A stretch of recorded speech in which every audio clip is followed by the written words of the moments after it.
Director Richards, why don't we do roll call or attendance? Representative Alman. Representative Angelos. Representative Haroldson. Here. Representative Pendergraph. Here. Representative Sherwood. Representative Smith. Here. Senator Driscoll. Here. Senator French. Here. Senator Garou. Here. Senator Larson. Co-Chairman Bear. Here. Chairman Salazar. Here. Mr. Chairman, you have a quorum. Great. Director Richards, what's first on the agenda? Mr. Chairman, the first item is the January 2026 Craig report. Great. Good morning, members of the committee. Mr. Chairman, my name is Don Richards. This morning, I'm speaking to you in my capacity as the co-chair of the Consensus Revenue Estimating Group, and I'm joined with co-chair Kevin Hibbard, who are wearing a little bit different hats this morning.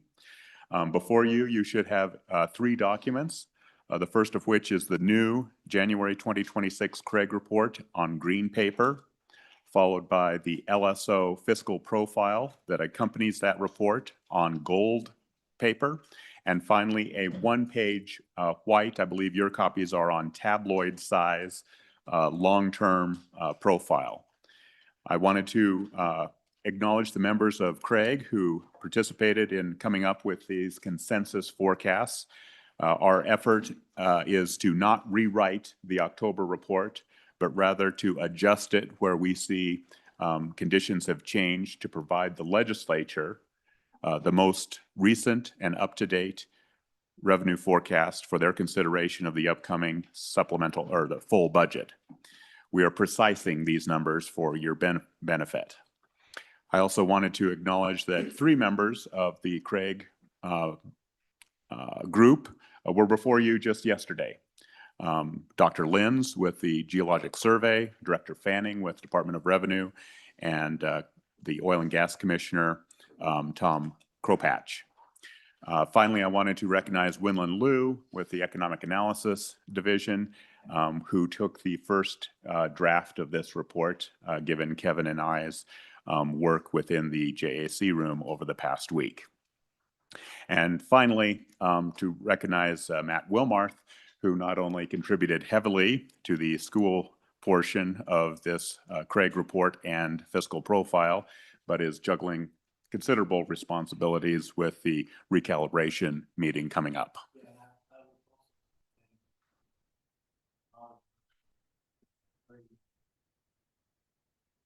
Thank all of you. Appreciate it. Well, Mr. Chairman, I'll jump to the bottom line. Then I will discuss the inputs that we modified, and I will conclude with a discussion of key points in the profile and long-term profile. But in terms of the bottom line, Mr. Chairman, members of the committee, we revised a few things downward.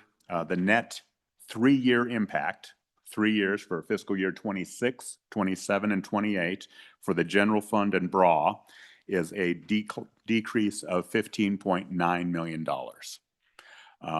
It's a rather modest adjustment over 3 years, averaging $5 million a year. On the school side, Mr. Chairman, the net impact of all revenue adjustments as well as all adjustments to the model, because we have updated information, is an estimated increase of $44.4 million more than previously forecast.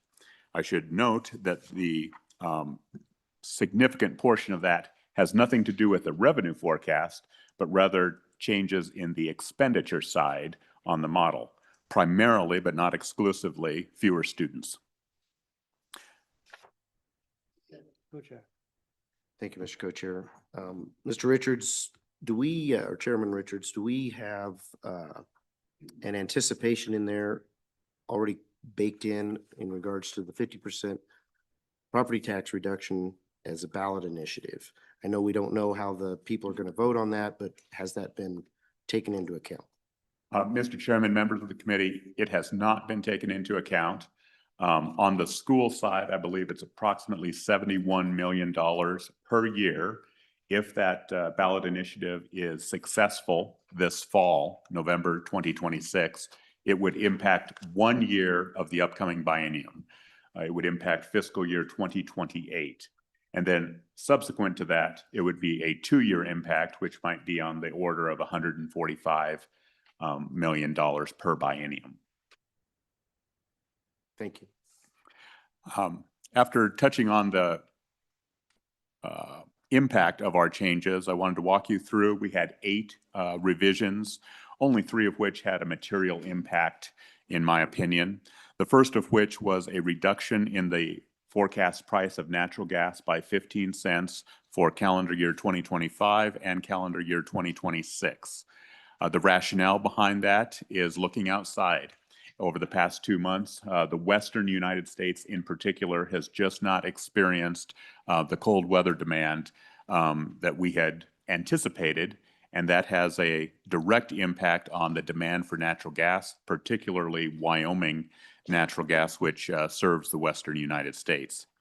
Our second change was a reduction in the percent sold. This is a portion of the natural gas stream that is actually sold, and it is not flared, not re-injected, not used in the production process. And we're getting a lower and lower amount of natural gas that is produced that is actually sold. And we reduced that forecast from 85% to 80% for the calendar year 2025 based upon reported data.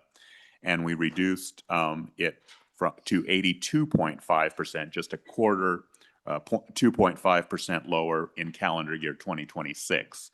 We elected not to change that 85%, which has been kind of a traditional amount in the out years, as we want to see how some of these CO2 developments and operations change over the coming 18 months.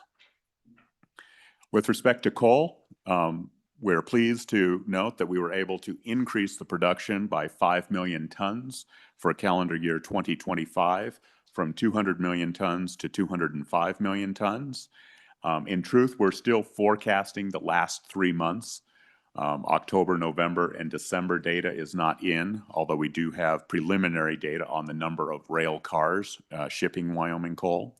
It's possible that we even increase it by 7 or 8 million, but we felt confident to add at least $5 million in the current calendar year. Unfortunately, on the Trona side, we reduced our production by 500,000 tons, from 21.5 million to 21 million tons. This is primarily due to a very well-supplied world market. In the uranium, we increased our production by 200,000 pounds, roughly over the next 4 years, to 600,000 pounds for calendar year 25, 750 for 26, 1 million for 27, and 1.25 million in 28. The story there is the companies in Wyoming are coming online and bolstering their production faster than we had thought. So through 9 months, they had already exceeded our annual forecast. So we felt it prudent. This does not generate much money, frankly, but I think it's an important signal, especially to acknowledge many Wyoming companies that are making progress in this area. Another positive in the profile is investment income, and the group increased pooled income. Pooled income is kind of everything else plus the general fund and the LSRA that supports the general fund. And we were able to increase that forecast from 149 million for the current fiscal year 26 to 159 million. So we added $10 million on basically our cash balance. The first 6 months of this year, we benefited from higher rates. Of course, with 2 Fed actions since the beginning of this fiscal year, we do expect some lower interest income in the second half of the fiscal year. But we're pleased to be able to increase that forecast. We also wanted to mention we did not modify our forecast on the permanent funds, but we have some good news to report in that area. Our interest and dividends are indeed lagging. So some of you who are on the select finance and or investments capital finance and investments committee, we provide a monthly tracking of this, and we acknowledge that interest and dividends are lagging our forecast. However, our realized capital gains through the first few months of the fiscal year already exceed $96 million in the PMTF and $37 million in the common school. We do not forecast capital gains, but so that is all on top. What that really means is the state will rely less on the guarantee from those reserve accounts because we're more likely to hit that 5% spending policy, around 2.5% from interest and dividends, and potentially a good part of the next 2.5% from capital gains. Also, we acknowledge that capital gains realization is not a linear path. You can have significant capital gains in the first few months, and you can have capital losses in the balance of the year. We have experienced a time where you had more than $100 million in a month of capital losses. So even though we're sitting on $96 million in capital gains today, that could be gone with a dip like we had, for example, in 2009 or even last April. We also increased state bonuses. That's the bid on state leases. There are 3 auctions each year, and in the first 2 auctions, the bids already exceeded our annual forecast. So we increased that forecast by $3.7 million to a total of $6.2 million in the current fiscal year 2026. The known state bonus sales exceed the forecast to date. We have that one additional sale to occur in the spring, so we felt it important to precise that estimate. Finally, the last change we made is that to state royalties, where we decreased $9 million in state royalties to a total of $99 million, 1/3 of which is directed to the school foundation program. 2/3 goes to permanent savings in the Common School Permanent Land Fund that is by constitution. The rationale for this adjustment lower is that the actual first 3 to 4 months of state royalties received to date are lagging considerably our forecast pacing. While those were our changes, we did want to at least acknowledge a few other categories briefly. In the area of sales and use tax, we're slightly ahead of pace, but there are several significant issues related to that. The first of which is at the end of this fiscal year, everything that was generated from the sale of motor vehicles and trailers gets transferred to the Wyoming Department of Transportation. That was a bill that was adopted by the legislature last year. We now have to kind of have 2 forecasts. One forecast is what is the total growth, and of that, what is the growth of vehicle sales? And quite frankly, we have used a historical number of 9.8% of total sales is attributable to vehicles. But every so often, and we experienced this in, I believe it was the October sales and use tax collection report, you have large fleets that go out and make significant purchases of vehicles. And so we have quite a bit of volatility in that space. Mr. Co-Chair. Yes, questions, Mr. Co-Chair. Thank you, Mr. Co-Chair. On this issue of vehicle purchases, does Craig anticipate the lowering of interest rate having an impact on that number? Mr. Chairman, we actually did talk about whether to change that, and we did not have enough data to modify our forecast, and we maintained it at the 9.8% of the total. However, through the first 3 or 4 months, it's running north of 10%. So as those interest rates come down, and quite frankly, fleet sales and other economic conditions, sales so far this year have been exceeding the historic average. Please. I'd like to back up a little bit to your comment about reserve accounts not having to have as many withdrawals because of increased returns and the capital gains that we received.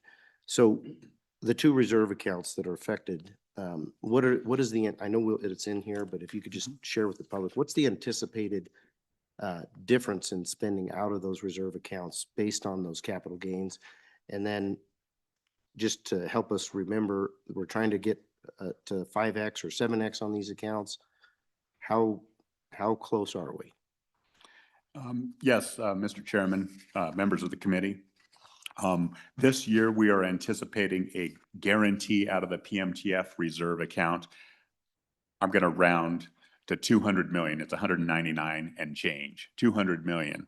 And I think I mentioned that we already have 96 million in gains. So if we can hold those gains over the next 7 months or so, we'll cut into half of that guarantee on the PMTF. With respect to the common school, it's a little bit better off, in fact. We're anticipating a guarantee of about $56 million out of the common school account.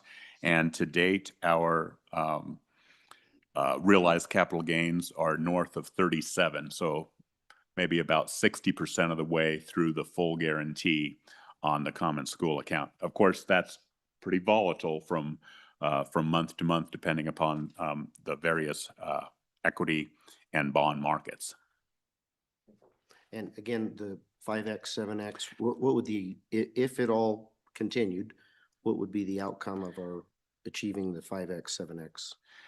Mr. Chairman, I believe we achieved the 5X or near it in both the Common School Permanent Land Fund and the Permanent Wyoming Mineral Trust Fund through this fiscal year.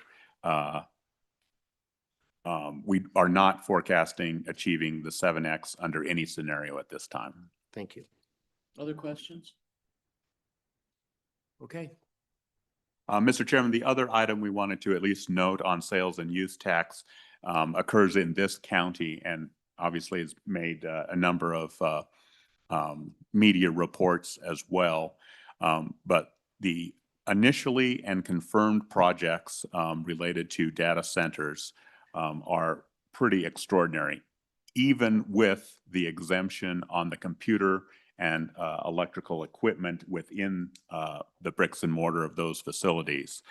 Keep in mind that the construction, the induced and indirect impacts of those labor forces, staying overnight at hotels, maybe purchasing vehicles or side-by-sides or those types of things, as well as the electricity used once those data centers are up and running, are also all subject to sales and use tax.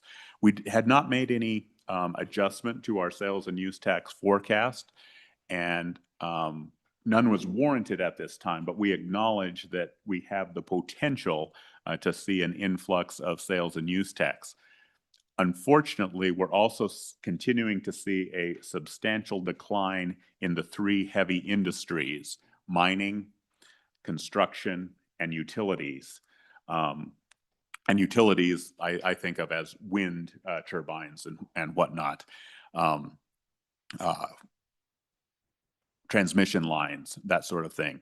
And so any benefit from the data centers might have to be offset or reduced somewhat by some of the declines in those other industries. We also wanted to at least acknowledge or comment on our largest contributor to revenue, other than investments, we made no changes to, and that is oil.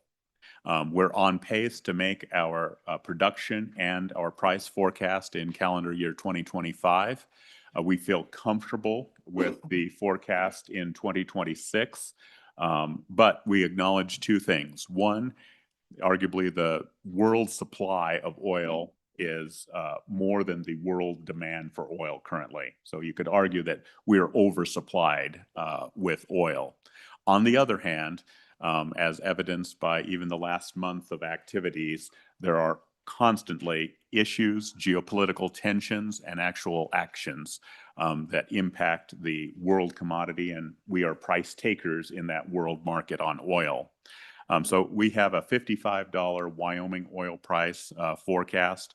I believe last I looked, we were around $58 on the WTI. So that's right in line with our estimate, maybe a $3 or $4 differential. Saw no need to change at this time, but just to acknowledge the fact that in the last couple of years has comprised 55% of our severance taxes and federal mineral royalties comes from oil. It used to be 10, 15, 20 years ago, a third from coal, a third from natural gas, and a third from oil. And oil is the driver of Wyoming's revenue now at 55%. So we at least wanted to acknowledge that. The question I was going to ask you for members of the public, as far as state income, what is the percentage of investments, severances, taxes? What is the makeup of that, just roughly? Yes, acknowledging it depends on the year. And in the 2000s, we had even higher amounts of mineral income and obviously lower investment income. But as a rough rule of thumb, mineral income comprises about 40% of the state's revenue, and investment income is in that 25 to 30% of the state's income. And then the balance is everything else: sales and use tax, liquor tax, cigarette tax, wind tax, and the like. Oftentimes, not everyone subscribes to this, but some folks subscribe, 40% for minerals, 30% for investment income. That's really all minerals, because investment income is could be viewed as legacy minerals. So 70% total historic production, which is now benefiting us through the investments, and current production. And I acknowledge not everyone, looks at it exactly that way. And currently we have what, 33 billion in go over that. Yes, Mr. Chairman, that's exactly correct. We have a $33 billion state portfolio. That does not include retirement investments, which would be another $10 to $12 billion, which are invested with a separate team. Of that $33 billion, not all of it is directed to the state's general fund. You have a $2.5 billion investment for dedicated only to workers' comp. You have $800 million dedicated solely to the Hathaway Scholarship, and other pots of money that are not supporting the general operations, but support a specific activity. Questions? Mr. Co-Chair? Thank you, Mr. Co-Chair. Mr. Richards, your comment on the increase of the contribution from oil harkens, more of the discussion about volatility in our revenue, because I do believe that oil is more revenue volatile than coal. So as that has increased, what are the impacts as far as forecasting, as far as our rating with trade organizations, that type of thing? Great point. Number one, you're exactly correct.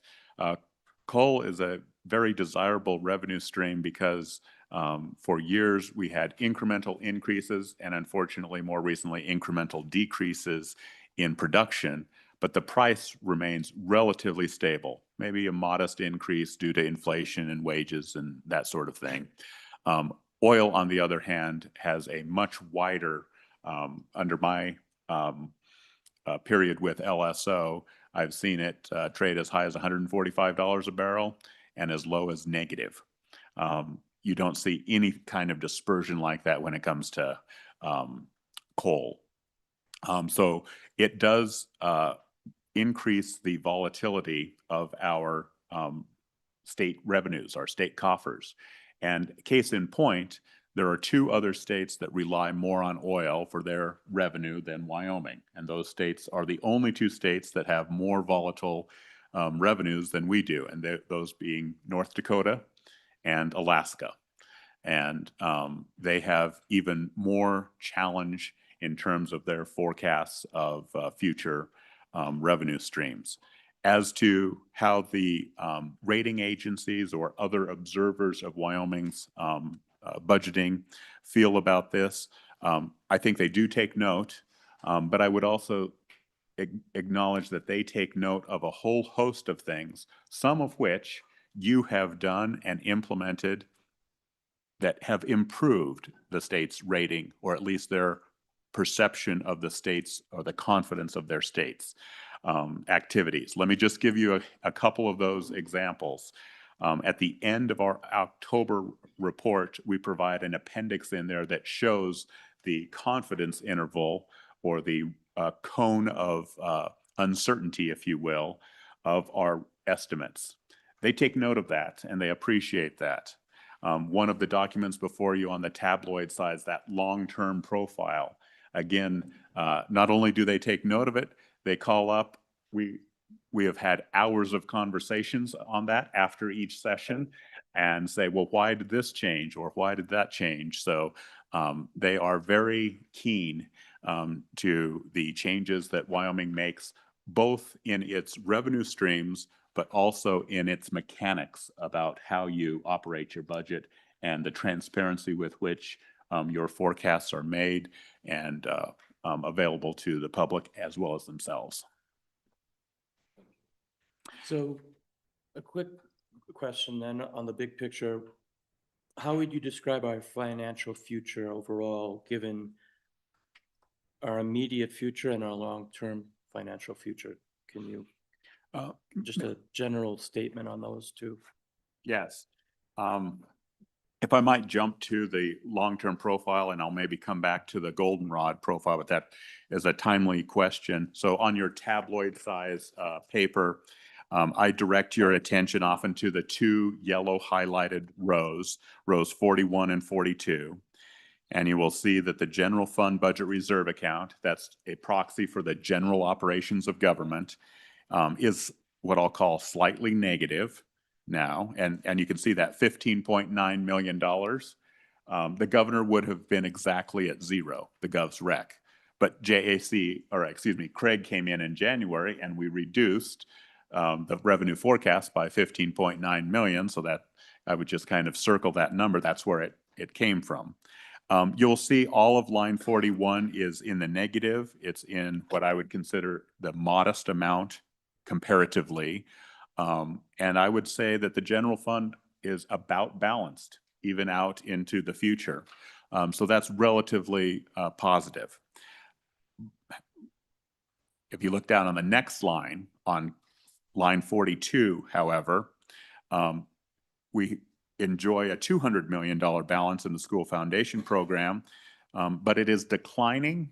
It's declining steadily, and I would express some caution about the slope of that decline. And you can see it is going to negative $117.5 million by fiscal year 30. I think that is cautious. I also would note that I don't believe our own estimates on row 42 because we have not incorporated any impacts of an ECA or recalibration. So if you mentally put in a couple $100 million for a recalibration, and I'm not saying a couple million, $100 million in 1 year, say, 80 million a year for 4 years, you get 360 million. Add that to the 117 and you get, 450. In addition, the legislature has, I don't recall, ever gone 4 years without an ECA. So if you start adding in an ECA, even a modest 2-3%, 4% ECA, and compound that, that's how you get to essentially the same number that was reported in April of 2025 in that $600 million negative range. So that tells me that we have a revenue expenditure disconnect. Revenues are insufficient to address all of the forecast expenditures. Let me make 2 more comments on the long-term profile, and that is on line 45, the LSRA similarly is declining from a balance of 1.5 billion to a balance of 1.2 billion. It's still a tremendous amount of money, but the slope of that decline is not a positive for the state. And you will see similarly on line 47, those reserve accounts, you will see the PMTF reserve account declining from almost 900 million to zero in those 4 years. Now that is the one area where I would express some caution. That assumes 4 years of no capital gains. And we know we already got 100 million in capital gains in the last 3 months. So that line there, I'm not as concerned about in all seriousness. I think over the next 4 years, you'll likely have some capital gains in some of those years. So that line probably is not going to go to zero, or certainly not going to go to zero that quickly. But those other lines, 42 for the school foundation program, 45 for the LSRA, are more cautious. Senator Drew. Thank you, Mr. Chairman. Can we go back just a second? You were talking about mineral revenue is 40% of the total. Interest income, say 30%, and then all else is 30%. When I want to talk about what individual taxpayers pay, their piece is in that 30% of everything else. How much of it is what I'm looking for. So in the big picture, when we talk about just what our local citizenry are paying in taxes as a percentage of this budget, what number would I give them? Mr. Chairman, members of the committee, two entities have done this analysis. They've come up with very similar results, and I have some confidence in their work. The Wyoming Taxpayers Association is one of them. The Economic Analysis Division is another. And if you look at their analysis, I think it's around $4,000 for a median family, which is like 2.5 population per household, and look at the amount of services they're getting. It works out to be about 15% of that 30%. Well, where's the other 15%? And I think that is businesses. And so not everyone looks at their household income and distinguishes it from their business income. And think of yourself as a realtor, think of yourself as a rancher, a small business owner. Those folks are paying taxes of a variety of ways. They're paying sales taxes, that business is paying property taxes. And that, if you look at it in that scope, that 30%, not everyone is a small business owner, but those who are paying 15 and 15, 15 on the household side, 15 on the business side, 30% combined. Thank you. Oh, follow? No. Mr. Kochek. Thank you, Mr. Co-Chair. So, Mr. Richards, in response to that, is it not true that the public, those taxpayers that you were just being asked about, also pay for those taxes that, oil, gas, everything else that we're receiving revenues on? They're purchasing products that are higher priced because of the taxes that we collect on those minerals, as well as when those minerals are used to create electricity, it affects those rates that they pay in electricity for everything that they do and produce. Would that also be true? Mr. Chairman, absolutely.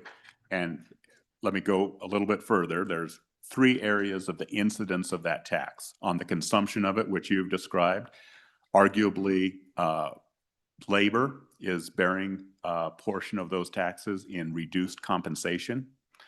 And then owners of capital, if you were fortunate enough to own a share of any of those companies, or maybe you have a well operation, those folks are also impacted by those taxes. I would also at least acknowledge that the vast majority of our products are exported, and that's what Wyoming has been very good at. So if you look at coal, I think around 90% of our production is exported. So the consumers of other states, not Wyoming citizens necessarily, are sharing in the burden of the Wyoming tax structure. Please. Thank you, Mr. Co-Chair. Just as a follow-up, from my perspective, I would also say that those minerals that are coming out of the ground are truly owned by the people of Wyoming as well. So as they're taxed, it's their own minerals that are being taxed. That's just a statement. You don't need to respond. Okay, questions? Yes, Representative Pendergraft. Thank you, Mr. Chairman. I had a similar comment regarding For example, you mentioned businesses paying property taxes. Businesses don't pay taxes. Those expenses are passed on to anyone who purchases products or a service from that business. And therefore, the brunt of that cost is actually carried by the people. Ultimately, no matter where this source is, it comes from the people. Yes, Wyoming benefits from the fact that we effectively tax a number of people throughout the nation, but it's still people. Thank you. Okay, other questions? Please. Mr. Chairman, I think I'll conclude in the interest of time by just highlighting a few things on the goldenrod or the gold piece of paper, hopefully to benefit your discussions in the upcoming week. On the first page, I would note on lines 20 through 23, the budget reserve account. You will see in the far right columns that is being zeroed out. Technically, its balance gets transferred on July 1, 2026. So that's why we have incorporated the reduction of any remaining funds in the 27-28 fiscal year. Next, I would maybe draw your attention to line 17. Under statute, the governor, not the legislature, shall provide a recommendation that leaves 5% of the next biennium's general fund revenue. And that amount would be $192,765,000. When we get to page 2, you will see that we've added a new row to show that we haven't quite hit that. The term of art, or the statutory term, is statutory reserve amount in either the Gov's October Craig status or the January Craig status, and I'll explain why on page 2. On the legislative reserve account, I just at least wanted to acknowledge the decline there, and it's notable. About $1.7 billion declining to $1.3 billion. There is a secondary impact to that decline, and that is the lower the balance of that is, the less investment income we generate.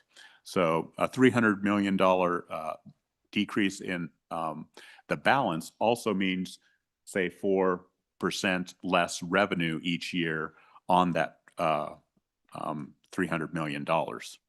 You'll also see a similar trend on the school foundation program, the declining in its ending cash balance from $320 million down to $176 million over these scenarios, and as well as the 2 reserve accounts. Jumping to page 2, I did want to address the issues there. We've included lines 45 and lines 46, which are a new addition to the LSO fiscal profile. Because we are below that 5% statutory reserve, we wanted to highlight the statutory reserve and then show what is below that. So 2 issues there. The first issue of the $589,000, to be very clear, the governor's budget would have had a 0 in there.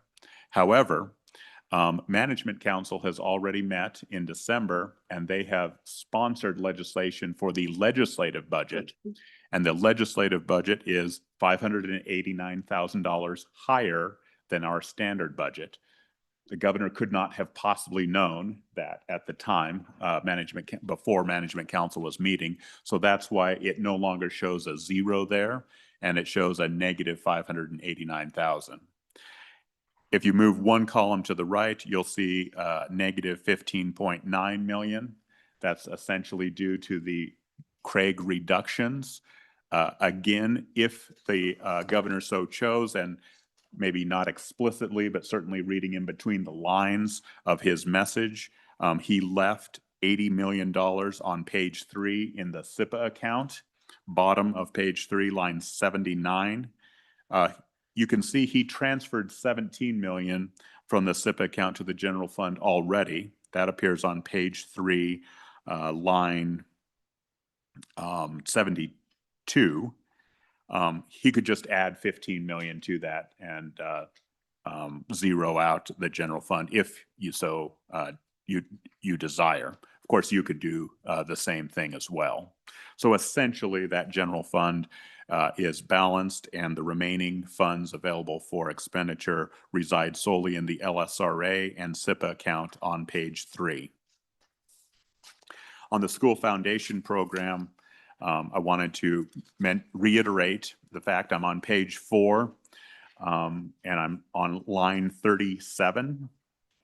And if you look at column L versus column J, column L is the January status, column J is the October status. If you take the difference between those two numbers, 176.5 and 132.1, that's the $44 million that I mentioned all in, that relates to the impact on Craig, as well as changes for ADM and other model components, health insurance forecast increase, and the like.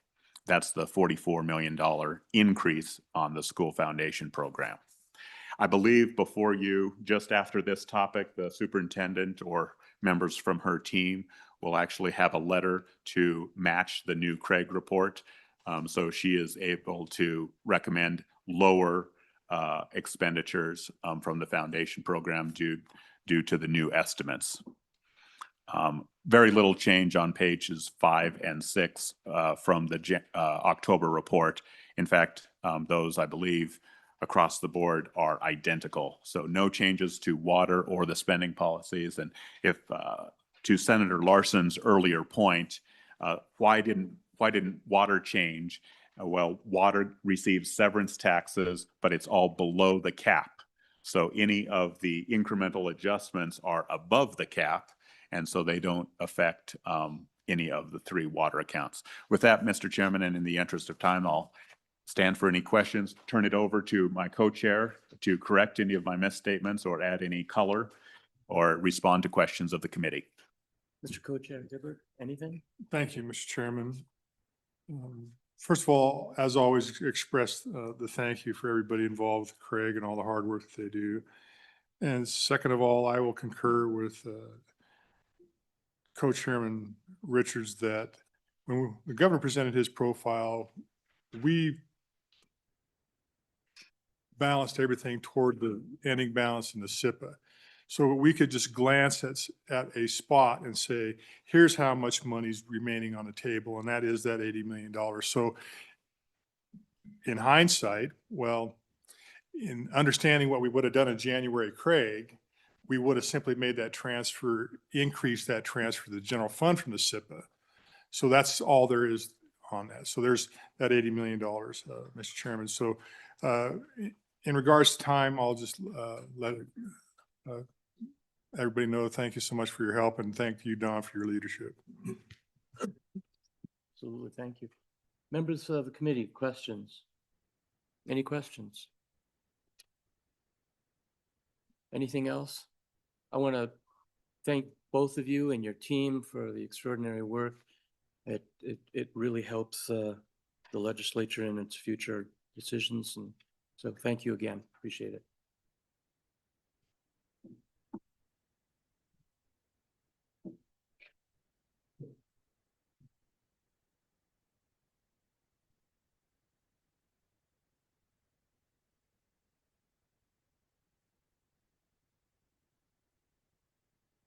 Committee, I think we're going to take a 5-minute break, and we'll start up in 5 minutes.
Okay. I'll bring this meeting back to order. We can have everyone back to their seats. Director Richards, who do we have next? Mr. Chairman, you have four different entities that will be presenting letters. The first of which is the Governor's Office, and Chief of Staff and former Chairman of this committee, Drew Perkins, has 8 letters from the Governor. Mr. Chief of Staff, please come up. Good to have you here. Former chair of this very committee. Appreciate you being here this morning, and it's all yours. Well, thank you, Mr. Chairman, Mr. Vice President, Mr. Co-Chairman, members of the committee. It's a pleasure to be here today. It was a privilege to keep your seat warm for you, that seat warm for you for a couple of years so you could have it. Thank you. Today, and I'll be brief. I know you guys are, it's a Friday and you still got a lot of work to do, and you get to come back and do it again on Monday. So I'll get right to it with your permission. Mr. Chairman, we've got a number of letters. Only a couple of these aren't already provided for in the budget or in the profile. Some of these we just wanted to have a little bit of amplification for your benefit. And with your permission, Mr. Chairman, I'll just start through letter 1 and go through letter 8. Thank you. Letter 1 again, and of course these letters were drafted without the benefit of the most recent Craig report, Mr. Chairman. And so, but what we were talking about and what letter 1 was about was taking and investing the money that is not being spent, that is left over, that there were funds left from the general fund, between SIPA and the general fund and the budget reserve account. And to take that money and to simply save for a time when revenues may not be so robust as they are right now. As we continue to see gas prices drop and things like that, it feels really good when you fill up your car and smile that the bill is half of what it was a year or so ago.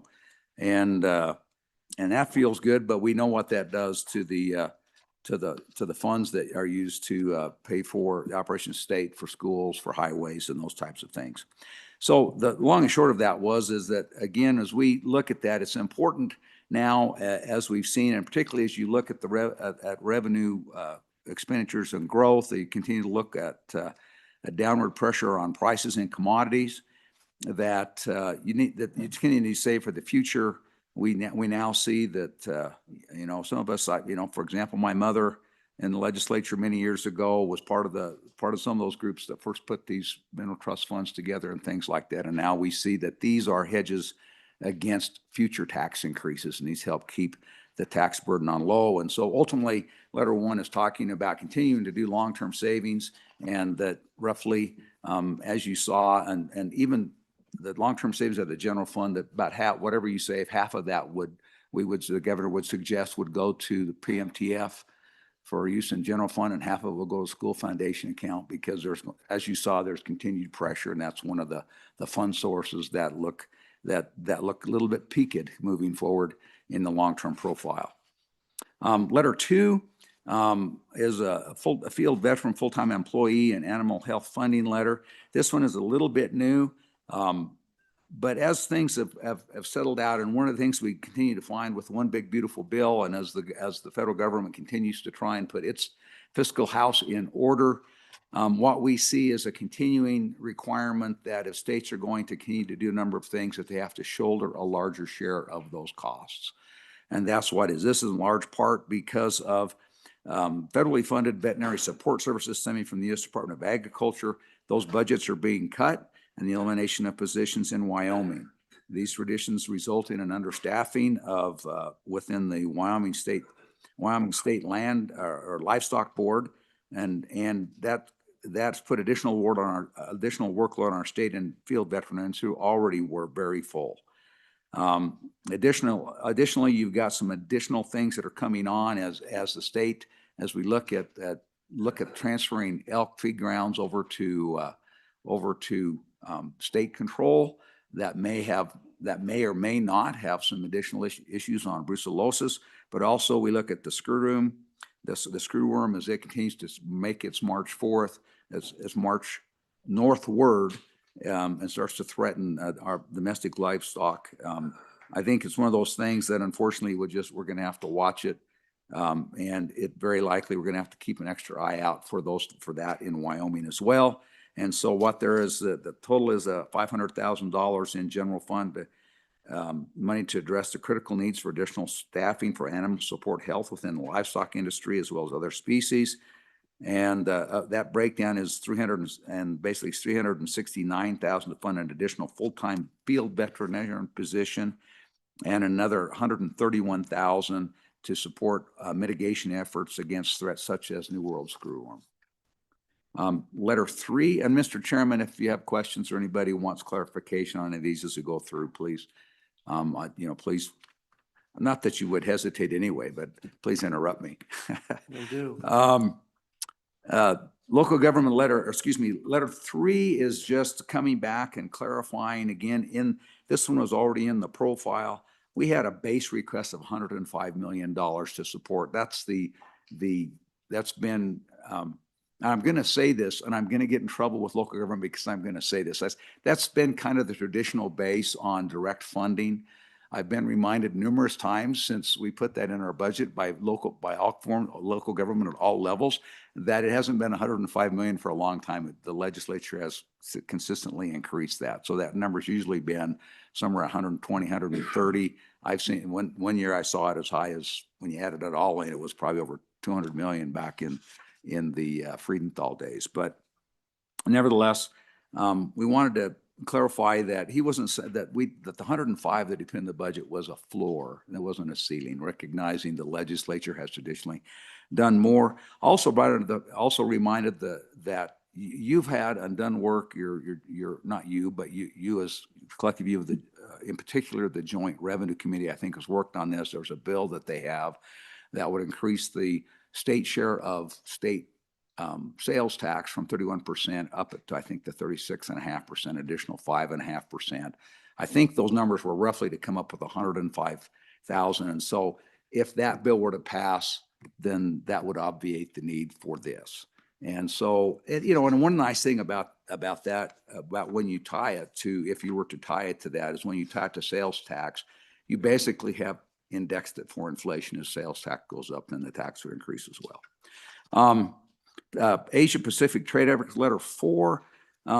What you've seen for a number of years is that in the Wyoming Business Council, there's been, initially it was 3, it's been $400,000 per biennium to keep open the Asia Pacific Trade Office. I think we've talked about this before, but Governor made a trip there in April that was an incredible trip. We made a staff level trip again back in November, and we continue to find a significant, we believe, and quite frankly, in the 25 or so years I've been involved in this, I just see significant economic opportunities for core industries and emerging industries in the state to enjoy in Asian markets that they haven't done before. If I can just give you 2 examples very briefly. And over there, particularly Japan is a phenomenal resource and is going to be looking for gas for lots of reasons. Obviously President Trump has been there and had significant talks with them about honoring trade, and particularly buying U.S. energy is one of the ways that they can bounce their trade very much more quickly. In addition, as you know, as you've seen in the news, they have pledged $550 billion for either purchase or of trade or direct investment in the United States on trade associated things. We've had discussions with them about some of those. We actually have people coming here later this month, along with others, to look at investments in Wyoming that would further the president's energy dominance objectives. And so in doing that, this is just a time. And then just this morning, in retaliation to some of the more recent activities by President Trump's administration, China's announced that they're going to cut off critical minerals from Japan. And that's been a source of that we're all very eager to move. We know about Bear Lodge up in your backyard, Mr. Chairman, and getting those guys online there's an amazing market out there, and everybody we've talked to in Asia recognizes that the supply chain needs to be diversified away from China. And so in doing that, what this letter says is that we would actually like to see this moved to the governor's office so that we could, the governor's office has been leading those efforts.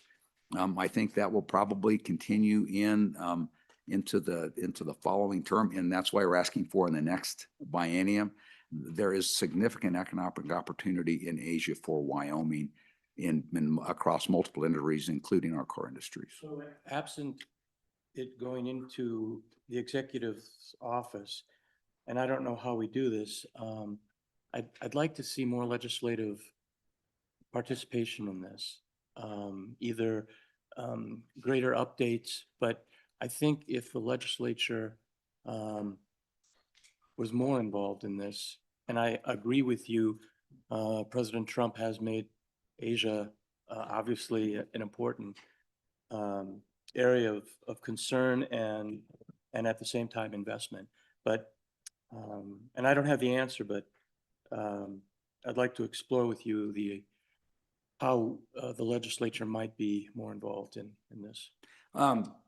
Thank you, Mr. Chairman. We will always welcome discussions with our partners in the legislative branch. In fact, this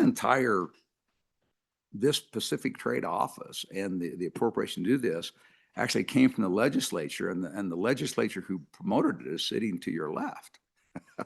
That's where the 300,000 came from in the first place, if I remember right, Mr. Chairman.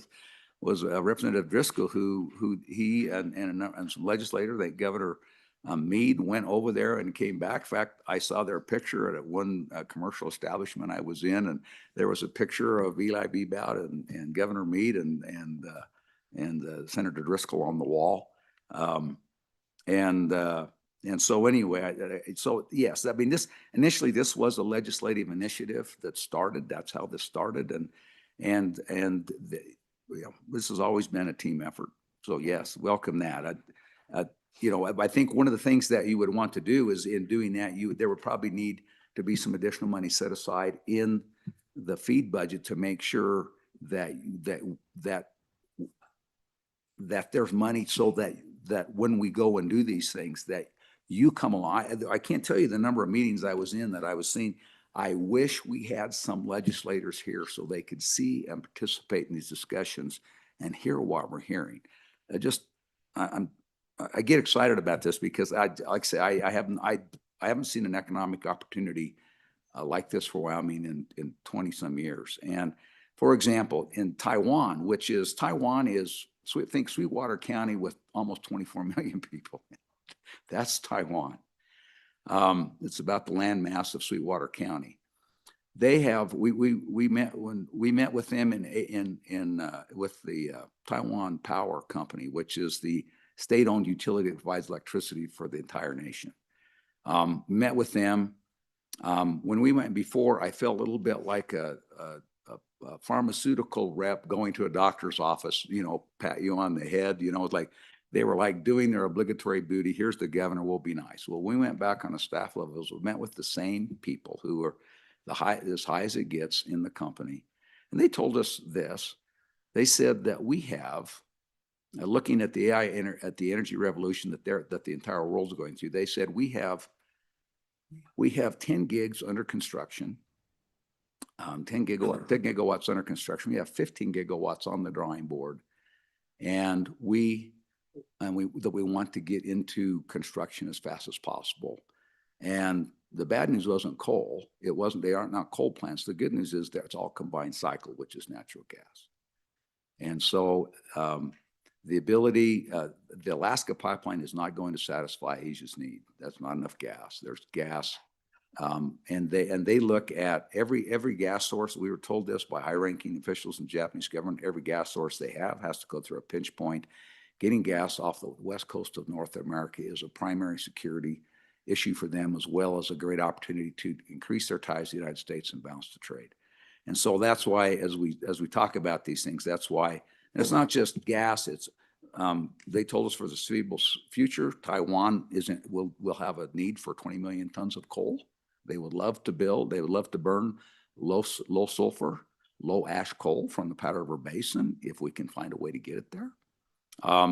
And so it's not, like I say, and then critical minerals again is a big talk. A lot of things, a lot of existing research. There's some research that's been going on with the University of Wyoming now in a number of areas, and they're very eager to continue and expand some research with SER and some of the other things that they're going on at the university again.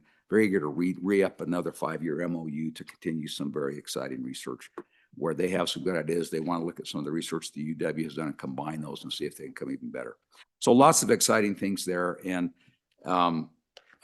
anyway, that's more than enough on that, but thank you. Letter number 5, Mr. Chairman, is Chief, just one moment. Yes, sir. Mr. Co-Chair? Thank you, Mr. Co-Chair, and welcome, Chief. Appreciate having you here to explain these letters to us in more detail and answer our questions. I too share your thoughts on the exciting prospect of natural gas coming off of the western side of our state and going to the Pacific. On this office in particular, we see that the governor, the president is using tariffs. He's getting a lot of things happening where we see this huge investment from Japan based on those tariffs and the negotiations that are going on there. What role did this office play in the communications that the governor's had with Japan? And what role will it play in those efforts outside of Taiwan? And I will add that, the Japanese delegation did come with the governor to my neck of the woods. I was able to join them there for dinner and get a glimpse of what we're talking about here. So I do appreciate that. I can't get to Japan or Taiwan very often, so appreciate It's them coming hard. here. And sitting and coach to Japan and back is not fun. And thank you for that question, Mr. Chairman, Mr. Co-Chairman. Quite frankly, that's the reason that we wanted this money put in there is we want to examine exactly how that should be deployed. And wanted to look at, what should we continue actually having the Taiwan Trade Office but what we wanted to make sure it was available, whether it was Taiwan or whether we have representation in Japan or elsewhere, that having representation there, people who know people there who can convey our messages there without us necessarily going there in person, is an important step. And so we wanted to have this so that we could examine it and make sure that we had the representation where it would do the most good and where we needed it. And so that we wanted this to not necessarily be designated for an office in Taiwan, but an office in the Pacific, in Asia Pacific. Okay. Thank you, Mr. Chairman. Letter number 5 was an exciting prospect that came to us late. I think most of you know about that. Also is the Professional Rodeo Cowboys Association in Colorado Springs would love to relocate their offices to Cheyenne, Wyoming. Obviously, it would be a credible honor for Wyoming and rodeo in Wyoming. And it was it's just funny how sometimes things line up.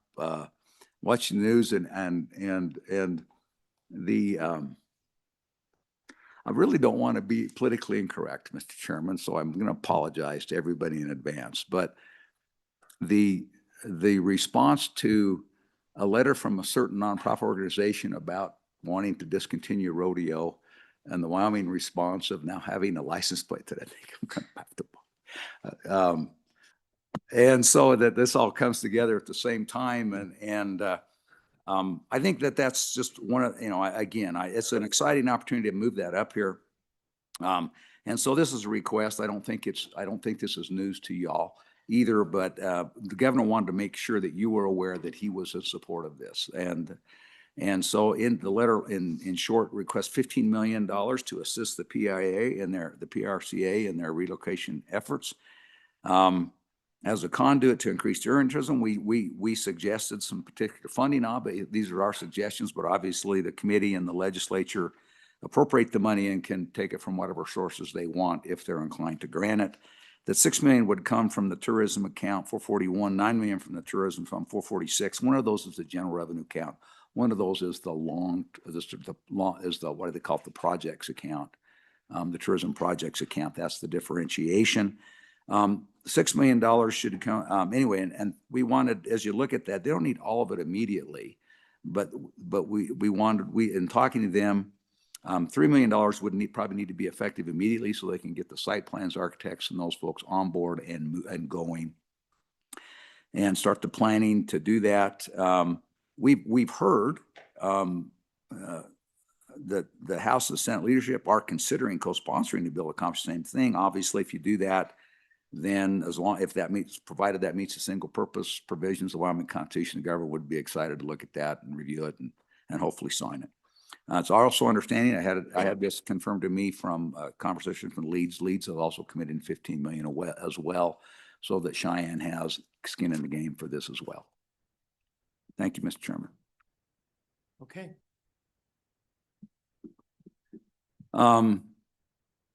Letter 6, this is one that came to us after, with the retirement of one member of the Public Service Commission. We added Chris Boswell as to the Wyoming Public Services Commission.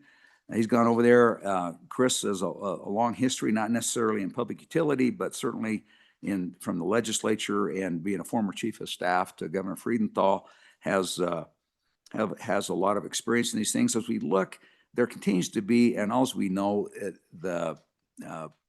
particularly as we go in the AI race and demand for energy, and look at the energy landscape is very, very complex.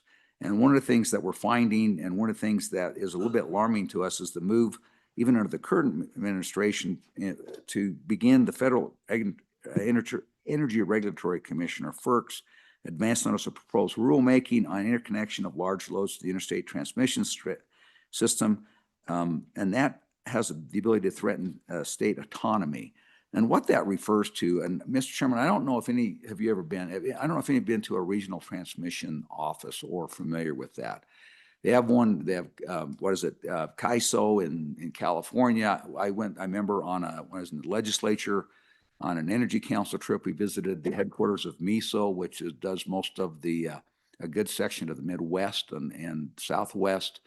And what these regional trade groups do is they manage the loads on the system across the multi-state and multi-stop system. So for example, in Wyoming, that would look like is not only would, Black Hills,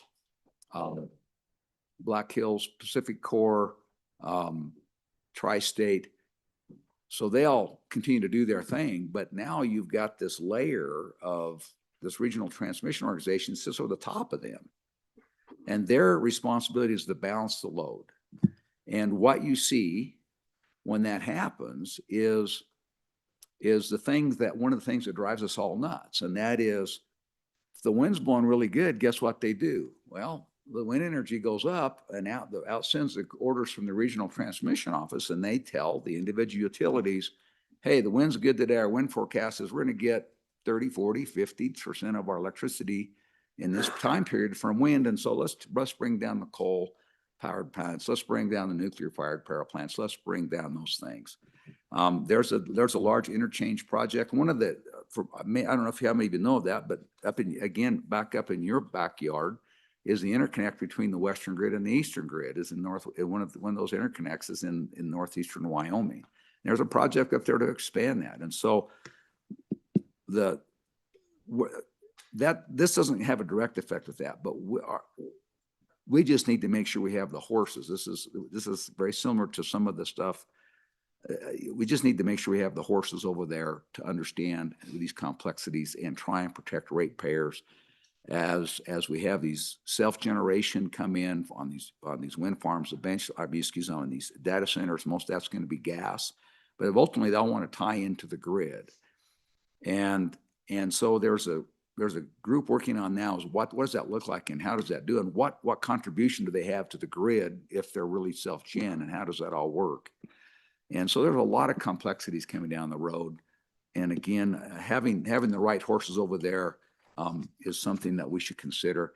That money doesn't come out of general fund. Those come from assessments made to utilities and to that run that office. And so it wouldn't come out of the general fund, but it is an additional expenditure of money that is ultimately, to your point, that is a charge to utilities, whether they're gas, whether they're electric, whatever they are. And ultimately, you know, that will show up in utility rates. But that's a lot, you know, that's, you know, we see other states, everybody's jockeying for position and trying to move the burden of their costs to somewhere else. So we have to make sure we've got the horses to defend that. Letter 7 is firearms training.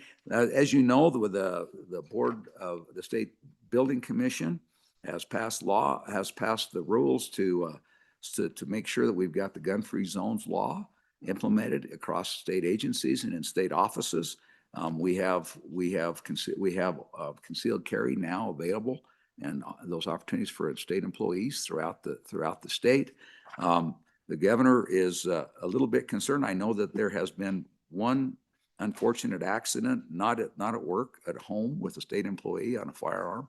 And anyway, the governor was asking for a one-time appropriation of $4,000 to make sure that we don't shoot each other when we bring our guns to work. So make sure that we've, you know, and that's always been the thing, right? Is, you know, most of us are growing up with guns, but not everybody has. And so most of us have been through hunter safety. I know I've taken concealed carry. I've taken my concealed carry permits along with my hunter safety. When I was a Boy Scout leader, I took hunter safety several times to make sure all my scouts had hunter safety. So not everybody has those advantages, and not everybody understands some of those things. And I think, again, with President Trump and the recent orders, I think for concealed carry permits in Wyoming, even though we still have constitutional carry, to get a concealed permit, you had to have some kind of training. I think the new executive order, I think that removes that requirement for concealed carry. So again, safety for employees and safety of the public is an important thing. And so hence that letter. The last letter I have for your consideration today is. Mr. Chairman. Yes, sir. Yes, Representative Harrelson. Thank you, Mr. Chairman. Thank you for coming today. Just real quick on letter 7. So 400,000 for an educational design. Have you any direction on what that would look like? Would this be something you would partner with the private sector for that training, partnering with law enforcement? And then would this be just an offered program or a mandatory program to be able to carry on your work site? Chief? Mr. Chairman, Representative, so in talking that, we've asked A&I to put that together for us, what that would look like. And so most of this is instructor led. So we'd have qualified instructors who would offer these classes. I don't think we can require it because of our constitutional carry, but we would offer it to there. And so it would pay, the most of the money goes to pay for the instruction. And then some of it is to pay for ammo. Okay. The last letter I have for you is letter 8. Letter 8 is basically an appeal from the governor to the members of this committee, as well as members of the legislature at large, is that as we continue our discussion about the Wyoming Business Council and its effectiveness and whether or not it should continue, and if it should, what it should look like and what that funding would be. And so it's a letter from the governor in support of maintaining the Business Council in some form, at least in some form. I think if you look in your communities and having a long relationship I think that there's always been dissatisfaction in the legislature over economic development activities of the state. But there's been always, but I think and while there certainly has been a number of failures, I think there's no denying that there has been a number of successes as well. We can look in Brunton, in Riverton. We can look at, I don't know that some of the manufacturing, including a very large firearms manufacturer, would be in Sheridan without this. We can look at communities all over the state that have benefited from the efforts of the Wyoming Business Council. In addition, I mean, the governor points out that even if Alan Simpson hadn't made efforts to recraft the Clean Air Act in favor of Wyoming, that's what created the rush and the boon for Powder River Basin coal, low sulfur coal that powered a good portion of the United States for decades. And whether we do it or not, what's very, very clear also was that there are 49 other states out there competing, and we see that consistently. So as we continue to learn a lot, you know, I have talked in these discussions. I've just called up and talked to a number of local economic development organizations across the state. And not all of them are completely happy with the Wyoming Business Council either, but none of them think it should go. And at this, particularly they're alarmed as you think about this time when with the property tax reform that's been done and other things like that, that there's constrained resources at the local level.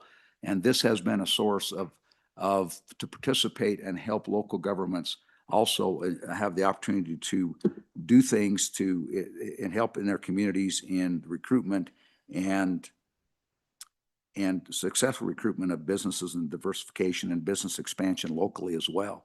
In addition, I've talked to a number of, you know, if you look around, there's businesses. One of the other functions that the Business Council does is it assists with succession planning. Very successful companies that have reached and are trying to figure out how does it continue, or does the owner simply liquidate and retire?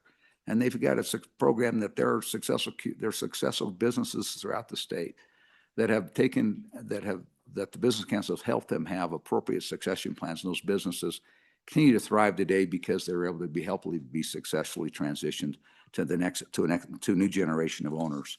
So there are lots of things out there. There certainly, but you know, I remember in 8th grade typing class when we used to have typing instead of keyboarding. That was always stuck me. You used to type that the largest room for improvement is our largest room in the world is the room for improvement. I remember typing that in 8th grade typing class. I've always remembered that, and I think we can always say that. And so, at the end of the day, we are more than willing. If you would want to do a task force, if you want to put together whatever you want to, let's look at it. Let's make it better. Let's adapt this. Let's make it work so it works how it works. And maybe in my discussions, maybe it looks a little bit different, and maybe we need to have a different approach because every region around the state is a little bit different about how they approach economic development. But I think at this point in time, particularly the next 2 years, when we have the opportunity to make a lot of hay with the current administration in Washington, to simply defund it at this point would put a big flashing neon sign that Wyoming is closed. And I don't think that's as we talk with Asia, as we have people coming in, we have people coming to talk to us on a consistent basis about coming and what it looks like in Wyoming and relocating here because they do not like the policies in other states. There is a significant role to play to continue to at the state level to facilitate, find, and vet and then coordinate, particularly coordinate. And I think that's where a lot of the change needs to be looked at.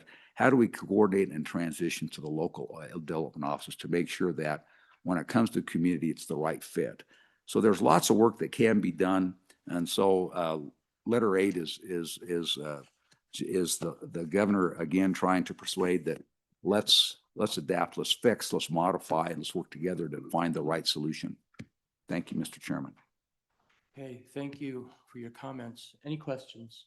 Yes, Representative Smith and then my co-chair. Thank you, Mr. Chairman. Just quick question in regards to letter 8. Is there any reason that the Wyoming Business Council isn't already helping with like letters 4 and 5 with Japan? I know they're involved, but it wasn't included in their budget for the 400,000 to continue the trades, or is that just above and beyond? And then the professional rodeo, is there a reason they haven't already dove into that? Mr. Chairman, the reason so thank you for the question. The reason with the reason, so let's talk about Asia first, if I may, Mr. Chairman. The reason on the Asia Pacific office, when they came in, it was, I think it was this, they had the same question that the good chairman, co-chairman Bear had, which is that really the most effective use of that money?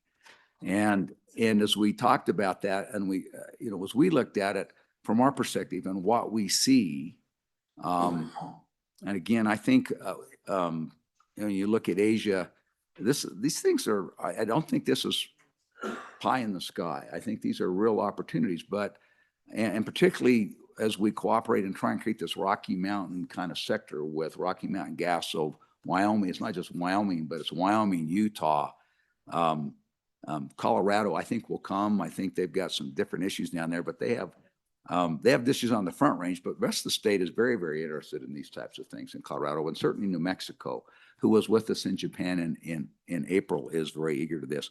When you look at that group, when you look at that, the Rocky Mountains as a whole, and compare those reserves with Texas, we have more natural gas reserves in Texas. Their lifting costs are negative to low to negative because most of their gas is not dry gas, it's liquid, so they can sell off the other liquids that come out of that, and they get oil with theirs too. So gas is kind of a byproduct of theirs. So we actually have more reserves than they do, but they actually have lower lifting costs and they have a better infrastructure in place. The problem is most of their infrastructure is headed to the Gulf of Mexico, which creates significant problems getting it to Japan, particularly with the canal. I found out just this fall that in some seasons, if in the rainy season, when in the dry season, or even if there's drought in Central America, sometimes there's not enough water in the canal to get these large tankers through the canal, which then means they have to go down around South America and across the Pacific, or they have to go back across the Atlantic and the Indian and to Asia that way. So, and there's a lot of opportunity as you look strategically about that the Gulf gas could easily go to Europe to take them off of Russian gas. And if we can get gas off the West, then that can supply Asia. And that doesn't mean it doesn't come from Qatar, doesn't mean it doesn't come from Indonesia, doesn't mean it doesn't come from Australia. But that's a long-winded way to get context for this. As we went back and looked at this, the Business Council's thought is they're doing it because they've been trying to find export opportunities. You've got a mead company in Chairman Bair's backyard that is very happily and very successfully exporting to Taiwan. When we look at the bigger picture, that's something that the Business Council has not been involved in our trade talks with, because they're at so high level. And at the end of the day, those contracts are not going to be signed with Wyoming. They're going to be signed with oil companies that aren't going to need a bunch of incentives from the Wyoming Business Council and through the programs there. It's just trying to get the right people in the room together to talk. It's mostly about making sure that the permitting for DEQ, pipelines, the PSC, those types of things, because it can deal with gas and transmission lines, making sure that regulatory, that the states can remove and assist in removing those regulatory burdens to get some of these things done. And so those things are happening a lot higher level. And so they were looking at cost effectively. They didn't think it was necessarily cost effective for them to continue at the Business Council. In the governor's office, we see that as very strategic for Wyoming, and that needs to be deployed where this governor and whoever's the governor in for the, which will be the most of this biennium, whether it's Governor Gordon or someone else, that will be that they've got that opportunity to continue to pursue and direct that effort. So that's why it's not in theirs. When they said that, when they came in and we had our discussions with them, we said that we wanted to take that and we want to see if we could get that in the governor's office. So it would be under the direction of the governor as to help facilitate those efforts, because it is a lot broader than Taiwan. It's Taiwan, it's Japan. The big one is Japan, but Korea, South Korea, and some others. Yes. Then, Excuse me. And I guess I'm almost afraid to ask for a long-winded question about the rodeo, but is there a reason they haven't been involved with that economic development? The reason was that when they came, they wanted it to keep very confidential, and they came, and there was a group that came in from the combination of Leeds, the city of Cheyenne, and the Cheyenne Frontier Days group that came in and asked to talk to the governor, and that's when they laid it out. So it wasn't that they were excluded. It was they came to the governor, talked to the governor because of the confidential nature that they wanted to keep on the initial discussions. Okay, Mr. Co-Chair. Thank you, Mr. Co-Chair. I was kind of waiting until you were all done, but so now we're here. I'd like to kind of go over all of these letters, a few comments, questions as we go, but overall, none of these letters are reducing the governor's initial recommendation from November, which the media reported was $11.1 billion. So as I total these 8 letters up, I see an increase of 371 million. So now we're looking, just to be clear, we're looking at about $11.5 billion governor's recommendation with these letters. So, Mr. Chairman, Yeah. I don't think that's correct. okay, so what would you say is correct? I think that the only additional funding that these ask for is the savings were in the initial letter. And would not, so the savings were in the initial profile and initial ask. And so this is some clarification on that. I think the only new expenditures you have, the Wyoming Livestock Board of 500,000. I think let's see, number 3 is the 105 was already in Let the me correct profile. my statement just slightly, because I do agree that they were in the governor's letter, but they actually weren't profiled in the dollars in that $11.1 billion budget. Well, So now we are solidifying them by putting them into that, or at least the governor's requesting that they get profiled. Mr. Chairman. Please. Well, I think you have to understand, the 11.1 comes out of the B1. And the B1 takes and looks at, it doesn't include savings. It doesn't include, what it does include is the actual expenditures of state agencies to fulfill their obligations. So it's a combination of general fund, it's a combination of federal fund, and it's a combination of other fund, which also includes the school foundation program accounts. What it doesn't include savings. It doesn't, I don't think it doesn't include SIPA. It doesn't include capital construction with the exception of it doesn't, the school funding, the school construction is included in the state building construction, state construction department's budget. So when you look at 11 billion and you start 11.1 billion, that number comes off the B1, which like I say is the combination of, Kevin, if I step on myself, correct me. But that's there. Then the profile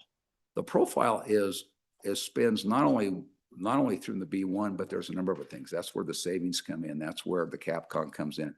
So the budget is one thing, and then there's the profile and the recommendation is another one. For example, the state spending. I don't think Chief Perkins, I agree with you. The This is fee bill why of it the gets legislature is not confusing included for in the the public. B1 as well. This is why it gets confusing Yeah. for the public. So just to help the public out, I'm just talking about the profile Okay. where everything's included. So sorry about my So, voice. yeah, and so, I mean, the 13 million, the 400,000, the PSC number, and then the veterinary, those numbers would not have been included in the original profile. And nor would the savings, because as you mentioned, it was, And the savings was there too. And of course, some of that will have to be adjusted now because of the adjustments to Craig. so when the governor was, Go through the chair. sorry, Mr. Excuse me, I apologize, Mr. Chairman. Go ahead. So, Mr. Co-Chairman, the governor was here in the last month, December. I asked him about the potential of not putting that savings in the permanent funds, but rather in the LSRA, the Legislative Stabilization Reserve Account. He was intrigued by that and wanted to discuss it further. And this letter says, no, let's put it in permanent savings. I want to illustrate that, over the last couple of years, we've increased the permanent savings corpus by over 10%, something that most of our constituents have not been able to put 10% additional savings away in the last few years. We are looking at, and we just got the Craig forecast, without a recalibration or ECAs, which we will do recalibration and we will do ECAs, a highly negative profile for education spending with a precipitous decline in funds available for that. Wouldn't it be wise to go ahead and have cash available should we get into that situation as early as 4 years from now, which is what the profile states, especially when the LISRA in this last 12 months had a higher rate of return even than our permanent savings. Mr. Chairman, thank you. I think those are really good points. And I think it's at the end of the day, the governor makes the recommendation, but it's the legislature is going to make those final decisions and actually appropriates the money. I think that the one thing that I give, and for many years sitting in your chair and dealing with those same issues, I think that you always want to be careful. I mean, I do believe that one of the principles of a very conservative state, which we are, is that we always want to, that's why we have the LISRA in the first place. So as you look at that, the one comment I would make, Mr. Chairman, that you always have to keep in mind is, when you look at the long-term profile, it does not include capital gains. Right. Now, you can't always count on capital gains. It's like the capital gains are kind of like rain, and you know, and sometimes you get winters like this, and it gets pretty scary pretty quick. Right. So you always have to weigh. It's a weighing measure, but in doing that, keep in mind that when you look at capital gains, you know, typically, I remember this from Mr. Don Richards years ago, as we looked and wrestled with these same questions when I was sitting on that side of the desk, is you can't always count on capital gains, but capital gains, you know, they show up 6 or 7 out of 10 years. And so, but you can't ever count them. So they don't ever show up. So, and the reason I bring that up is not that let's count on bank on capital gains coming next year. But if we continue to save and invest in those types of savings, then that increases the opportunity not only for the dividend income, which we do estimate on profile, but also provides an opportunity to have increased capital gains. That's part of the job that we all have, is to weigh those things. Also, the other thing we're bringing to mind is, again, when you look at one of the things that we always get concerned about is, we always know that we have the best ideas, and we worry about those who come behind us not being quite as good as we are. And so we have a tendency to say, if we'll do it, follow our wisdom, they'll be better off. Sometimes that's right. Sometimes that's not right. And so by putting in long-term savings, then you're ensuring that a future somebody else doesn't come in and just spend it. So there's a conservative principle there as well. And then also the issue that as we look, one of the things that happened is as we've looked at fund management, which the treasurer's gotten better and better at over the years, that there are portions of the LISRA that can be invested very similarly to long-term savings. And so I think as you weigh all those things, the good news is I think there's several right answers. And, there's several right answers. The governor's always had this idea that if we put it away and save it and invest it, that may we can spend the income and the capital gains forever, but we can't be tempted to spend the seed corn. Follow? Thank you for those statements. And earlier you had stated it was very wise of us to set up the severance tax deposits to go directly into that savings as well. And so we are going to continue to invest in permanent savings and grow those returns that we get on them. This is just something that I'm thinking temporarily we need to be watching out for what's going to happen with our school finances and make sure that we can pay for those teachers out there. Letter 2, I'll just move on to that. We've had a lot of requests to replace funding that was once federal funding that the One Big Beautiful Bill has now abolished, which I appreciate the federal government cutting spending. But in letter 2, here we are again looking to replace federal funding with state funding. I agree, there's a need there. I just, generally speaking, should the state continue to pick up where the federal government left off? I think it's a risky thing for us to do. Mr. Chairman, I agree wholeheartedly. You can't give, when you're spending, when you're adding trillions of dollars to the national debt, you can't get the federal government's house in order by spending the same amount of money you used to spend. And so and for years, I think that Congress, both parties have used the federal government as a piggy bank and have been very, very good at offloading expenses that maybe should have been paid for by states themselves to get the federal government to pick up that tab. Sometimes that came because here comes a big program that the federal government can solve the problem. But I think that we're going to have to examine that. I mean, some of those we obviously can't. For example, if they were to cut SNAP benefits by the actual benefits, I mean, SNAP benefits are over 60 million a year to our state, and so part of that was, and part of this, when you look at the SNAP one, for example, they're saying we're going to still, it's a federal program, we're still going to do it, but we need you guys to pick up a share of the administrative costs. That's an example. We have to waive that at some point when they come in. Another one is FEMA. The FEMA grants on the long-term, every emergency management person in the state, most of whom are located in counties, at least some portion of their salary is paid through FEMA grants.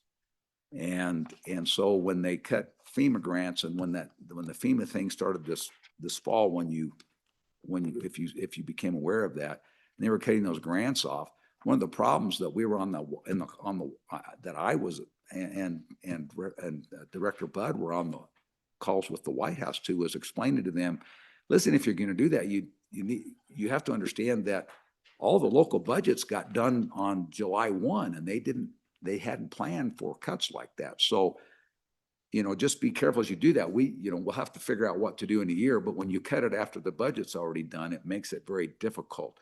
So as you go through that, this is a calculus we're going to be fighting through, and we're going to be facing as a state for the next number of years, because there is not a choice to bring the federal budget into line with a reasonable level, move towards a balanced budget. States are going to have to be very, very judicious about what they do. They're not going to be able to do everything. They're going to figure out what it is they should do. Our livestock industry is a core industry, and we got to make sure to take care of. That's why this particular suggestion for vets to make sure that we've got a healthy livestock, especially with this new screw worm coming north, is an ugly potential if that starts to move into these livestock herds through the Intermountain West. Please. Thank you, Mr. Co-Chairman. And I would echo your sentiments about us offloading, expenditures on the federal government at opportune times. We need to be careful as we look at the Rural Health Transformation Fund as we go into that. And I would like the legislature to work closely with the governor in how those funds should be spent. Moving on to letter 4, I appreciate the governor's, or letter 3, I believe, was the local governments. I appreciate the governor's support in our efforts through the summer to create a long-term solution for local governments. We too appreciate the impact that local governments play and want to make something that, frankly, they're not dependent on whether the legislature is conservative and really cutting back on the spending, or whether it's more liberal and increasing the spending. So appreciate that support there. In letter 4, I already asked those questions about the trade office. Letter 5's I think this is an opportunity that's appropriate. The PRC coming here when they're being kind of squeezed by liberal policies in Colorado, it's a good home for it. But I do appreciate the stepping up of Cheyenne in this regard. It is going to be housed in this area. But I guess I would also ask you, are we seeing an equal level of participation from the actual entity as it would come here? I want to make sure that they want to stay here when they get here. It's not just based on us funding.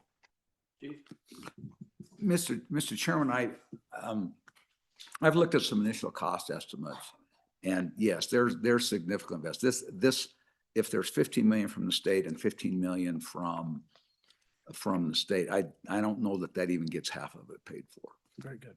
Thank you. Mr. Co-Chair, please.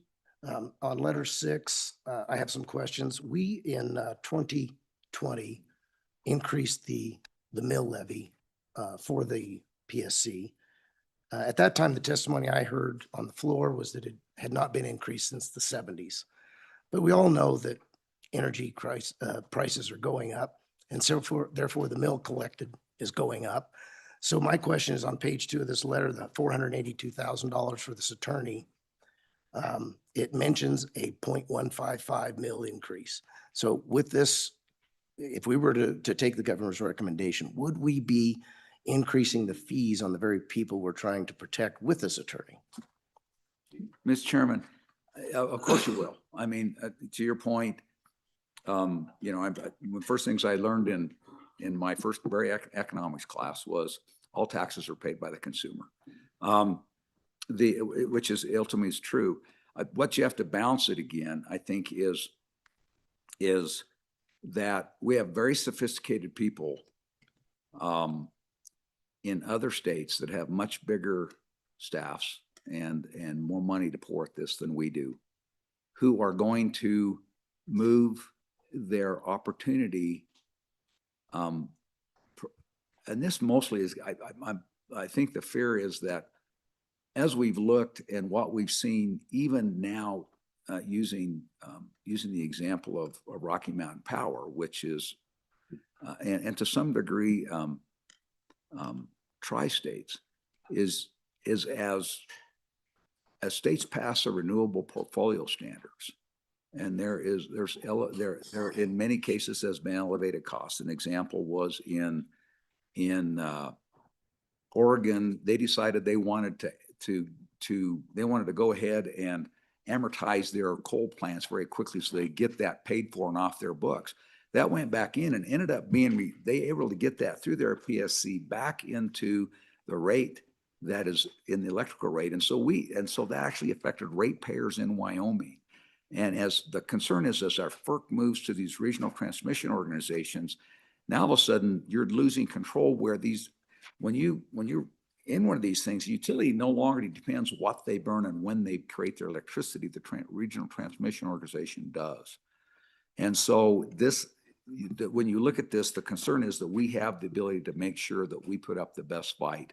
So one, we don't lose the autonomy, and two, that we don't end up paying costs that are the increased costs that are relatable to renewable portfolio standards that we don't subscribe to and that we don't have in our state, but that they're done as we have an increasingly interconnected electrical grid. And that's, so it's I don't know what you call an insurance policy, but maybe a better thing is a defense fund, but. Mr. Chairman. Yeah, I agree with the need. That's pretty clear as we compete against other states. I see this very much akin to the water situation we have with other states on the Colorado River and other rivers.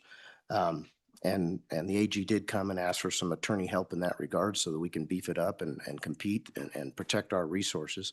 This is very similar, and I agree with you in that regard. So my next question on this is, what has the PSC been doing to date in this effort, that they see that they need an attorney to help them get it done? I think that, well, excuse me, I'm sorry, Mr. Chairman. Mr. Chairman, thank you. The new rules and the FERC, this is relatively new, and it's going to be a new area of what. So the direct answer is I don't think they've been doing much because this is pretty new.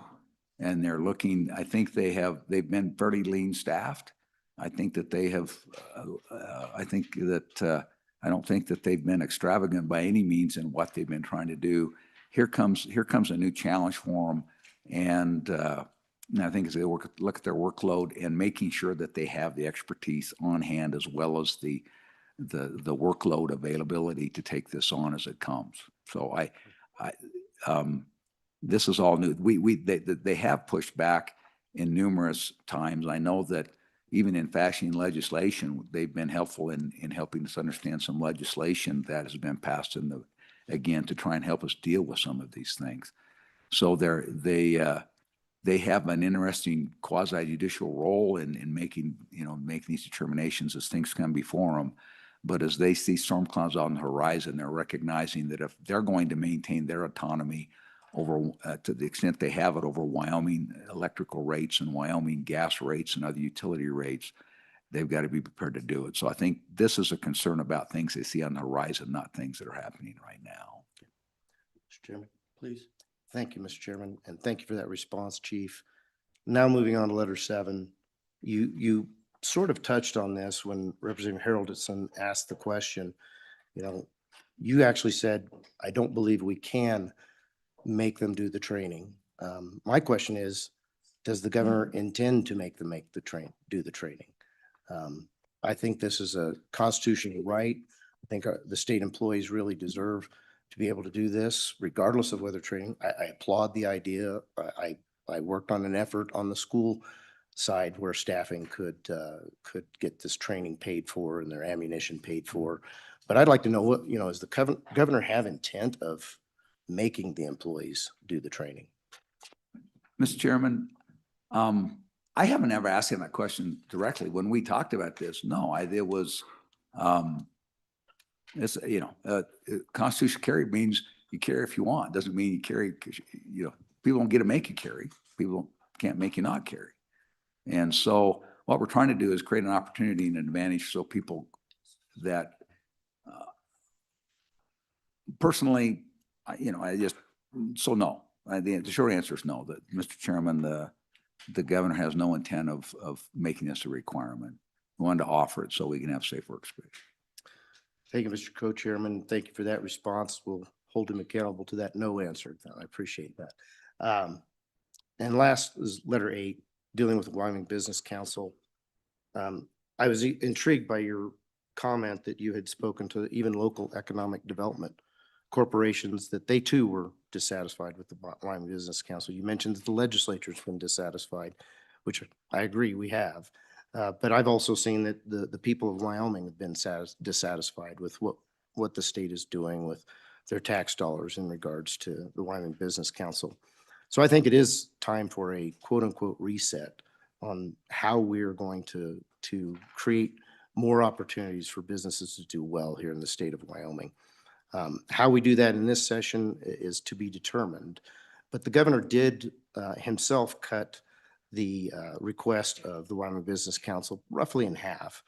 And the governor, I'm not seeing it in these letters anyway, did not request for additional energy matching funds, which also could be easily argued is the same type of effort to create economic development within the state and the energy sector. So what is the governor's vision for this? And I hope it's not something along the lines of becoming carbon negative, but does he have a vision on how this economic development should go if he wants to not completely, as the letter says, gut Wyoming Business Council? Does he have an idea of how we can reset this and really get it to where those three entities, the legislature, the people of Wyoming, and the economic development corporations, as well as local governments, are satisfied with the product that we're doing at the state level? Thank you, Mr. Chairman, Mr. Co-Chair. Thank you for the question. I think what you have is, I think, and as the letter points out, I think that one of the issues over the years has been a number of realistic expectations. Wyoming wants to grow economically. They want to diversify. They want to have economic opportunity for themselves and for their kids. They want to do those things. One of the issues that you find, and so in this discussion of Wyoming Business Council, I picked up the phone and I called around the state. I picked up some folks. I made a handful of phone calls. What do local economic development organizations think about that? Just want to see, and like I say, I didn't call them all. I picked up and called a handful, and I told them I would. It was off the record. And I wouldn't repeat who they said or why. I didn't want. I want to hear their frank opinions, right? I mean, what's going on? And what I found was, I think unsurprisingly, it depends where you call. I called one place and their relationship is awesome. They don't see how it could be any better. That's wonderful. I found another one, frustrated that they couldn't get the right coordination down. It just, they just didn't seem to coordinate. Had another one where they didn't where the business council had one vision and they had another vision. So I think what it is I think you're around the state, you're going to find that in regions and in areas is maybe the problem is we've kind of had a one size fits all, and maybe that doesn't work even in a state that has a small population as we have. But what I also found was it's not all bad either. I mean, they've had some very positive things. There have been leads that have been brought to them. They've had money. They've been able to work on some infrastructure issues and get some things done. Example, Pronghorn Business Park up in your neck of the woods. And so there's been some successes and there's been some frustrations. And so I think the question, and then it's how do you make the right decisions, and maybe it needs to be more regionalized. Maybe that's what it is. But what it is that there are some very successful things that have happened. Like say some of the loan succession planning. There have been some very successful things that are out there. There's land that's owned, rents that are due. There's business parks that are up and with anchor tenants that are growing and doing well. And so I think that the governor's vision was that you wouldn't just run around the state and sprinkle fairy dust and hope good things happen, that you would find a way to plan. And so I think there's been a state plan, but maybe there needs to be multiple plans. Maybe there need to be regional plans. Maybe there needs to be more insight about how do we do this effectively and identify those things. Again, the other thing that happens too, I think some frustration is that local EDOs maybe feel they get brought into the state goes out and finds a potential company that might be a good fit. And it seems like they feel like maybe the local EDOs get maybe brought into the party a little bit late. And so ultimately they like the fact that the state has reach, the state has some resources that can match and help locally. They like the fact that the state can go out and be a presence for the state and market the state, but could do a better job at having inventories, what's available around the state, making sure that they understand the needs of local areas and what types of things can be supported by the infrastructure and the workforce and the other things that are available in regional areas around the state. I think that they do a good job of that, but then there seems to be some, like say, as you transition, eventually those decisions are going to be closed and made, and they're going to be built at the local level. And there needs to be enhanced coordination, planning, and handoff, and understand a plan better. And again, it may not be the same answer everywhere in the state. And so I think there's some things that need to be looked at, refine it. On the other hand, there's some things that are working very well. Mr. Co-Chair, thank you for your indulgence here. I do appreciate it, and appreciate the response. I really am looking for visionary leadership in this regard, as well as across the enterprise and throughout the state. And I hope we can see that. The legislature is prepared to work with that type of leadership. Mr. Chairman, if I may. Yes. Thank you. I mean, and the governor, so I mean, if you want to make a formal task force and let's get on this in the interim, the governor is more than willing to do whatever you'd like to do to work forward. Let's figure out how to make this work. Mr. Co-Chairman. I'm done with the letters. When you were here before, I failed to ask a question, and I'd like to ask that now, if I may, Mr. Co-Chairman. In your tribal liaison, some years ago, we went from 1 to 2. And so my question is, do we really need to have 2 tribal liaisons? I understand there's some difficulty with having everybody together in one room, but we live in an age where most meetings are taking place over Zoom. If we have to have 2 meetings, we can do that. Could the governor's office accomplish what it needs to with tribal liaison with 1 liaison? Mr. Chairman, respectfully, Mr. Chairman, Mr. Co-Chairman, thank you for the question. I think that, and I think you could turn to your co-chairman, Mr. Coleman, turn to Mr. Vice President and ask him about Fremont County. Fremont County is unique. Fremont County, I mean, and the issue is that you have, while we're all Wyoming residents, there are two sovereign nations on the Wind River Indian Reservation. I believe that is the only one in the nation that is like that.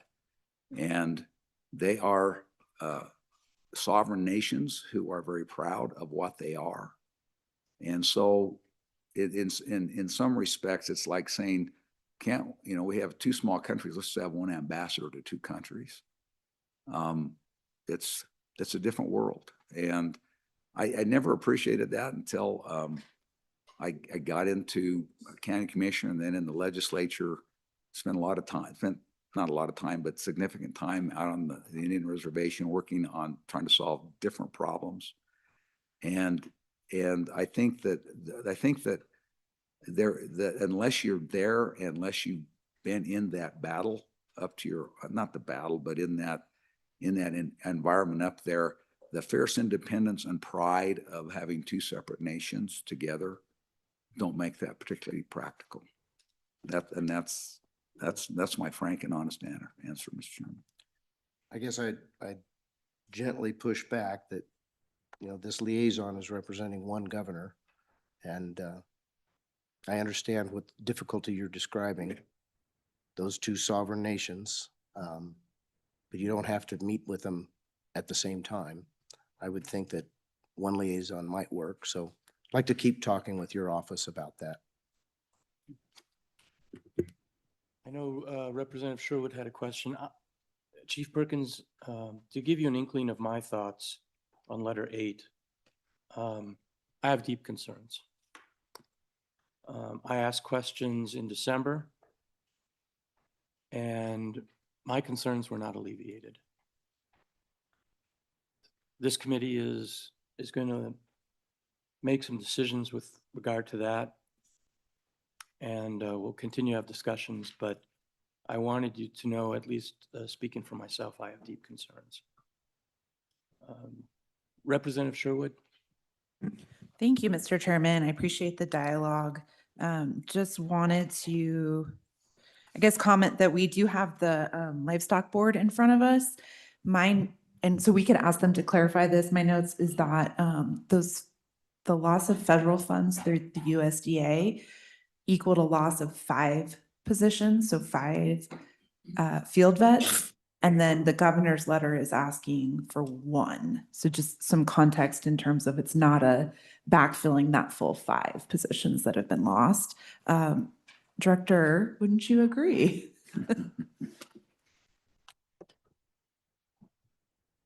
Who wants to answer that?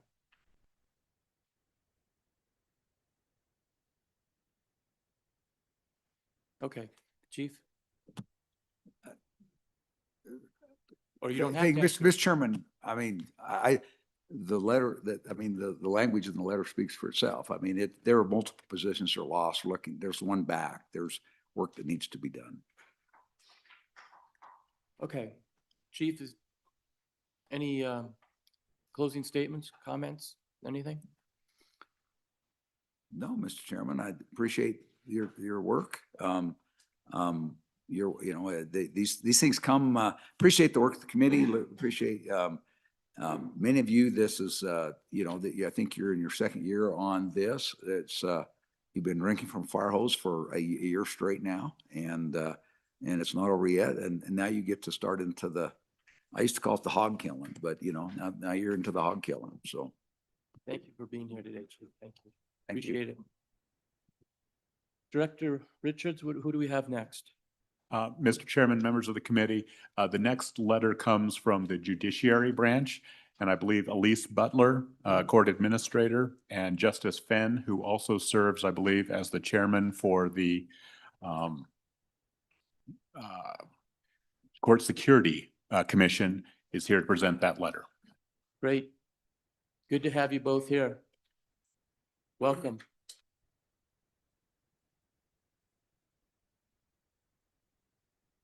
Good morning.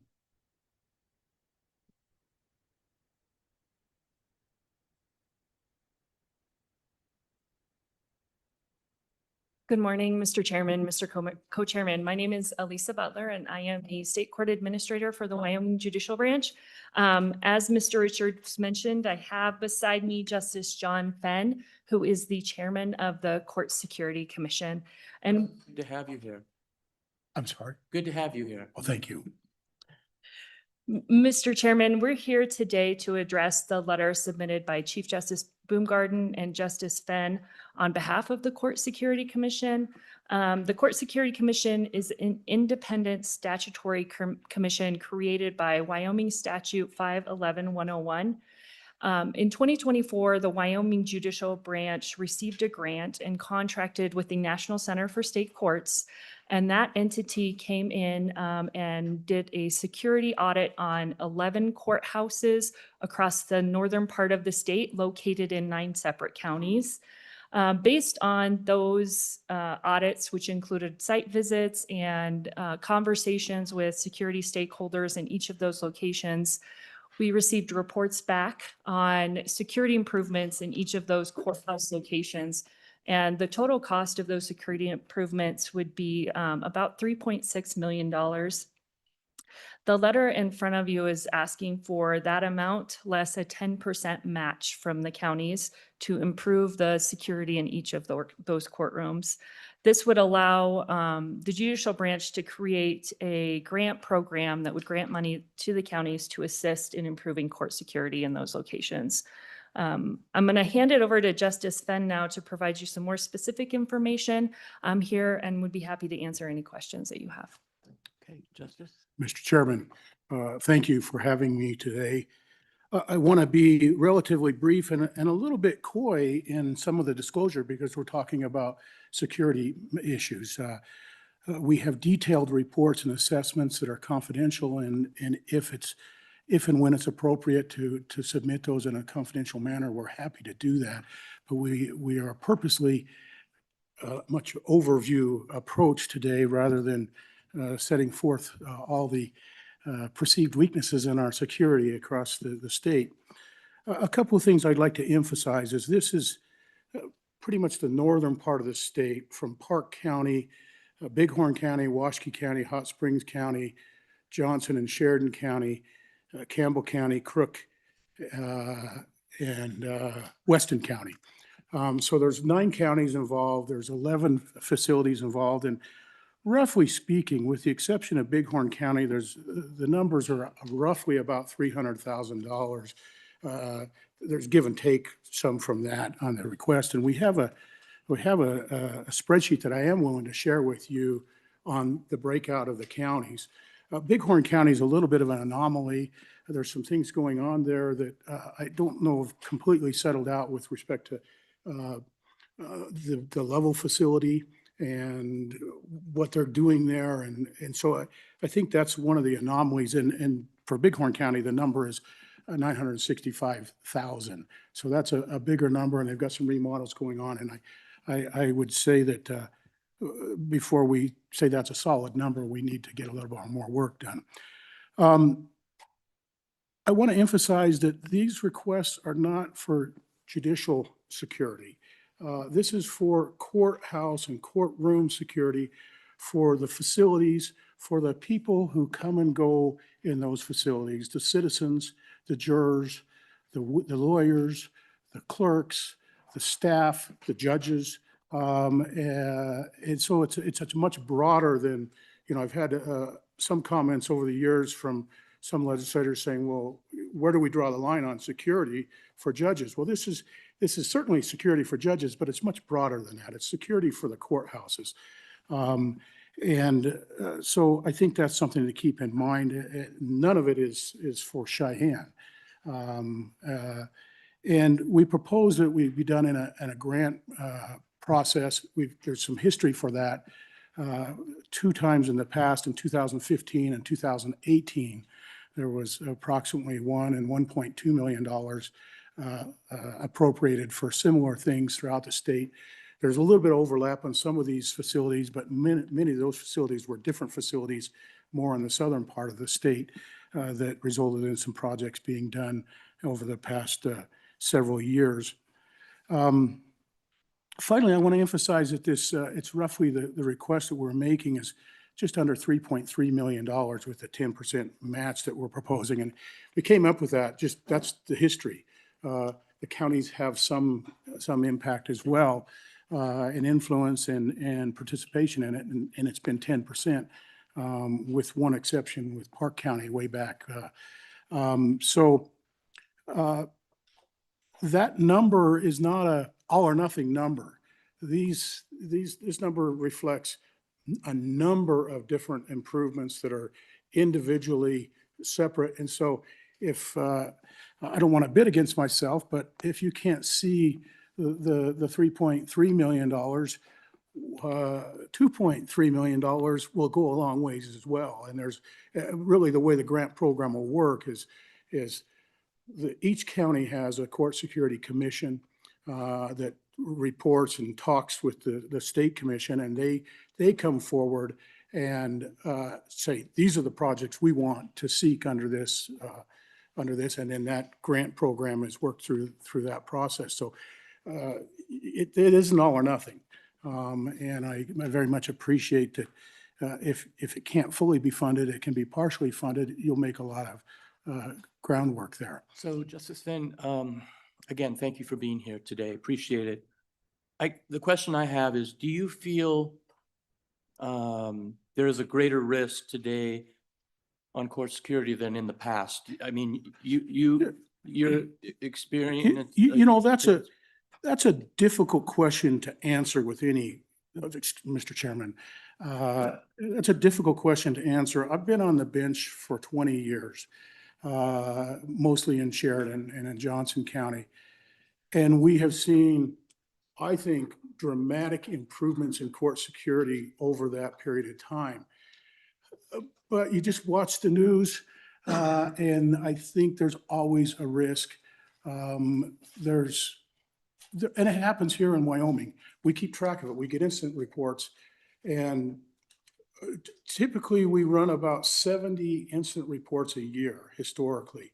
When I became part of the chair of the commission, I really got out there and beat the bush. We saw a dramatic increase in the incident reports. And I think part of that was me getting out there and saying, give us the reports. Right now, the last 12 months, we had 78 reports, which is about 10% higher. Some of those reports are fairly nominal. Some are very serious. I think it's always an issue. It's always a concern. It's something that I take very seriously, whether it's greater. We've had, it's happened in Wyoming. We've had a schoolyard shooting in Sheridan. We've had a bombing in Cokeville. We've had a weapon smuggled into my courtroom and hidden in a Kleenex box. We've had a gun wrestled away from a deputy in Evanston.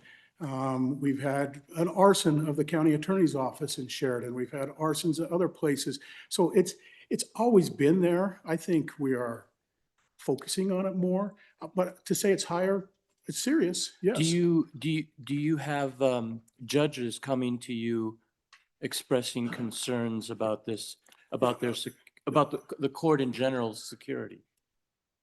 Mr. Chairman, yes. And it's usually through the form of an incident report. It's often some personal attack or somebody approaching them at their home, threatening them. We get those, I wouldn't say regularly, but they are not infrequent. I've had people on my doorstep, disgruntled litigants in domestic relations cases knocking on my door on a Saturday afternoon. And so, it happens in small town Wyoming. Everybody knows where the judge lives. And it's not just the judge.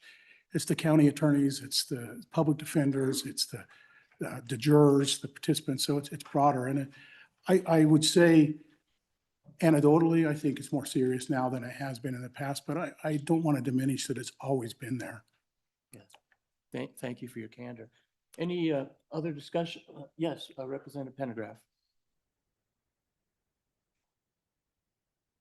Thank you, Mr. Chairman. Justice Finn, it's always good to see you. Thank you. Nice to see you, homeboy.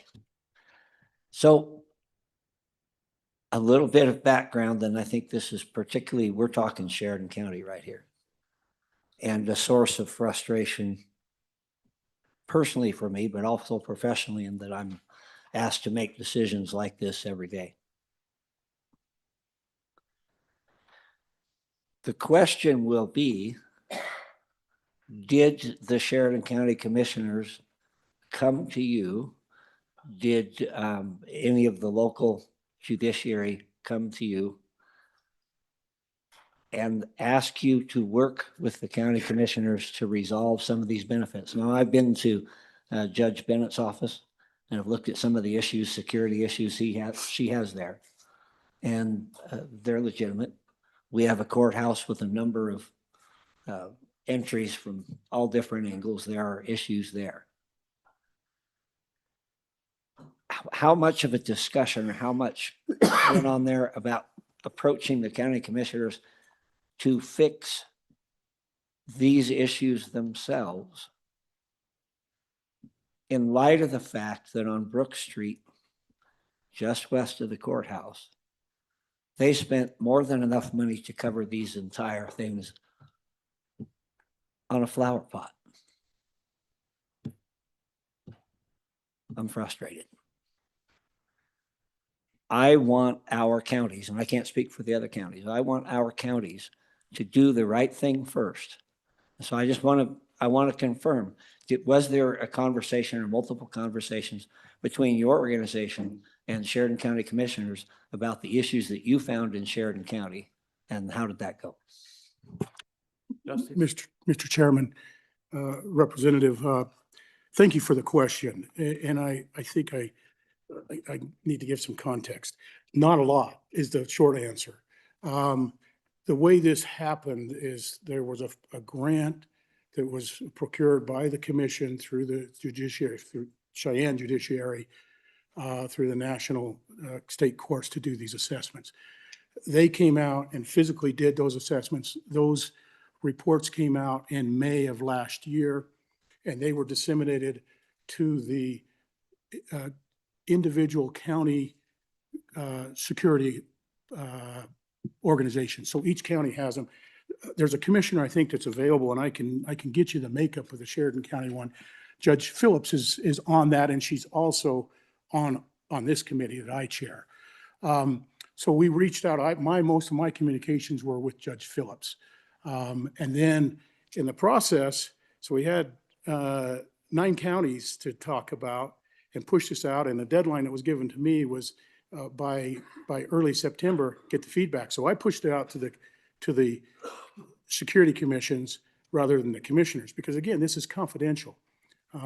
What they did from that with the commissioners, I can't answer, but that was built into this. So I've not had any direct communication directly with the county commissioners. I have had direct communication with the Sheridan County Sheriff and the Sheridan County Judge Phillips and the deputy that's connected with the bailiff who provides the security for the courthouse. So that's the best I can answer that. Please. Yes, for the record, sir, I too had 2 or 3 discussions with Judge Phillips and understand her issues there as well. And I just hope that from where you sit, you can see some of the frustration from where I sit. Other questions? Any other questions? Justice, do you have any? I'm sorry, I didn't catch. Do you have any additional thoughts that you'd like to? Only finally, thank you for the opportunity to present this. No, I emphasize that this is a separate, independent commission. We're happy to administer it in any way that sees fit. Historically, it has been done 2 different ways. One through the Office of Administration through the court, the other one through the land board that I'm not that familiar with. The commission itself doesn't have the resources, and it's kind of like the chicken or the fox guarding the chicken coop a little bit. I don't think the commission itself should administer this trust or this grant program if it's funded. And it's not an all or nothing number. So thank you for your opportunity to be here and your attention. Thank you both for being here. Appreciate it, Justice. Thank you. Director Richards, what's next? Mr. Chairman, the next elected official is the State Treasurer's Office, and I believe Deputy Don Williams is joining us via Zoom. They have one letter. It's Agency 004.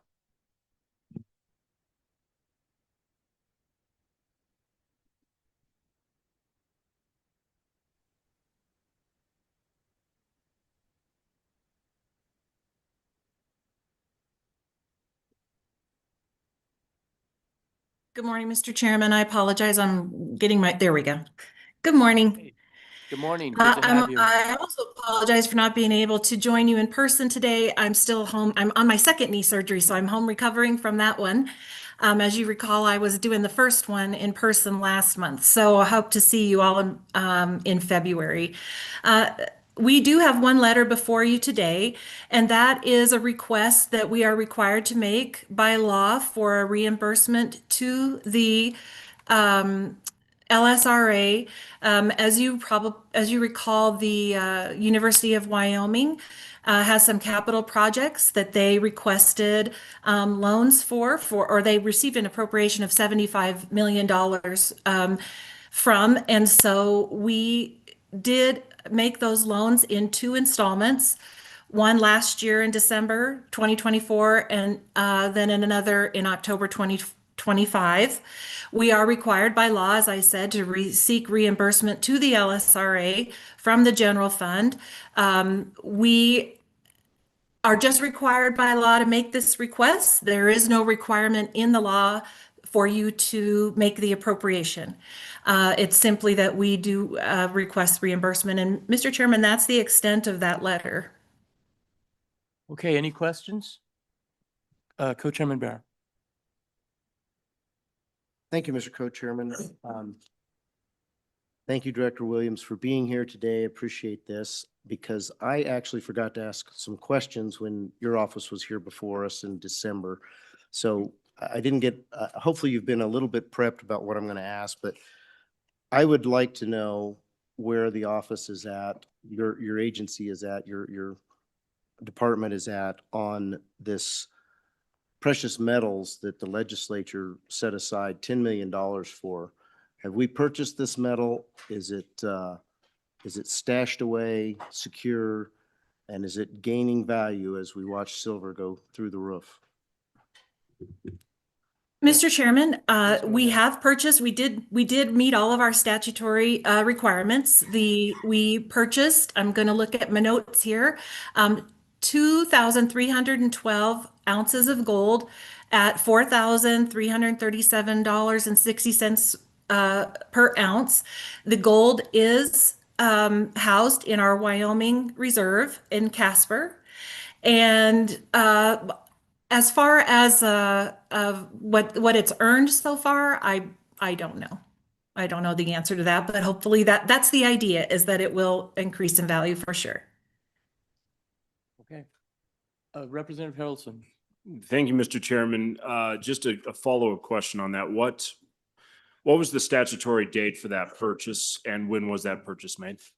The statutory deadline was by the end of the year, December 31st, and the purchase was secured on December 19th. Okay, any other questions?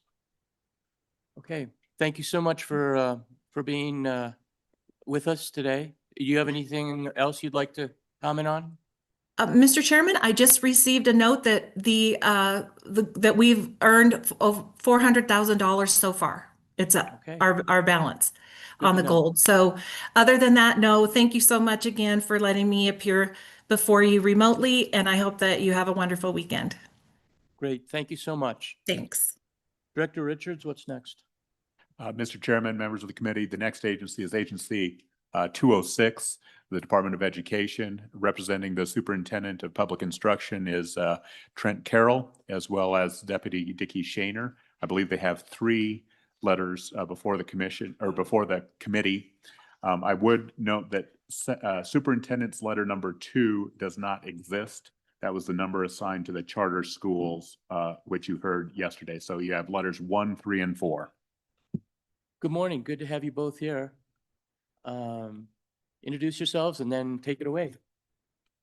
Good morning, Mr. Chairman, committee members, Dickie Shaner, Department of Ed. Good morning, committee. Trent Carroll, WDE. Again, good to have you here today. Thank you, Mr. Chairman. Appreciate the opportunity to present these three letters. We'll start with the Steamboat Legacy letter that you received back in October. Just wanted to bring this back to the committee's attention. There was a little bit of an issue here with a requirement in statute from 2025 bill that requires $60 million in our standard budget for the Steamboat Legacy Act. As you are all aware, there's current litigation that's ongoing. This funding was removed from the standard budget, and the superintendent just wanted us to make sure that you were aware of that. And if there's a favorable ruling in the next few months, we just want to make sure that we have funding available to get that program rolling into next year without any issues or concerns about ongoing funding. Okay, any questions? Any questions? Okay, let's proceed. Thank you, Mr. Chairman. The next letter we'll go through is our second letter for Department 206.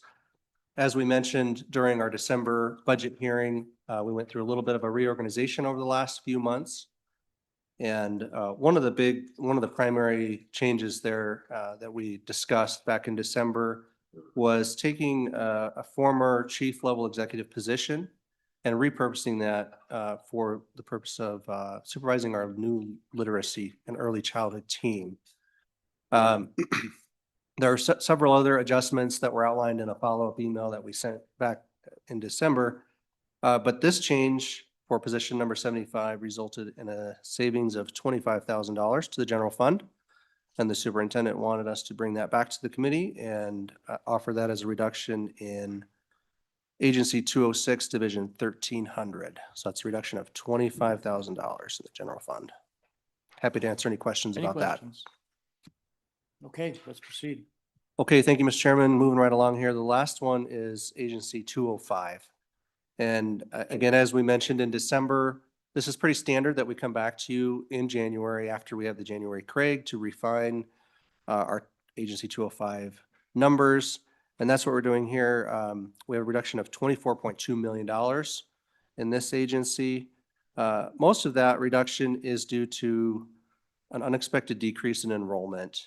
So our original budget request was using flat enrollment, and we had a decrease of 2.78 when we received our 25-26 enrollment.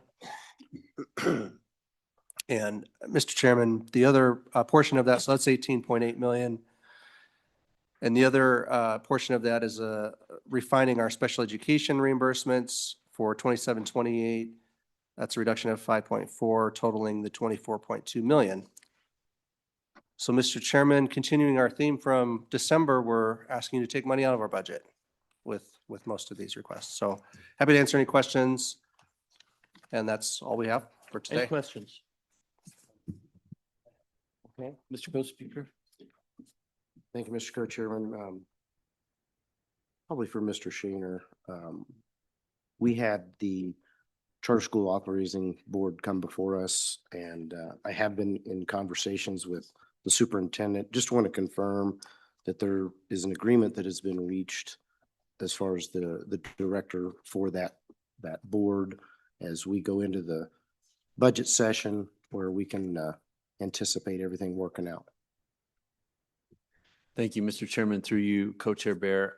As I understand it, the superintendent has been in discussions with the chair of the charter board, and they have discussed that if the current executive director position is to remain with the existing employee at the existing salary, that there be a footnote just put in this budget that if that position's ever vacated, that salary will be reassessed consistent with ANI HRD policy or something along those lines. Okay, any other questions? Okay, any final comment? Otherwise, thank you for coming this morning. Thanks for all your work on Appreciate it. budget. Appreciate it. Okay, thank you. Director Richards? Mr. Chairman, members of the committee, that concludes the executive letters. Let me offer you some options, if I might. You do have an 11 o'clock set time for public comment, If you wanted to hold that set time, I see that the Joint Powers Board representatives who are on a callback from Cody are present. You could take them before 11. Yeah, why don't we do that? Mr. Chairman, I believe Glenn Ross, representing the Joint Powers Board for Park County and the city of Cody, related to the state shooting complex, and his colleague is here from Cody. Good morning, welcome. Good to have you here. Go ahead and introduce yourselves and take it away. Mr. Chairman, Mr. Co-Chairman, and committee members, I'm Glenn Ross, and I'm pleased to be here with you today. I thank you for allowing us to come visit with you and share about our progress.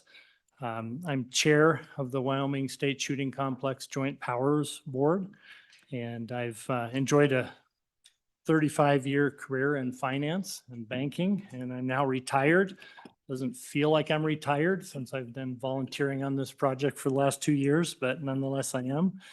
And I've had quite a bit of community experience and volunteer experience. Put in over a decade of time with the Park County Travel Council, our Cody Chamber, Forward Cody, our economic development group, and currently I'm a trustee at the Buffalo Bill Center of the West.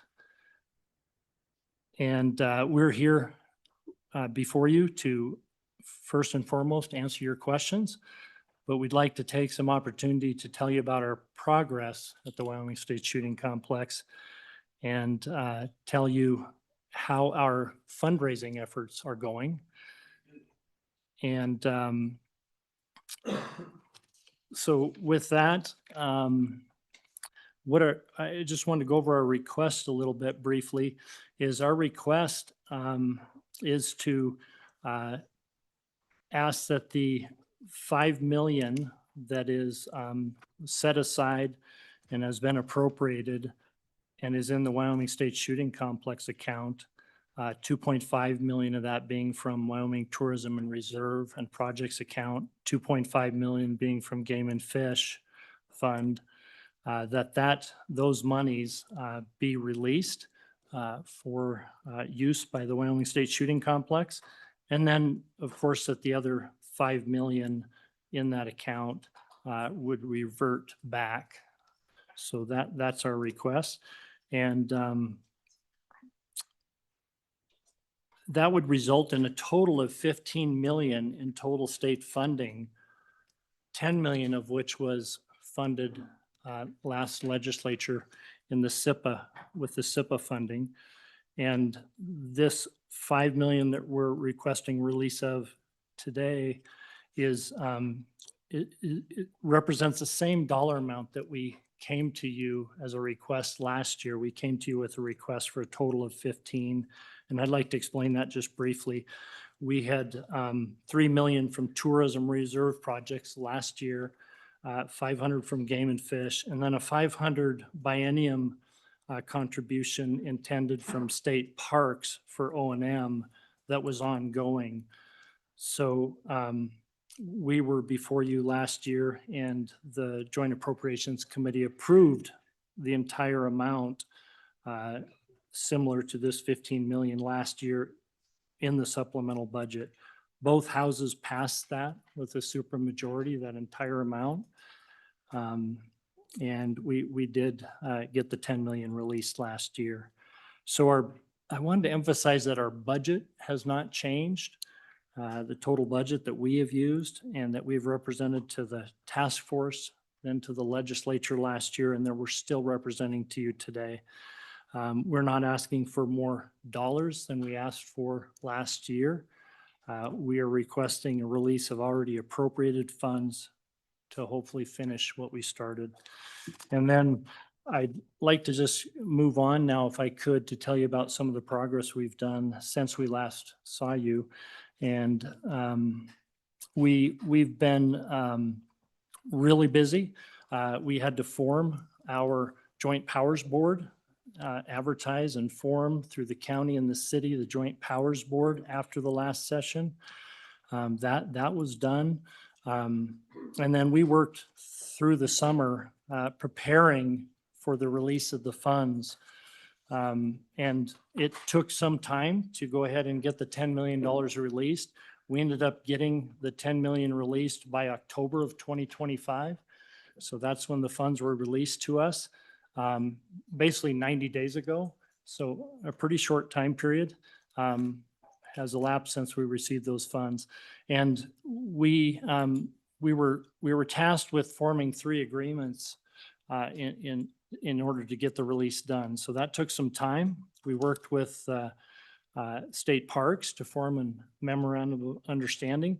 We worked with the Office of State Lands and Investments to form a lease. And we worked, and then there was a MOU between Office of State Lands and State Parks that was done also. So it was 3 separate agreements were worked on in order to get the release. And then once that release was in place, we've been working on, of course, the backbone, the infrastructure, electrical, water, those things. We've drilled a well. We've done geotech soil testing. The county has built the county access road. Several miles of road was completed and constructed, working through BLM for a lot of that time to get that approval. That's been completed. The top dressing will be done in the spring. And we've also now started construction on the interior roads. We let that bid, and we are now constructing 1.25 miles. Right now, as we speak, the dirt's turning to build those roads. And then we've got a design build contract, a guaranteed maximum price with the event center that'll be part of the complex. And we've spent and committed to date $1,835,000. I think that question's important to answer. We've committed and spent $1,835,000. And I'm pleased to report we've had just great contractors that we're working with spread throughout the state. We're working with 1 in Lander, 3 in Casper, 3 in Cody, 1 in Powell, 1 in Sheridan, none in Montana. So we're pleased with that. And what I'd like to do is go ahead and turn it over to Patrick now and let him introduce himself. I probably should have let him do the introduction earlier. I apologize, Mr. Chairman. Patrick, good to have you here. I do want you to know there's questions, so I'm trying to We'll time talk here. faster. Okay. Okay. Go ahead, Patrick. Thank you, Mr. Co-Chairman. Mr. Chairman, Mr. Co-Chairman, members of the committee, thank you for inviting us here today. I'm Patrick Giles. I'm the CEO of the Wyoming State Shooting Complex. And a little bit about myself. I served 6 years in the Army. And during that time, I developed a passion for competitive shooting, which has only grown since that time. During that period, I also decided that I would join the firearms industry after completing my term of service. I started work with a company called Zev Technologies and worked my way up pretty quickly through that company over the course of about a decade to executive leadership.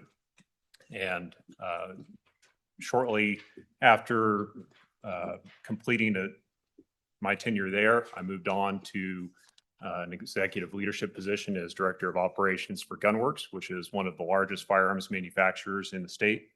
Very proud to have worked there and helped build that company. And just recently joined the state shooting complex as the Chief Executive Officer. I've been in the position now for less than a month. I've been working diligently through the holidays to get us ready to kick off our fundraising campaign. Very excited to be part of this team and part of what we are building. I'm happy to report that in the time that I've been working with the Joint Powers Board, working on the complex, we've accomplished a number of things. One of those is finalizing our site design. We were very diligent about making sure that we accomplished all of the goals of the state in servicing the different shooting disciplines and venues, and being able to craft a complex that would be capable of handling and inviting national shooting competitions to our state, to bring their competitors to participate in competitions here. And I believe we have arrived at a design that will be very successful in that. There's an example of that printed out and distributed to you. We have also been working diligently to prepare for kicking off our fundraising campaign. To that end, we have been refreshing our marketing materials and our website. Both of those are going to be completed here over the next 2 weeks prior to the SHOT Show, which begins in less than 2 weeks. I will be attending SHOT Show to solicit sponsors for the shooting complex. We have a number of meetings already set up. We have meetings set with companies such as Glock, Smith & Wesson, Springfield Armory, Browning, Winchester Ammunition. We also have a very exciting meeting on Monday with the CEO and the board of the Civilian Marksmanship Program, the CMP. They are one of the governing bodies of some of the most popular and largest shooting disciplines across the nation. They are also the owners and operators of several large shooting complexes on the eastern part of this country, and they are very interested in expanding west and partnering with us to do so. So we're very excited about the opportunities there. So you may be saying, show me the money. So I want to report on what we have raised and what we have been spending. We have raised 23% of our goal to date, approximately $1.8 million. And that's been done by a variety of sources. Our county road, of course, our City of Cody Economic Development Group, our Park County Travel Council, the city, county, Park County Travel Council, other funds also that started us. And we've received a number of donor funds already. And we've also received some additional pledges. And that's before we've gone public with our fundraising. So that's 23% again of what our stated goal. Oh, I'm sorry. So what's Mr. Chairman, you've raised? $6,335,000 is our stated goal that we've promised in our budget to you that we would deliver as matching. And we've raised 1.8 million so far to date out of that goal, which is actually, it's a little higher than 23%. I revise that. That's a little higher than 23% of our goal. And we're kicking off our fundraising campaign now. We've got our CEO. We've had 90 days since we acquired the 10 million, and we've gone with our marketing material. So we're kicking that off immediately. We've been sort of in the silent phase, and we're very confident. I'm very confident, given my experience and background in finance and also helping support other nonprofits in the community. We will raise the $6,335,000. I think the question is, how much more will we raise? I think we're going to be probably looking at being tasked with that over time. And because we're going to want to make this world class and things are going to come up. So our community is very generous. We're experienced at this.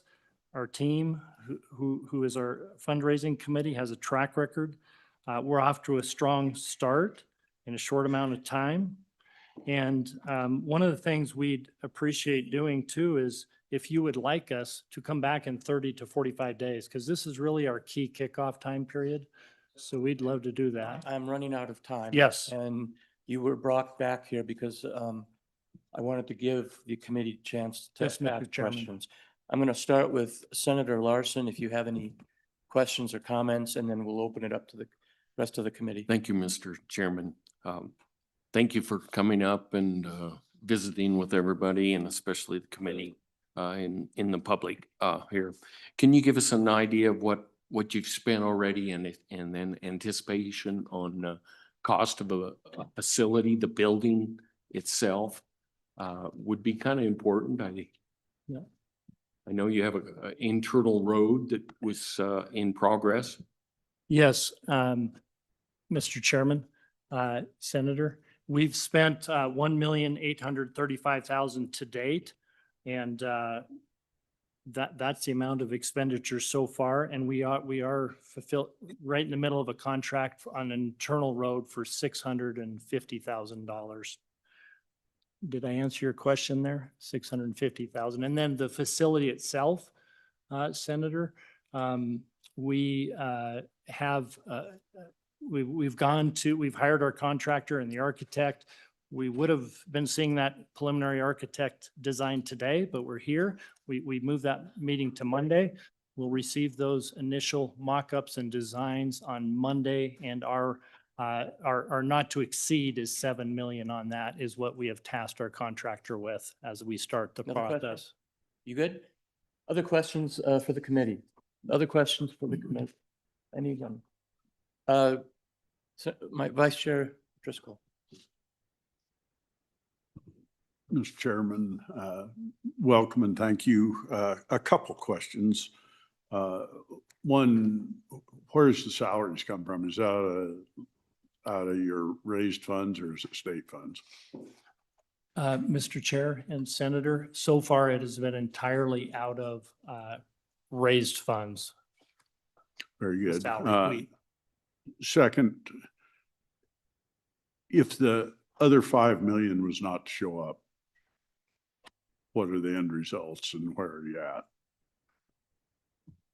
Mr. Chair, Senator, I'm very optimistic. I'm always optimistic, but I would say that we definitely are at the same spot we've always been.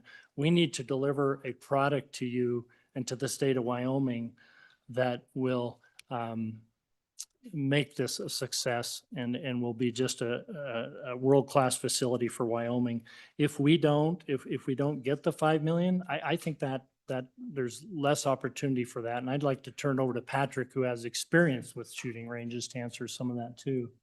Mr. Chairman, Senator, my goal for this $5 million is that if we achieve this, the release of these funds that have been appropriated, we will be able to build a facility that is not only world-class, but features the venues, features the facilities needed to be able to attract the national level matches that are the goal of this facility. And by attracting those matches, we attract the customers who are going to travel into Wyoming and they're going to participate in the shooting sports. They're going to come back year in and year out. We'll be able to continue to host these events.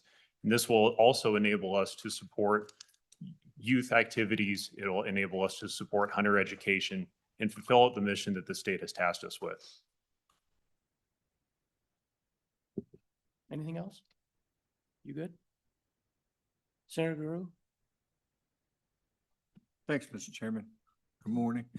I just feel a little confused and I want to make sure I have it right. You've raised you're just starting your campaign to raise funds. You've got 1.8 million. Is all of that from government sources or is there private funds in that too? Or is it all private fund? Just give me a picture of the 1.8. Mr. Chair, Senator, the majority of that would be from entities in Park County. County, of course, road being a heavy part of that. And then our economic development group contributions to carry salary and expenses to date. And then Park County Travel Council monies. But there are donor funds in there too. As we've approached our donor committees, some people have written checks already before year end. So there's 70,000 of cash from donors already and another 115,000 in hard commitments before starting the campaign. Senator. Thank you. Anything else? Any other questions? Any other questions? Mr. Co-Chair? Thank you, Mr. Co-Chair. We had testimony earlier from the chairman of your board, who's on this board, that there were other facilities in other states that were around the $20 million cost range. So I'd like to put us on a, apples to apples kind of comparison here. What is the land value that the state has provided?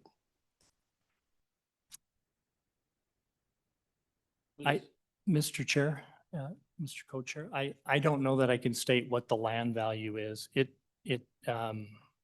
it's invaluable because the site in and of itself is the core of what we're trying to market and sell here and bring people through Wyoming to increase our investment in tourism and diversify our economy. I don't have a set figure. We didn't appraise it. We were guided by the task force they guided us to try to acquire and utilize a state lease if possible, not BLM, but a state lease. And that the goal there was to have more monies to invest in the facilities to get to world class. And I would let Patrick speak about South Dakota as an example, because you touched on that, just their experience briefly. Mr. Chairman, Mr. Co-Chairman, I actually just took a site visit out to the South Dakota complex this past Sunday. I spent half a day with the director of their facility, and I had the opportunity to get to learn the background of their facility, where they've come to date, where their investment has gone and where it is going. I learned that while they have opened, they are not yet complete with construction. They expect to complete the entire build out of their facility over the next 3 years, and they estimate the total cost will be roughly 25 million by the time they are complete. They also have a much smaller facility than us, than what we are planning. They do not have nearly the number of venues that we will. And we will also not be a part of the state parks as they are. So our intent is to stand on our own 2 feet after we are open to the public. We're planning to be able to break even over the first 3 to 5 years and operate under our own feet from there on out. It is not our intention to continue to draw upon the good graces and the monies of the state as the South Dakota complex is. Okay, other questions? Yes, please. Thank you, Mr. Co-Chair, for a follow-up. I'll start with a brief statement. We scrambled last year when the supplemental budget was not passed, because in that supplemental budget was the spending authority of this account that you're asking for right now. That account had been set aside in the initial bill, and that was the expected expenditure for the whole project. That's at least the way it was described to me. And so we scrambled last year, got you the 10 million through SIPA with the anticipation, and it was put to me pretty clearly that the 10 million that had been set aside in that fund would revert back to the state as we had the opportunity to get back in office this year. So now, it looks to me like we're making this thing a little more expensive than we initially thought. And I can tell you a $7 million building, you've just described it being bigger and nicer than what South Dakota's building. My family's in this same business down in Colorado. They have a very nice facility. They're only doing shotgun sports, but they just built a facility for 1.2 million that's serving 1.7 or 2.5 million people in the Denver metro area. So I guess I would say that if we can't get you this additional 5 million, I think I'd go back to the drawing board. You got to have those things out there in the field that you're describing, Patrick. You can't have a facility without targets, without shooting stations. All those things are important. I understand that's probably where you're looking for this additional 5 million, but it sounds like we're building quite a facility at $7 million. So depending on what happens in this session, be prepared to revisit those designs and see if this can't be something done a little more affordably. Thank you. Thank you, Mr. Co-Chair. I want to recognize Senator Hicks. I am starting to eat into my public comment time. So I'm gonna be flexible, but Senator Hicks. Thank you, Mr. Chairman. And I think that the questions that when we direct to these, when we talked, the nomenclature that we use in the legislature and, SIPA and all these things, it's not a fair question to ask. And so, Mr. Chairman, so I don't recollect that conversation. Maybe that happened to Chairman Bear, on the House side. You guys were presented a budget last year in JAC that showed a $20 million budget. And when we came back, worked with the proponents, and I know Chairman Washett's on here. That came back, we presented the budget. That was the justification to release the 10 million in the existing account, plus everything, the extra 3, plus the 5, plus the 5 ongoing. through state parks. And just as a technical point of information, we did not have a supplemental, but that passed both houses. That passed both houses. That supplemental, I've got the language here if you'd like to see it. So I think the point that I want to put out there is the legislature as a whole passed this. Because of our own process, we didn't end up with the supplemental. But every member in the body had an opportunity, and that was part of JAC's budget. It came to the floor in both houses. We debated it. We passed it out. So what we're asking for today is actually a better deal for the legislature because there's no ongoing expenditures here. That had a $500,000 recommended ongoing expenditure to state parks. And we're saying these guys think they can stand up and run a state facility on state lands and do it to the point that in a fashion that doesn't cost a long-term ongoing expense to the state. So we're actually getting a better deal than we had in the supplemental, had that ended up going through the conference committee report. This is a much better financial arrangement for the vicinity to run a state-run facility on state lands at no long-term ongoing expenditure or cost to the state of Wyoming. So I just want to make that clarification, Mr. Chairman, and I appreciate that opportunity. But so I think that, and again, if you'd like, I've got the actual language, then you guys have access to it, but that passed both chambers. So thank you. So thank you, Senator Hicks. I'm going to have to really curtail this now. Is there any other quick questions before we get into public comment? I want to thank all three of you for being here. Appreciate it. And I'm glad we did do a callback on this to clarify your position. So thank you again. Director Richards, I think we're at that point on public comment. Am I correct? Are we on that now? Mr. Chairman, you are. Yes. Just for the committee's edification, I wanted to note that Chairman Washit was also on Zoom. And Chairman Washit, thank you for being available for any questions that we may have. Appreciate your leadership in this matter. So thank you. Mr. Chairman, I believe we have 5 individuals who have signed up outside. And I was just going to, yes, it's my intent that we'll do in-person public testimony first. However, do we have the First Lady? Yeah, I would like to take, as a courtesy, First Lady Gordon, and then we'll go into the in-person public comment. So if we could bring, is she online? Yes, I have just promoted her, so she Okay. should be getting on right now. Okay. First Lady Gordon, a pleasure to have you here this morning, and thank you for taking the time. And please, whatever comments, we would very much appreciate hearing them. Well, thank you so much. And good morning, Chairman Salazar, Chairman Bear, and members of the Joint Appropriation Committee. My name is Jenny Gordon, and I want to be clear at the outset that I am speaking today as a private citizen and not in any official capacity. I began working on food insecurity in Wyoming in 2019 when I started the Wyoming Hunger Initiative, and I've remained deeply engaged in this work ever since. What I've learned is that food insecurity in Wyoming looks different than in most states. Our rural and frontier distances make food insecurity especially challenging. Many families live far from grocery stores, they face higher food prices, and have limited transportation. When benefits are delayed or reduced, there's often no nearby alternative. SNAP is one of the most effective tools we have to prevent hunger. SNAP is a supplemental program designed. It was never intended to fully pay a family's full grocery bill, and it does not. In Wyoming, it serves working families, children, seniors, veterans, and people with disabilities in every county. These are our neighbors, many working more than one job, trying to keep food on the table as grocery, fuel, and housing costs rise faster than wages. During the recent federal government shutdown, Wyoming families saw just how fragile our food assistance program has become.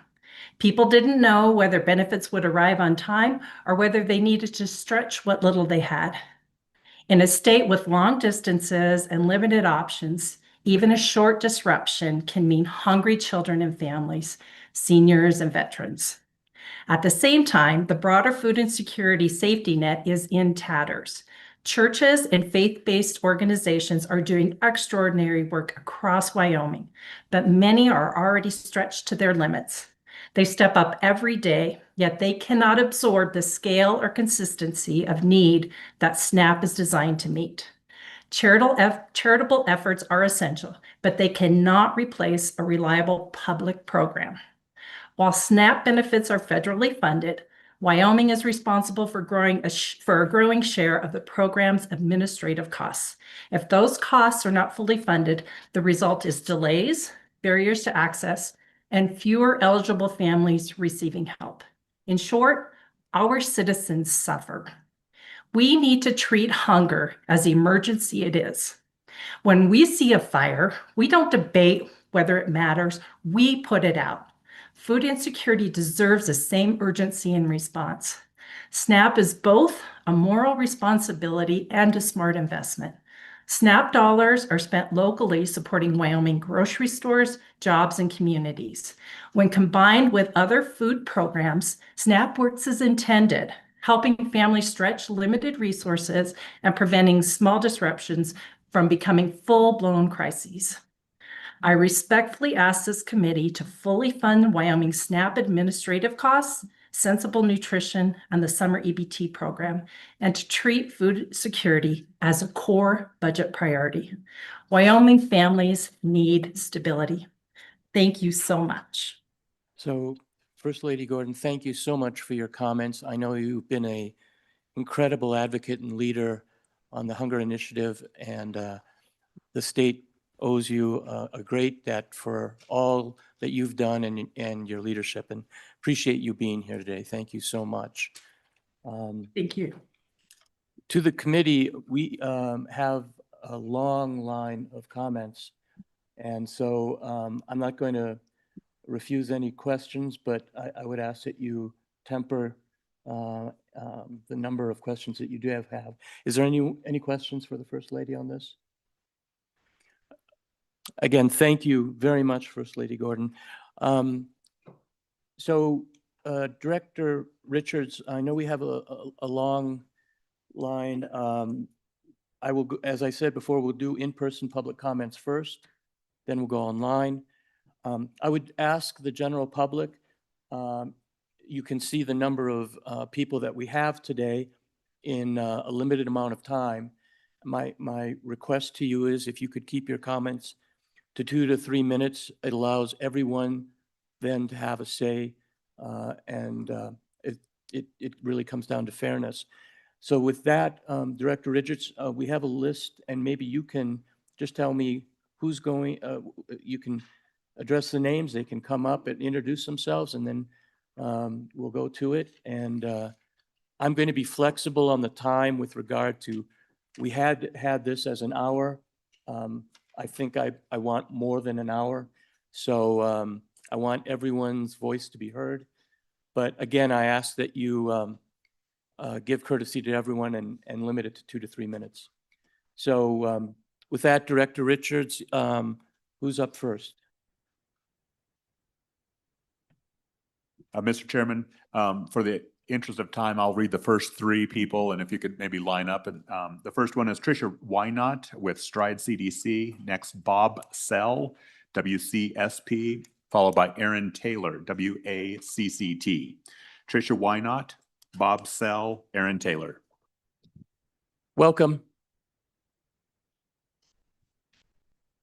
If you can, again, introduce yourselves, and then please go ahead and make your comment. Good morning. Morning. Co-Chair Senator Salzar and the entire committee, thank you for this opportunity. You have great work ahead of you. My name is Tricia Wynot, and I'm the Executive Director of Stride Learning Center, one of the 14 regional CDC centers throughout the state of Wyoming. I am in Laramie County, Region 12. And I am here today to briefly and quickly talk to you about our work. The CDCs, the Child Development Centers of Wyoming, are centers that provide services for children from birth until they go to kindergarten who are in need of special education, early intervention services. It is under the federal IDEA law for children with disabilities and special ed needs. We contract with the Department of Health. We are monitored by Wyoming Department of Education for compliance issues. We are licensed by Department of Family Services. So we have lots of cooks in our kitchen and lots of eyes on us, and that's okay because we do a really great job and we don't mind the scrutiny because we can stand up to it. I'm here today to ask you for your support on the required ECA ask. The external cost adjustment is something that's in statute, and it's critical for the CDCs to get that money to maintain our high quality early intervention for over 3,600 infants, toddlers, and preschoolers throughout the state of Wyoming that receive our services. We really need that ECA. It's something that is brought forth in front of the JAC every year due to statutes. I began as a special ed preschool teacher in 1992. One of my first students is now a UW Law School graduate. He was born with severe CP, and now he's a successful citizen and contributing highly to Wyoming. He is one of thousands of our Wyoming citizens who got their start from one of the CDCs. Not all of our children have survived. Many have passed away. Yet while they were with us here on earth, the children experienced joy and laughter with a strong sense of belonging. Their precious families cheered individual achievements, met their milestones, watched them grow and learn.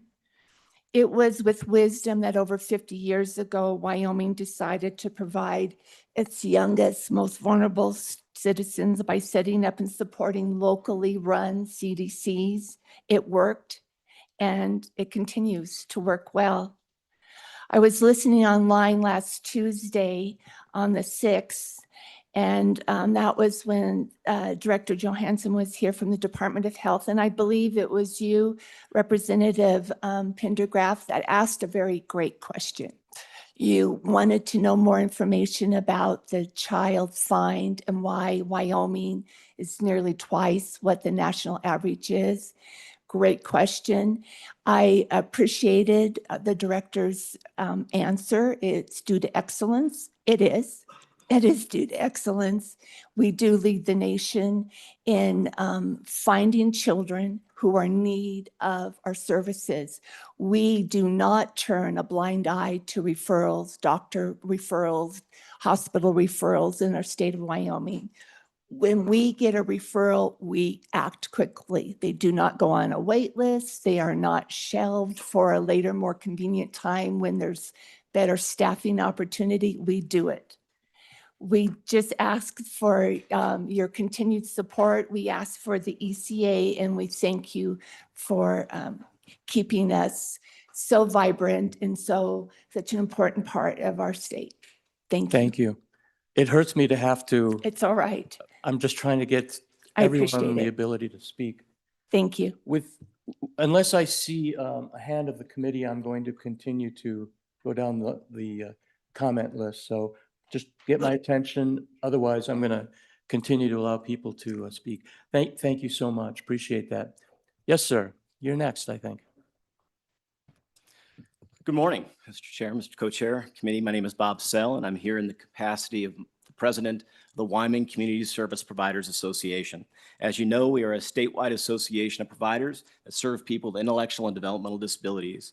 I first want to extend thank you from providers, people with disabilities, and of course, their families, and all of the hundreds of direct support professionals across the state for the incredible work you've done in the last year to understand the home and community-based service system. Especially the understanding that direct support professionals are valued and essential workforce in our state, and the understanding that this workforce is incredibly underpaid for the challenging work that they do. I came here to provide a little perspective. Looking at state statute 424120, it requires that Wyoming establish a cost-based reimbursement rate system for providers in the state of Wyoming. It also requires that every 3 to 4 years that we rebase or reestablish what those reimbursement rates would be for providers to cover their costs.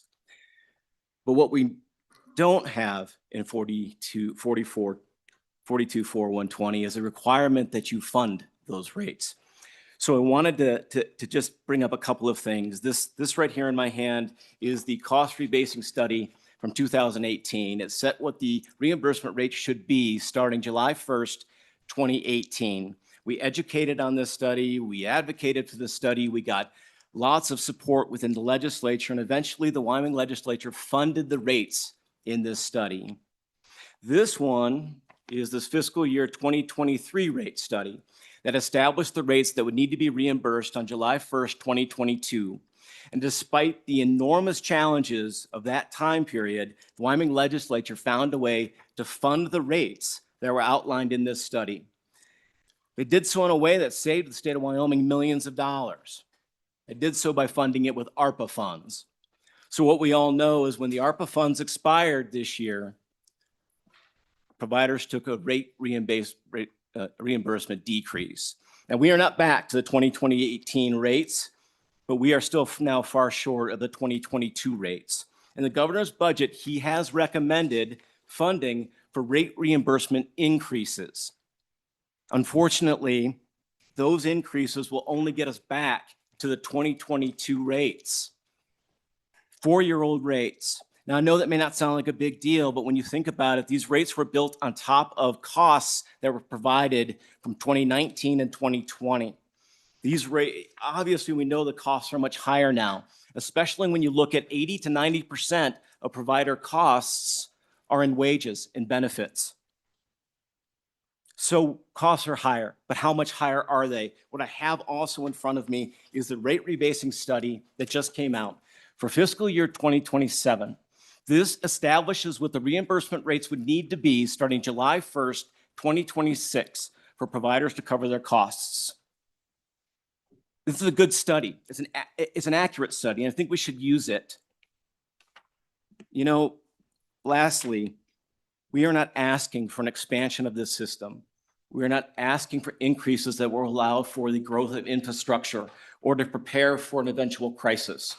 We are simply asking the Wyoming legislature the same thing we have always asked of the legislature, which is fund what it costs to provide the service, an essential service in Wyoming. All we are asking is that you fund what it costs. I thank you so much for the work you've done and the work you're going to do. I appreciate all of you very much. Thank you. Thank you. Again, I apologize No for. problem. Ms. Taylor. Hi, good morning, Mr. Chairman and members of the committee. My name is Erin Taylor. I represent the Wyoming Association of Community College Trustees. That's representing 56 trustees across the 8 community colleges. And I will try and be brief, Mr. Chairman. I have, previous to today, I've passed out a letter from the Wyoming Association of Community College Trustees talking about the budget requests and the recommendations coming out of the governor's office. And so you already have that in your stacks of papers, so I'll just refer briefly to that. Quickly, I want to just explain to you a little bit about the process that the Community College Commission went through this year. I think in my years, probably the most robust budget process and discussions that I think I've seen them have with coming forward with prudent budget requests and making sure they're transparent. And I'll just remind you, over the years, this committee's been really good about reminding me in particular that what you hear from WACD is congruent to what you hear from the commission, so that you have a full understanding of what the needs are for the community colleges. And with that letter that I'll refer you to is really asking you to consider the community colleges as not just a cost center, but an investment. And I know with each of your own families, you recognize where those investments are wise and where you can benefit from that. And I would submit to you that the colleges are indeed that. So quickly, Mr. Chairman, the items that I'll walk through for you, something that's been on top of the list for the last several years is employee compensation. So we appreciate the recommendation from the governor to include these community colleges in those employee compensation recommendations. And I would stress to you that that is of particular importance still and continues today, that recruitment and retention across the colleges, whether it's in CTE or the custodial space. That is incredibly important for the colleges across the state. Secondly, I want to mention $19 million in a variable cost inflation that you did not hear from the Community College Commission, and that was because it was not, it was requested that it was not to be moved forward, my understanding from the governor's office. So in keeping with that era of transparency, I wanted to let you know that that is very important for the community colleges. Healthy institutions allows them to continue that great responsibility that I think everyone in this room relies upon them and your communities as well. The $15 million that was requested in special purpose dollars for career and technical education funding, that request is a flexible request. It was presented to you to be allocated through the funding allocation model. And I know you asked the commission, how would that be spent? And I think they have responded to you in your inbox on what that could be. But those dollars are the most flexible that the colleges could receive in terms of CTE funding, whether they need to use it for salaries, whether they need to use it to expand or just frankly sustain existing programming. So I just want to emphasize to you that those dollars for CTE are the most flexible that could be offered. Mr. Chairman, I wanted to also emphasize the importance of capital construction. And I know that you've seen the list from the community colleges. Of course, those authorizations are extremely important, but we're also working on the why and the cost inflationary factors that have been incurred since we didn't have a CapCom bill last year. So we're working on that for you, but I'll make sure that you have all that information on the CapCon. And finally, there is that request for the Wyoming Works programmatic funding, which does include those high demand, high need programs, CTE as well. A little more targeted in an existing programs. Some of those dollars help to start up those programs, but those dollars don't go a long way in terms of what's needed across the system. So in terms of priority, that broader CTE dollars is really where the ask is. All of that being said, Mr. Chairman, just keeping in mind that local revenues are also being impacted with, I know the efforts that you're trying to embark on with offering property tax relief, that does impact the community colleges. So every dollar counts. We're here to be partners across the spectrum of education and in our communities, and we ask for your support. Thank you. I'd answer any questions that you may have. Okay, thank you so much. Appreciate it. Director Richards, who are the next three? Mr. Chairman, Tucker Fagan, Micah Richardson, Lindsay Semino.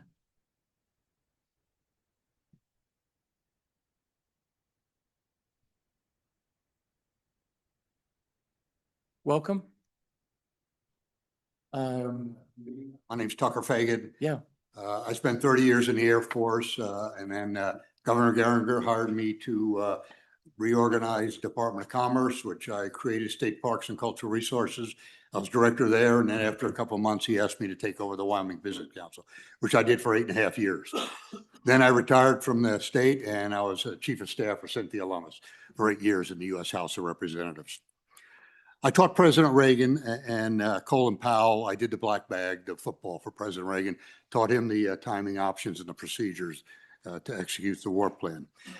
General Powell had a couple of sayings. One was, if you bomb it, you own it. Kind of apropos for last weekend.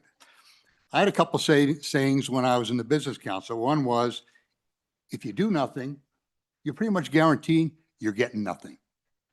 So it's better to do than not to do. Another is play the hand you've been dealt. Franny is different from Evanston, different from Wheatland. And you have to understand that across the state. Money and manpower are the tools that state directors use in the executive branch to do what you tell us.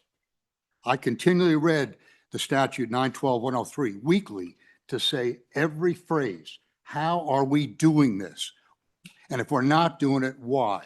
And how do I allocate resources, that money and manpower to accomplish what you told me what to do? Early on, I was advised by two other directors, live with the standard budget.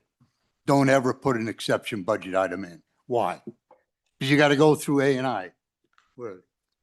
Down there. Then you got to go through the governor. Then you got to come up here and see John Schiffer, Tom Kinnison, Phil Nicholas. You don't want to do that. Live with the standard budget.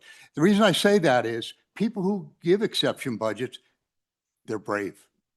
They're going to go through the gauntlet and do what they were being paid to do, is do the best for the citizens of the state. And to me, here in this room, that's a healthy environment, back and forth with the directors and what you have to do and what the directors have to do. But just recognize, if you bring exception budget items, they're your brave people. When I left the Business Council, 98% of my budget went to help existing businesses in Wyoming. I did 2% on recruitment. That's the lottery ticket to me. What we do is really, who's invested in our state? Who are here? What families? That's who you're after.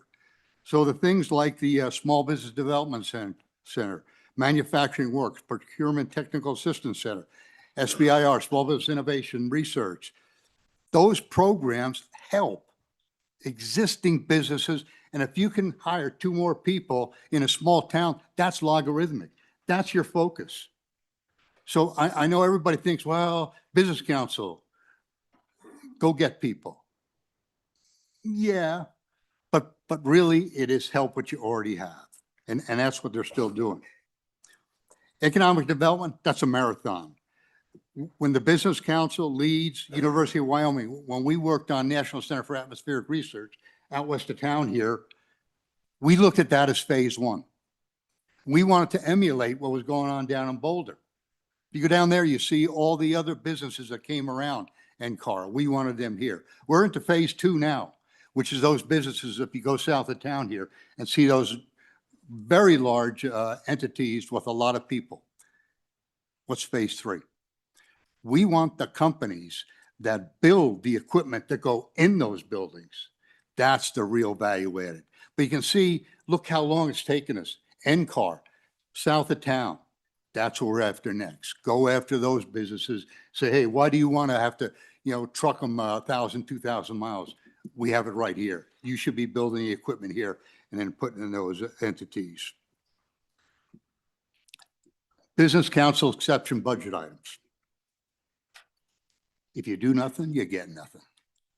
All right, 2 of them I'd ask you to look at is Kickstart and Startup Wyoming. I mean, 1.8 and another $1 million. I started Business Ready Communities because we had a lot of companies coming to Wyoming saying, hey, we love you guys. No income tax, corporate tax, low unemployment insurance rates. You're heaven. We're coming. We would bring them here and they'd say, okay, hey, we want a product out the door in 6 months. I'd have to say, give me 18, I might get a road out to that cow pasture. Well, the Business Ready Communities was to try and solve that, is build those entities throughout our state so that you're ready. I asked for 15 million. I got half. But that was right. People in this room said, okay, we'll give you some. You go prove that you can do something good with that money. That's your role. And directors, that's kind of my role when I used to be back there. Okay. Have you ever heard the phrase, all you guys care about is Laramie County and Cheyenne? You don't care about the rest of the state. We're bupkis to you guys. Okay, I look at the broadband redundancy, and that's a heck of a one to swallow, right? 50 million. What happened last week? 911 went down. I don't think that's in the Wyoming Business Council. That should be in Homeland Security. That is infrastructure that we cannot afford not to have. Now, the business community will play off of that. We got NCAR because of the broadband we had going from Omaha to Salt Lake City and from Denver to Billings. And we had the redundancy. So 50 million, I would suggest, and I've been talking to the governor, I've stayed out of this. I'm done. I stayed out of this. That should be a major effort. Governor bringing the right people together. I think it's Homeland Security. That's super important. Business will get use of it. Any questions? I'm sorry if I took too long. No. Thank you for your service and thank you for what you've done for the state. Appreciate it. I'm here because of Wyoming, and what a great place. Thank you. Yes, ma'am, please go ahead. Good morning. Introduce yourself. My name is Micah Richardson. I'm with the Wyoming Women's Foundation at the Wyoming Community Foundation. And I first just want to thank you all for your incredibly hard work in these long, long weeks that you have put in hours too. So thanks so much. I actually want to build on what this lovely, enthusiastic gentleman next to me started saying in talking about help what you already have. I want to talk for just a minute about the Business Council's work actually with the Women's Foundation and the Community Foundation. You all know Wyoming's real big struggles with childcare. And it was about 2 years ago that I went to heard the Business Council was doing some work around childcare. And they said, I heard you guys are doing this. I want to get involved. We want to be a part of this. How can we do this?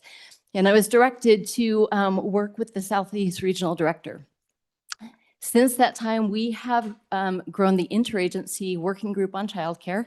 It is a huge number of folks invested in figuring out solutions to how we fix the childcare problem.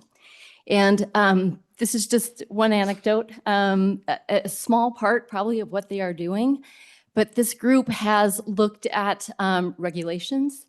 And for the Community Foundation and the Women's Foundation part of this, we have stood up a grant for providers across the state. And many in your communities have been impacted by that. The focus was to increase the number of children that are served in our communities. And right now we have opened another grant making session or opportunity for those communities that are struggling the very most to have providers in their communities, where families and children just can't find what they need for providers. I also really quickly want to talk about some other pieces that were in your budget exception requests that I was really excited about, and I hope that you move forward with. The support of the inpatient rate to increase to 100% for critical access hospitals that maintain labor and delivery. As you all also know, that is a huge issue in Wyoming. We continue to see labor and delivery units shut down, and I think this is just one piece that could help with that. And hand in hand, increasing the maternity and delivery physician services to 105% of Medicare. Again, will it solve the entire issue? Probably not, but we need a lot of different approaches to solve these issues in Wyoming. And so sure appreciate you all looking at that. And really quickly want to also echo the need for SNAP.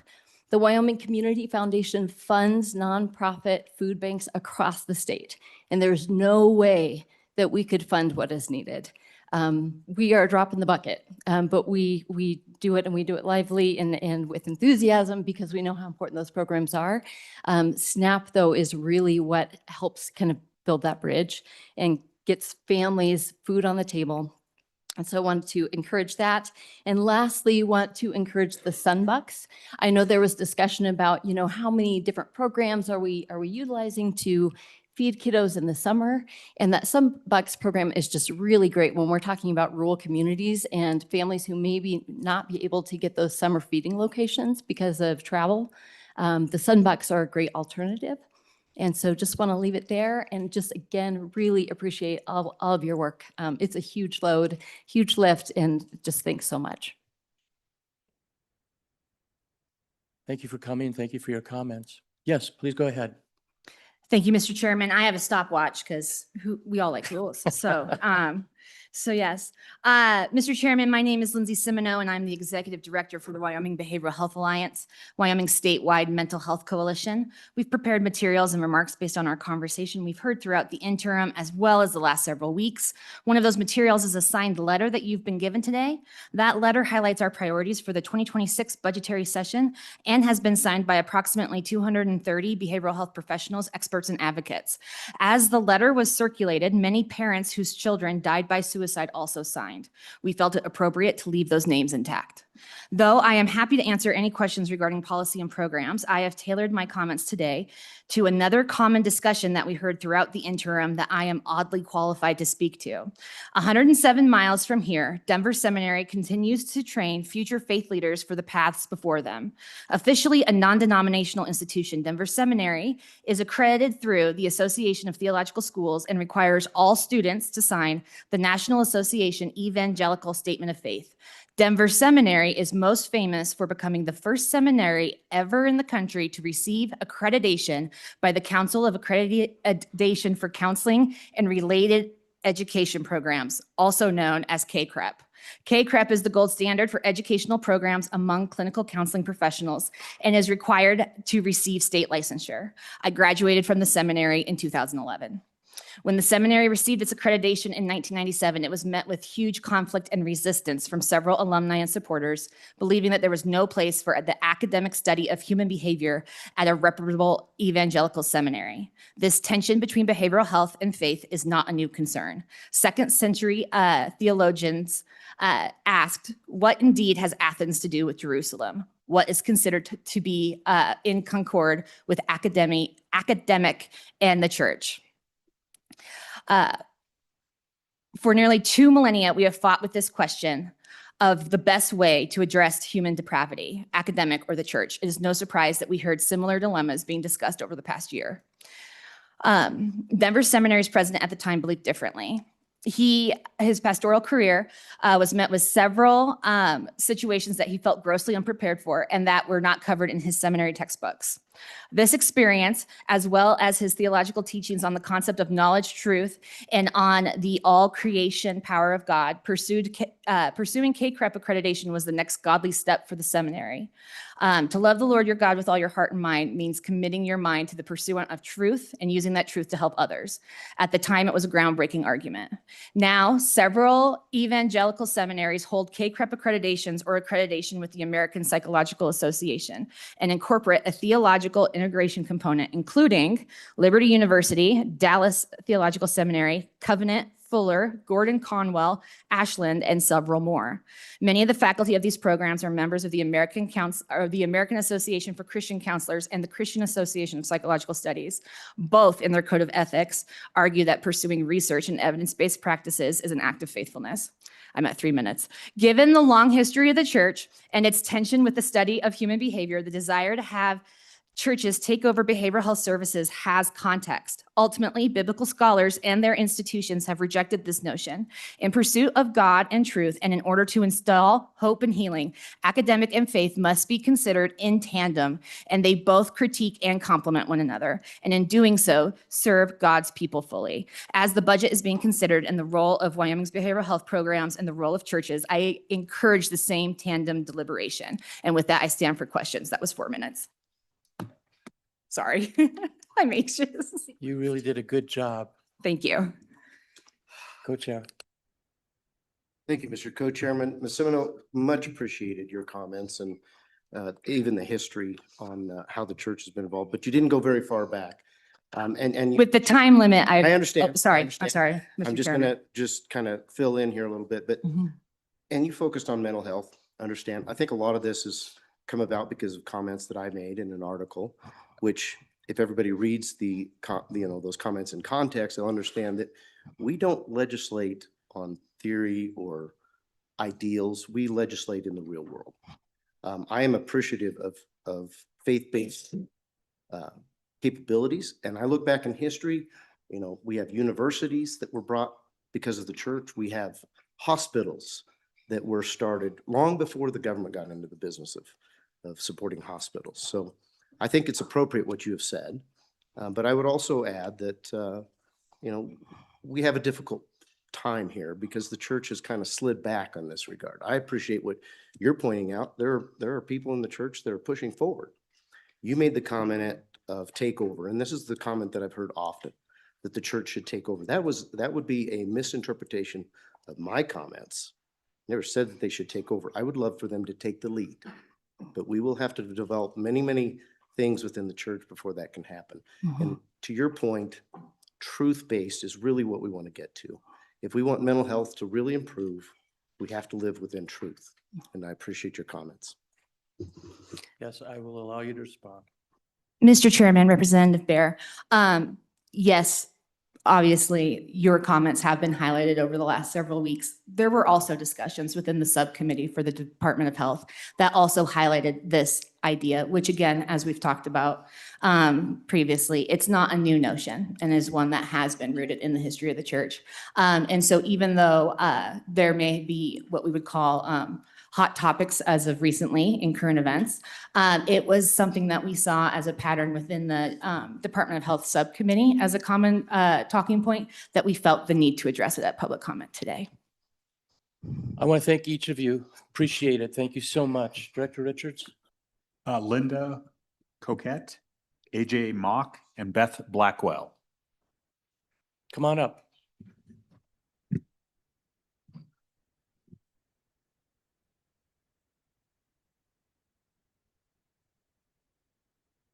It's still good morning. Good morning. Looking forward to hearing your comments. And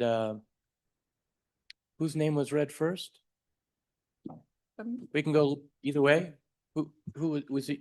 Okay, please, ma'am, go introduce yourself and go right ahead and express your comments. So my name is Linda Cockett, and I am with the Wyoming Senior Services Association. I'm also the director of the Goshen County Senior Friendship Center, and I'm here with my partner, AJ Mock. So I'll let him introduce himself. Yes, my name is AJ Mock. I'm the executive director at the Buffalo Senior Center. And we are here representing the senior centers across the state and the Senior Services Association.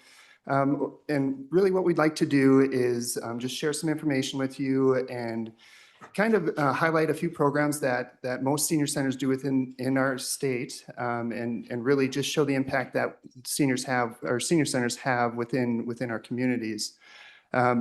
We do provide quite a few services and act as a community hub for all people. We do provide resources, services, and information to everyone within our community.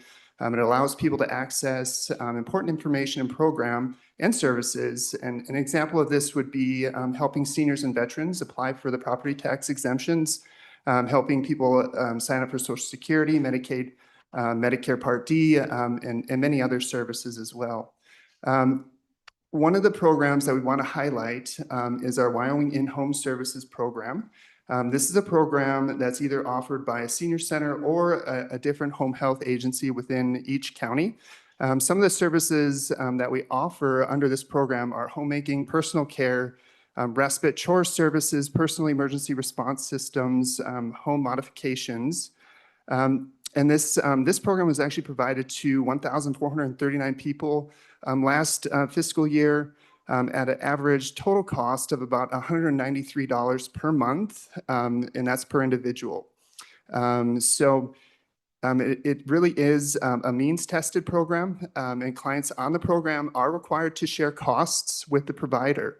So just wanted to clarify that WISE program a little bit. One of the other things that we offer, and probably the most recognizable program that we do is our meal programs. So this is the home delivered meal program as well as the congregate meal program. Last year, senior centers across the state provided 1.3 million meals to seniors and also people with disabilities in our communities. So this program is almost exclusively funded by federal grants, local governments, private foundations, private donations, and also patrons paying for their meals. We do believe the state does match this federal grant at 10%, and I believe that's a required match to get the federal grant through the Department of Health. And the last one that I'd like to highlight before I turn it over to Linda is our transportation services. Something I think that most legislatures and actually probably most people within the community don't really understand is that senior centers actually offer public transportation in their communities. So we are the ones that have the buses running around the community, and that transportation services that those senior centers offer are available to everyone. So it's not just seniors. that ride our bus. We take people to work. We take kids to school. We take kids to daycare. We take kids to medical appointments. We do a lot of those things within our communities as well. And this program is really important too, because especially in a lot of the smaller communities, we don't have an Uber, we don't have a Lyft program. So this is how people get around. So just wanted to highlight those few programs for you. And we also wanted to share that we are vitally connected to the Wyoming Senior Services Board funding. That is a huge grant coming out of the Department of Health budget. It's about $10 million for the biennium. That funding has been static for the last 10 years. And that helps fill in those gaps that our federal grants don't provide for. It helps senior centers, especially in the small communities that don't have a lot of extra private funding. And so we just want to encourage you to consider continuing that funding because it is so vital to what we provide. In closing, we ask that you carefully consider the vital importance of both the Wyoming Senior Services Board funding and the Wyoming Home Services funding. These are essential to seniors to prevent premature institutionalization, and they're essential to centers across the state as we provide those essential services in our communities, not only to seniors, but also to their caregivers, their families, and people just looking for resources. So thank you for your time today. We appreciate what you do. Representative Pendergraft? Thank you, Mr. Chairman, and thank you folks for being here. One of the things that I think you ought to know, there are a number of programs put out by the Department of Health that actually save money in the long run. I did spend about 3 years working in a nursing home, quite familiar with how those operate and how expensive that care is. And every week that we can keep somebody in their home, they're going to be better off. And I just wanted you to hear that coming from me. Thank you. Yeah, our data indicates that for the Wyoming Home Services Program, we spend approximately $3,000 a year on a client to keep them at home, whereas a nursing home cost can be $6,000 or more a month. So it's a vital program. Well, I thank you for your testimony. Needless to say, there are a lot of needs out there with limited dollars, and you can appreciate our challenge as a committee. But thank you for your testimony. Thank you. Thank you. Ma'am, please go ahead. Chairman, members of the committee, my name is Beth Blackwell. I am the grants and loans specialist for the city of Newcastle. I started this position in August of this year. Prior to that, many of you worked with me in my prior capacity as the grant and loan manager for the Office of State Lands and Investments. I held that position for approximately 13 years, and it was an honor to work there, and it was an honor to work with our communities. Through that position, I realized completely how ignorant I am about infrastructure and the cost of infrastructure in the state. I was one of those individuals that turned on my water, stuck my cup under the water and drank it. Didn't think about what it costs to drink that water or what it cost the community to make sure it was safe for me to drink that water. I also never thought about what it costs to deal with wastewater or stormwater, who paid for the roads. Those were things that I just didn't think about. And I think that's normal for the everyday citizen. So I come here with a lot of knowledge, a lot of experience with small communities and the rural challenges that our communities face.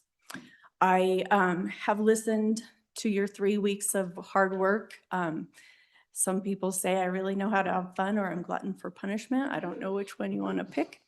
However, I think it's important in my position to understand where you all, the decision makers, the people who will hold the purse strings for the state, where your mindset is, and to understand where you're coming from so that we can hopefully work together and not against each other in trying to address all the problems that we have in our state, because we all know we have them. We all know they're not cheap to fix, but we also know that today is when they're cheapest to address.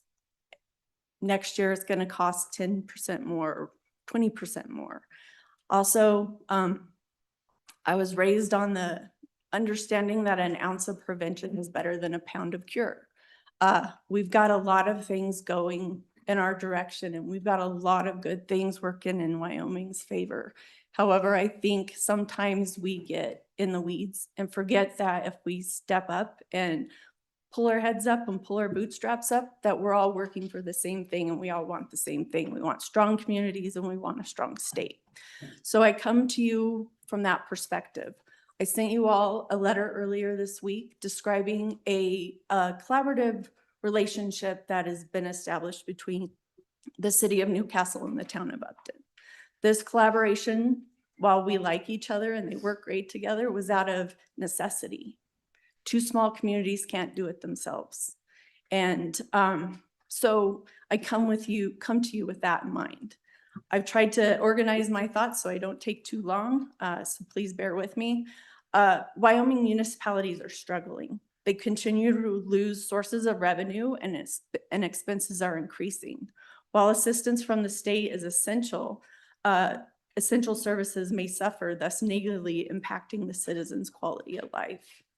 I struggle to understand how this committee expects to get back to the 2020 budget levels when it costs more to just keep the lights on, buy a box of pins or a ream of paper.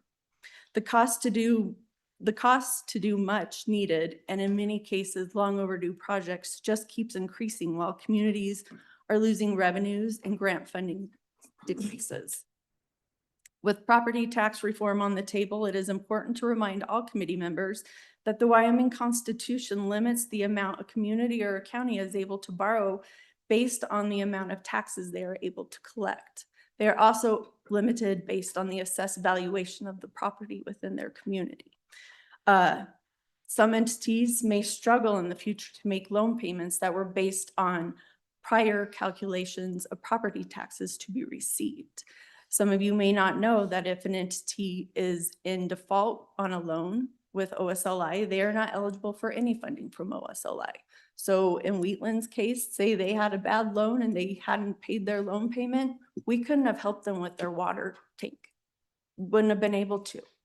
So I share this information because maybe some of you don't know it, and just trying to show that ounce of cure kind of thing of, hey, let's get this information out.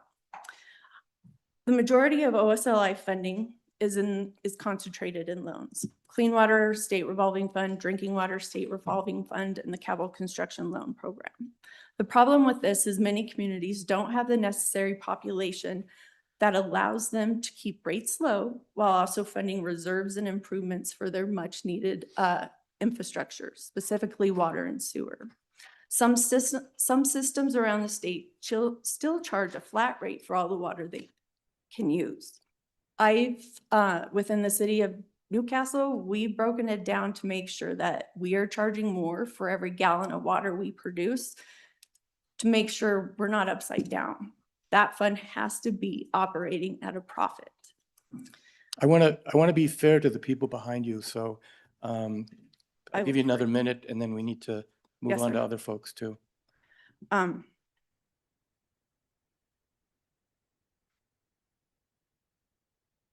So each year, so I talked to you about infrastructure. Infrastructure is needed. The only place that you supported the fire and fire trucks and forestry, the only place communities have to go buy fire trucks to help them buy fire trucks is the Mineral Royalty Grant Program. I implore you to add additional funding to that program. In the last, since biennium or the budget fiscal year 09, funding for that program went from $241 million in a biennium to less than $30 million now. Additionally, you asked questions about the condition of our infrastructure within the state. Each year, the American Society of Civil Engineers produces a report card on the quality of our infrastructure. Our report card shows that we have a C. It's mediocre, requires attention. Our water is rated C, our wastewater is a D, our roads are a C, our bridges are a C minus, and our aviation is a B plus. You've talked about winners and losers. Any community, any agency, you all are going to pick winners and losers. When you're dealing with money, there's always a winner and there's always a loser unless there's enough money for all the asks. That's the way it works. But you can't support tourism and not support economic development. People come to Wyoming because they love the rural communities. They love going to that mom and pop hotel, going to the restaurant that's been there for 10 years that they've gone to. However, if we don't keep investing in our communities, those things are going to go away and people are going to stop visiting. I'll stop there. Thank you. Appreciate your testimony and thank all three of you. Thank you. Director Richards, who's next? Scott Meyer, Jill Kaufman, Reverend Todd Scranton.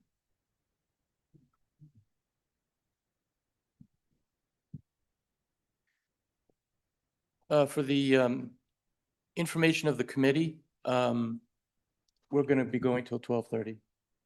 So.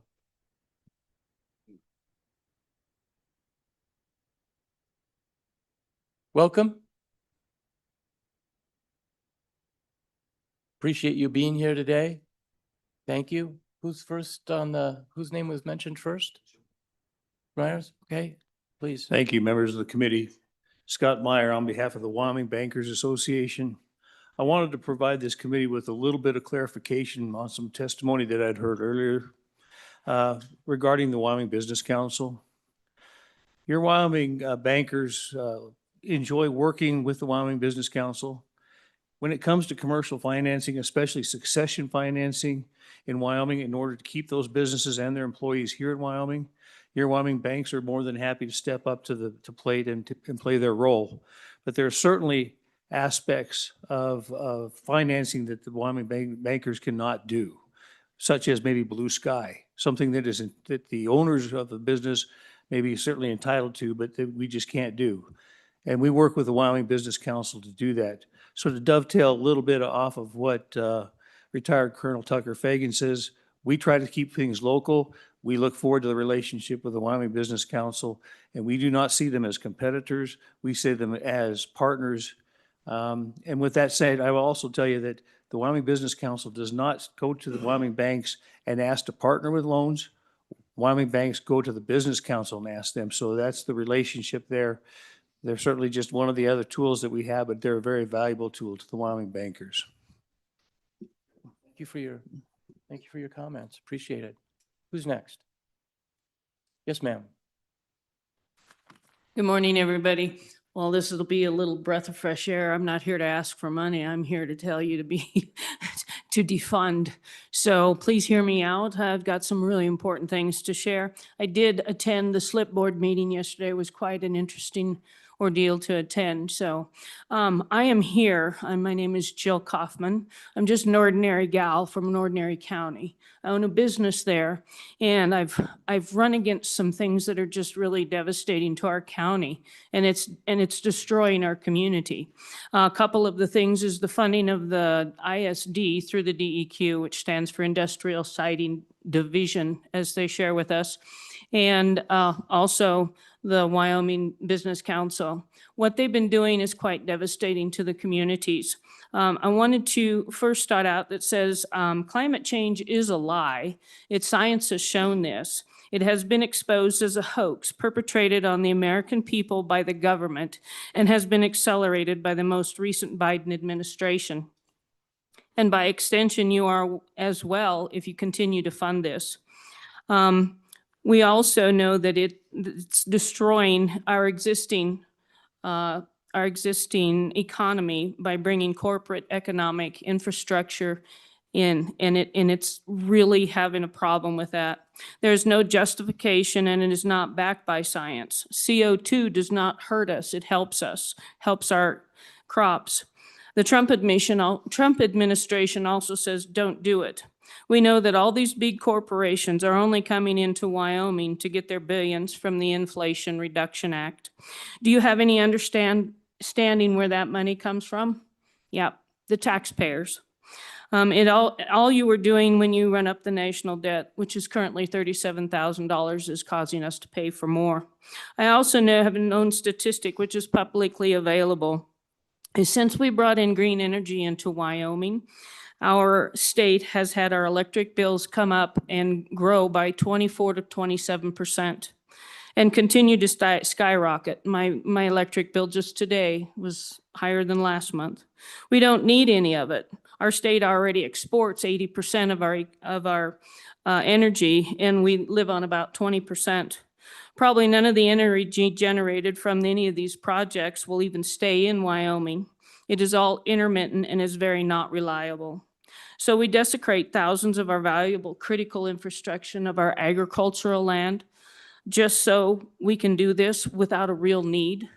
Our energy program here with oil and coal is fine. This is insanity, what's going on, which opens the bordering personal property owners of those that are not taking advantage or choosing not to become a leaseholder, is they also run into the part, well, okay, when they do this, then they need to run transmission lines to them. So they didn't know that in going in, and then they have to run the possibility of having eminent domain put on their property so they can get those transmission lines out. A couple other things that I wanted to encourage is Article 1, Section 1 of the Constitution says the power is inherent of the people. I was up at the SLIB board yesterday, and there was over 300 people in that meeting. Very powerful, very moving, and they encouraged me to come down and share with you how important it is that it's destroying Wyoming. One of the people that was there, her name is Ann Brandt, she talked about how many wind turbines we have, 4,000. 4,000. We also just found out that there's 5 phases in the Chugwater Energy Project, not just number 1, which we are profusely fighting for. 1 minute, thank you. I think this is important. I will be accordingly. It's very important that you do defund this. The other thing is with the Business Council, why not fund agricultural farm grounds instead of big corporations from foreign entities, even out of the country? The other thing I wanted to mention is we also need to defund the associations. In dealing with a lot of this stuff that we've been doing, we have been having to get FOIA and information from multiple counties and everything about different things, and we have done nothing but heard most of them circle their wagons, and they all talk the same thing. So they do talk policy. And all we ask is if they choose to do that, that's fine. They can do that on their own. But again, I asked to defund the ISD. I asked to defund the Wyoming Business Council, and I asked to defund the associations. Thank you. I stand for questions. Thank you. Thank you for your testimony. Appreciate that. Sir, welcome. I'm the Reverend Dr. Todd Scranton. I'm the pastor of First United Methodist Church, just down the street, that big red sandstone building you've all driven by. And I come to express my concerns for the proposed cuts in mental health services. There seems to be a perception in some places that the church and the folks who provide mental health are in some way in an adversarial relationship. But I need to stand before you and say that the church is already the first line of mental health care in this community. As a pastor of a church of about 300 members, I spend a significant amount of my time already counseling, working with members of my congregation. And as a pastor who serves at a very prominent, easy to spot building, I spend a lot of time working with folks who just wander in off the streets. My ability to do ministry depends on partners, especially on having professional agencies, folks that I can refer them to. It is physically impossible for me and for most pastors to meet the full demand of what is going on in the culture around us. We live in a very divided and difficult time. We live in a time when people are more stressed and more anxious than ever. The church is not in any way sidelined by other support, the support that happens in other agencies. In fact, we depend on having partners in other agencies in order to be able to do our work. Cutting funds will not in any way empower my ministry. It will undermine it. I thank you for your time. Thank you. Representative Pendergraft. Thank you, Mr. Chairman. Thank you for being here, sir. What proposed cuts? As I understand, we are proposing a 15% reduction.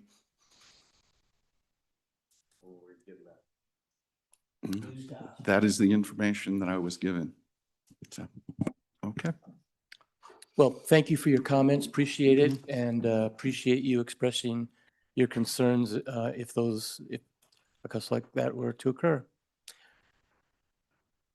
Director Richards. The next three are Rachel Bozes, Trudy Holthouse, and Reverend Dan Odell.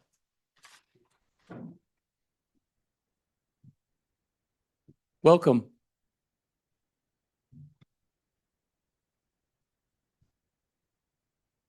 And again, I apologize. Who's okay? Please introduce yourselves and take it away. And members of the committee, my name is Rachel Bozes. I'm with the Natrona Collective Health Trust out of Casper. And I wanted to come here today and tell you about a member of our community. His name is Andrew. He's originally from Jackson. He came from a good family. He was a great student. But despite all this, Andrew fell into substance use about 20 years ago.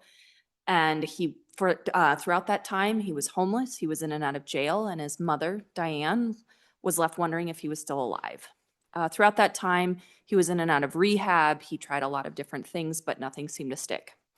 But today, I'm happy to report that Andrew has been sober for 451 days today. And on December 23rd, he graduated from drug court in Casper. According to Andrew, his parents, his social worker, and his sponsor, what was different this time was that he was in Casper and he had access and he used so many different resources and programs that were made available to him. Those include Central Wyoming Counseling Center, Healthcare for the Homeless, and the 1224 Club, where he eventually found his higher power. These programs and Andrew's success wouldn't be possible without the Department of Health. And as you have this impossibly difficult task ahead of you, I ask that you consider Diane, Andrew's mom, and how grateful she is for all of the funding and the support that those programs have received. As a follow-up, I will be emailing each of you a link to a video that our organization made about Andrew. And I appreciate your time. And again, thank you for all of your work. Thank you. Appreciate it. Appreciate it. Who is next? Hi. House. It used to be McMurray. I'm the executive director of the McMurray Foundation, and I have been blessed to have some pretty amazing parents and a huge legacy to step into. I was approached to come today to visit with all of you kind folks a lot about mental health and the funding, and what I'm understanding is there might be some misunderstandings about all of it. I also realized while I'm sitting in this room with all of these people, I have a connection in one way, shape, or form, whether it be the Business Council, Senior Services, the faith-based community, Natrona County Collective Health, Child Development Center, and all of the other people that have here in front of you. What I learned today, and what I'm hoping you take away from our visit and all of these lovely public comments, is that we are all better together as partners in the state of Wyoming. We're blessed to be here. We're blessed to have such wonderful oil and gas royalties and histories that make our state such a beautiful place to live. We're blessed to have families such as my parents who support the nonprofits and other great things that are happening, especially in Natrona County and at the University of Wyoming. And I just challenge you and the rest of our communities to really work together to try to figure out what's going to be best for Wyoming and all of the people that we love and support here. We're better together. And I think McMurray Foundation, and its since inception, has given over $139 million to the state of Wyoming and to the Natrona County. And as that sounds like a very large number to me, it's just a drop in the bucket. And we need partnerships with the state, partnerships with our faith-based community, and partnerships with other families and other foundations just to continue to do the best we can for the people of our state. Thank you. Thank you. Appreciate you coming in. Sir. Hi, I'm Reverend Dan Odell, from First United Methodist Church in Casper, Wyoming. Thank you, co-chairs, for allowing our public comment today. The 15% that Reverend Scranton was talking about is a word that's come down, I believe, from the health department to the community mental health centers, that they were to expect reductions in this year's biennium. And I apologize for any misunderstanding if that's what's happening. But I'm here today.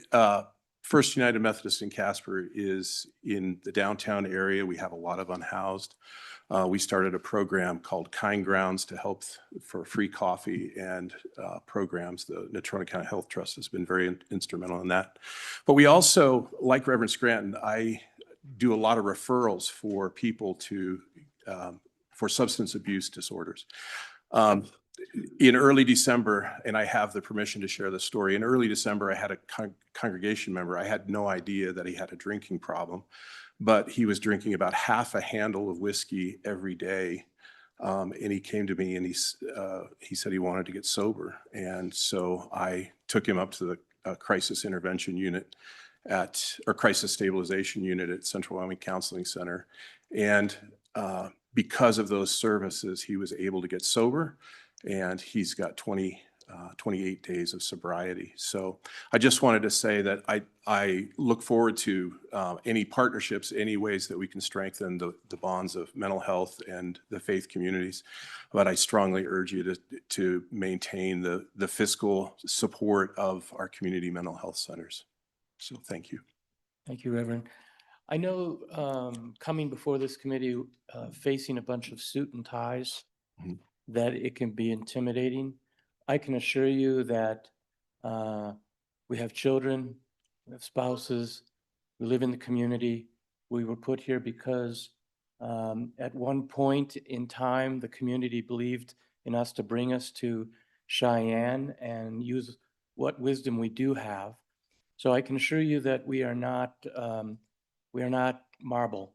We have feelings too, and I appreciate your testimony. I wanted you to know that we up here, though intimidating because of the positions that we're in, our hearts beat just as fast as yours on all this. Representative Pendergraft. Thank you, Mr. Chairman. One of the hard things about this job is enduring the BS that you read and hear about, and the emails that come in and say, how dare you, whatever. I want to echo what Chairman Salazar was just saying and point out that two of the people behind this dais, myself, Representative Harrelson, are pastors as well. Just something to think about. Indeed. Thank you again. Appreciate your testimony. Director Richard. Mr. Chairman, the next three are Rennie McKay, Matt Fields, and Cammie Dewey.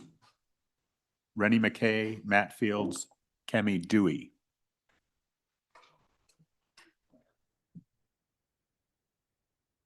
Welcome. Thank you so much, Mr. Chairman. Rennie, you want to go first? Who's first? It was me. Okay, you got it. Thanks. Go for it. Rennie McKay, I'm the president of the Wyoming Business Alliance, and we are a privately funded organization. We've been around Wyoming for 45 years, and we represent businesses from across the state, from every industry that Wyoming has, and from every corner of the state. So really honored to be here with you. We are here to try to advocate for creating the environment for businesses to prosper in this state. And I think, like all of you right now, we're thinking a lot about the next 2 years of your budget and how that's going to affect business. So was here to just offer a few of our members' thoughts. We've traveled all of Wyoming and had meetings in all 23 counties this year to hear from the business community, and then we work with our members to develop some priorities. And our priorities right now are making sure we have a talented workforce, making sure that we've got a good business climate, making sure we've got thriving communities, and then that we provide energy leadership, since our energy industries and our mining industries have provided such a great foundation for this state and its economy.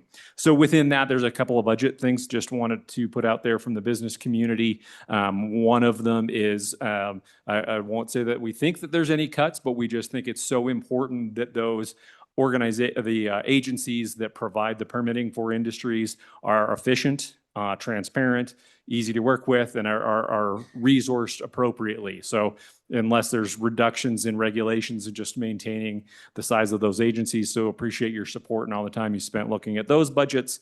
That's really important to us. And also just a little bit of a history. It was the Wyoming Business Alliance that advocated for the creation of the Wyoming Business Council back 30 plus years ago.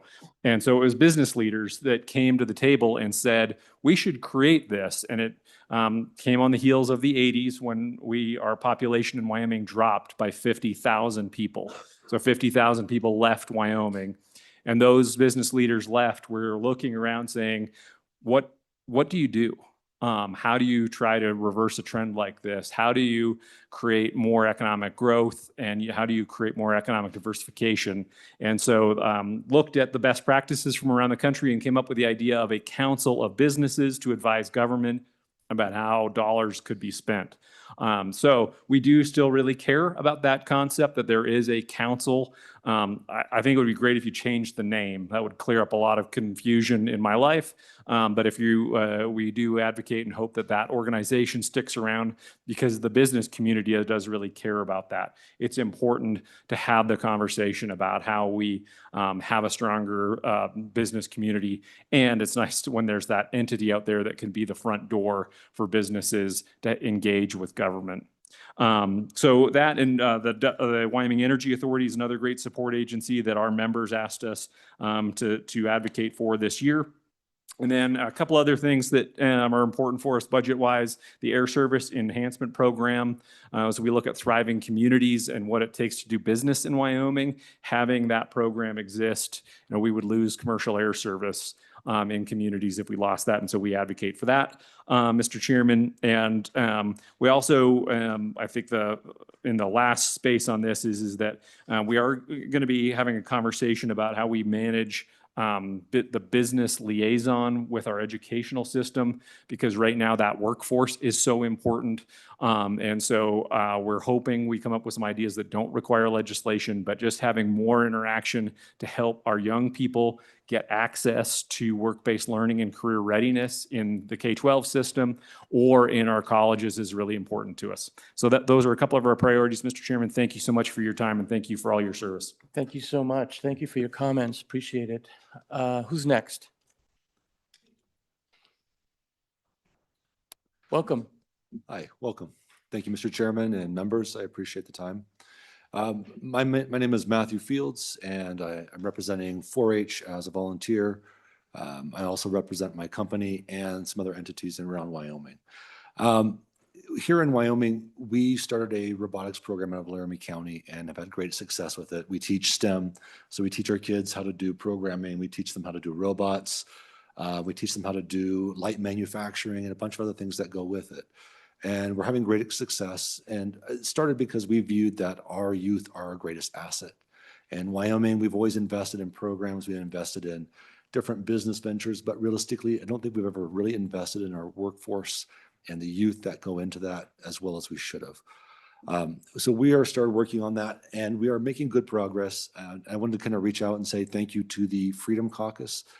This last February, they allowed us to come into the House. We drove our robots around the House and Senate and really appreciate that. Our youth that are a part of the program, our first ones are coming to the full end of it. And some of them I'm hoping to take, if things work out, we're going to be taking them to Saudi Arabia in March.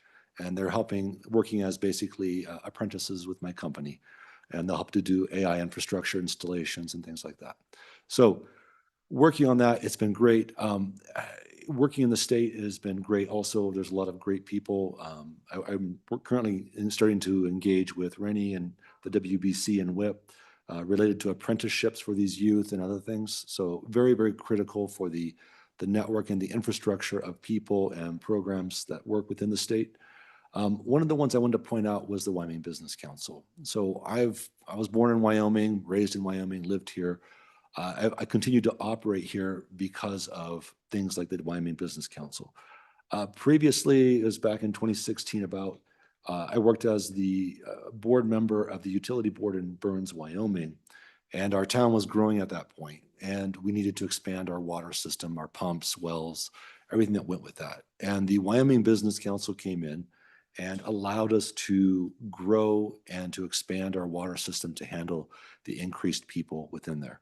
I really appreciated that and the handout that they came with that. Now, the other thing that they did too is I was a part of a startup, an executive in a startup here in Wyoming. We were able to run it in Wyoming because the Wyoming Business Council and the data center grants that they had. We were able to use that. We were able to hire a number of people locally for that, and we were able to continue that. In addition to that, with that company, we also hired additional employees out of Laramie and others that would have otherwise left the state. We now have companies like Uplink Robotics out of Laramie that continue to operate in the state, employ in the state because of that ultimate Wyoming Business Council grant that tied in with Laramie County. Okay, thank you. So what I would like to advocate for is that in a startup, oftentimes you run into a situation where you need to cut funds. And I'm all for what Doge has done. They've gone through, they've cleaned up, they've cut funding everywhere. But at some point, you have to start making money. And at that point, you need to take that funds that you do have and you need to spend it very wisely and very carefully on the things that will matter. Wyoming, we're a mineral-based economy. That's not going away, but it's also not going to increase where we need it to. Technology is a future that we can engage in, but we need to do it for Wyoming, by Wyoming, in Wyoming. And that's going to be our youth. We're going to train up within Wyoming, teach people within Wyoming how to do the tech, and then have them bring in the companies. They work for the companies and do it within Wyoming. So with that being said, we're going to need the network of businesses like the WBC, WIP, and the Wyoming Business Alliance to continue, because without that network of business support system and startups, unfortunately, we're not going to be able to continue this youth program. They are going to leave the state. So we do need that. Happy to talk about with anyone after this or anyone else as to what is specifics that we're using or where we're going with it. But yeah, wanted to bring that up and point that out. That No, it thank is you. a critical network. Thank you. Appreciate those. Thank you. Appreciate those comments. Please, good morning. Good morning. Good afternoon. Oh, it is afternoon now. Mr. Chair, members of the Joint Appropriations Committee, thank you for the opportunity to speak to you today. My name is the Reverend Cammie Dewey, so you got one more, sorry. And I serve as rector of St. Mark's Episcopal Church in Casper. I'm here to also voice my support for a fully funded mental health services through the Wyoming Department of Health. I want to address directly the idea that religious institutions can potentially take the lead if funding is reduced, and that clergy could potentially fill in as counseling resources. Clergy are often present when people are hurting. We sit at hospital bedsides, we bury the dead, we listen, we care, we pray. We walk with people through grief, crisis, and uncertainty. But I need to be very clear. Pastoral care is not a substitute for professional mental health care. I want to speak not only as a priest, but as someone who personally relies on the mental health system. I have a therapist whom I see twice monthly. That relationship is essential to my well-being. I have also been consistently treated with prescription medication for depression and anxiety for more than a decade. These resources allow me to function, to serve my community, to live a stable and healthy life. This does not diminish my faith in God. It does not mean that I pray less. It does not mean that my faith is weaker or insufficient or that I have the devil in me. It means that I am able to take advantage of the many gifts and talents God given to others who become mental health professionals and to create treatments that help keep me and so many other people alive and well. My faith and my treatment are not in competition. They work together They must work together. As an Episcopal priest, I am not trained to diagnose mental health illness, to manage psychiatric conditions, or to safely intervene in acute mental health crises. I too attended a CACREP accredited Episcopal seminary in Austin, Texas, but the counseling side and the theological side were not held in tandem. They were separate from one another. Clergy are trained in theology and pastoral care, not clinical assessment, medication management, or crisis intervention. Asking clergy to fill this gap misunderstands both professions.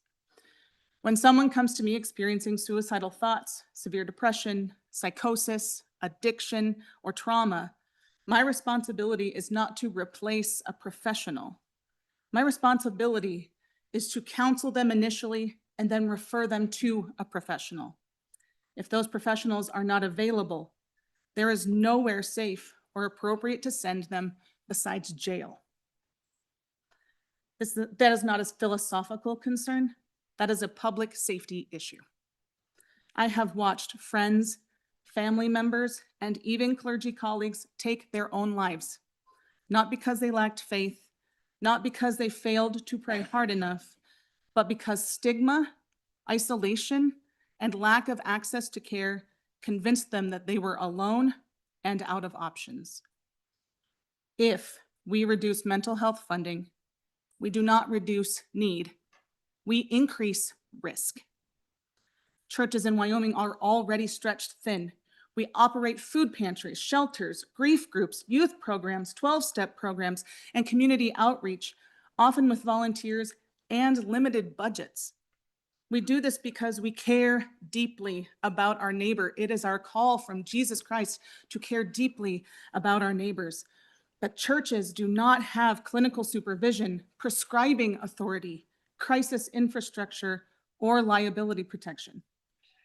Shifting responsibility onto religious institutions is not efficiency. It is unfunded outsourcing. There is also a real human cost to this approach. Clergy burnout is already a serious issue in rural states like ours. Adding clinical expectations without training or support will drive more leaders out, diminish existing ministries, and weaken institutions communities rely on for stability and care. Faith communities do their best work when the mental health system is strong. We provide spiritual grounding, meaning, hope, and accompaniment. We encourage people to seek help and stay engaged with care, but we cannot and should not replace licensed professionals. At its core, this is a moral issue. Mental health funding reflects what I believe about dignity, safety, and responsibility to one another. Suggesting that faith communities can simply absorb this work ignores the realities of training, risk, and human limitation. So I urge you to fully fund mental health services in Wyoming, not because churches are unwilling to help, but because we care enough about our communities to know our limits.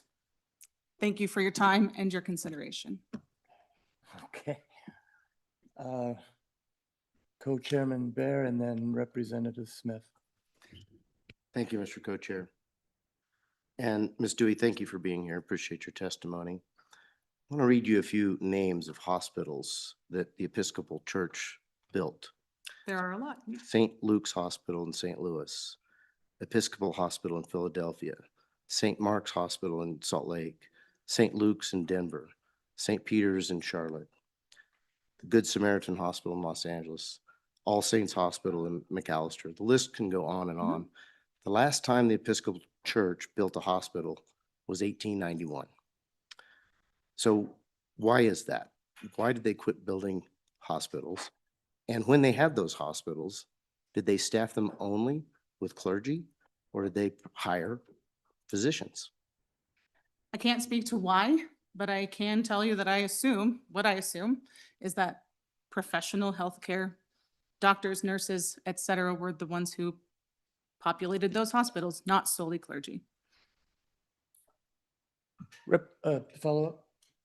I'm just curious if you have a theory as to why the Episcopal Church hasn't built one since 1891.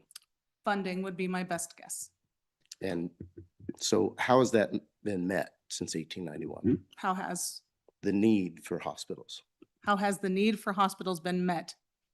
I wouldn't know. Representative Smith. Thank you, Mr. Chairman. Slightly off topic, but I am curious to get potentially the church's opinion on the recent decision by the Supreme Court this week. And how does that decision, does that either help or hinder women care? That's a great question, Representative. Thank you. I can't give you the church's stance. I don't speak on behalf of the Episcopal Church as an institution. I can give you my opinion, however. I believe that the decision from the Supreme Court that came out this week that allows women to continue to access abortion care here in the state is a win.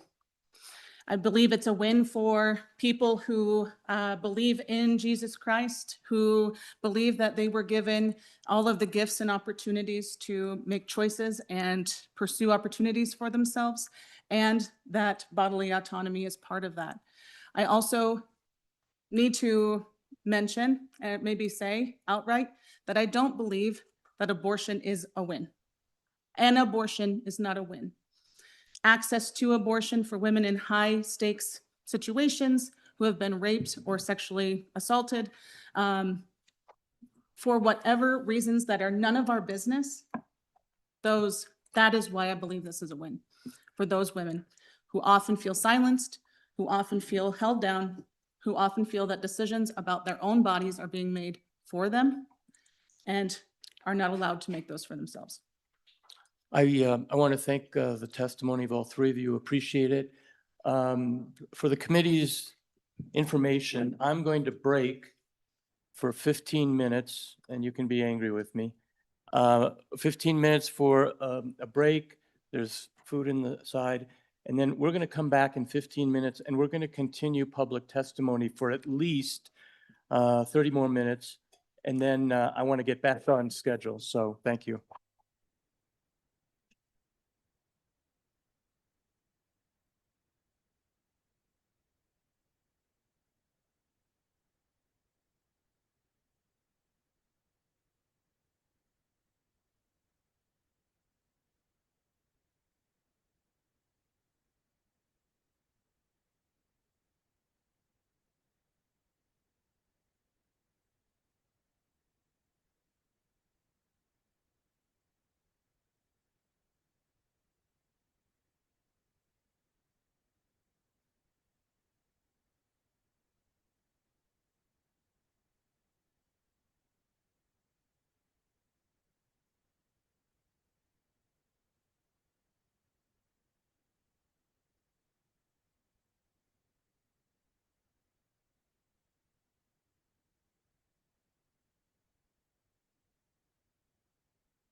Tell me when we're on.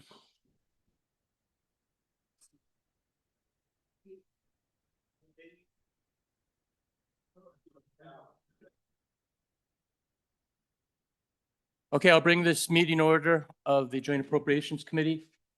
Can you tell me, do we have anyone left in person who'd like to make a comment?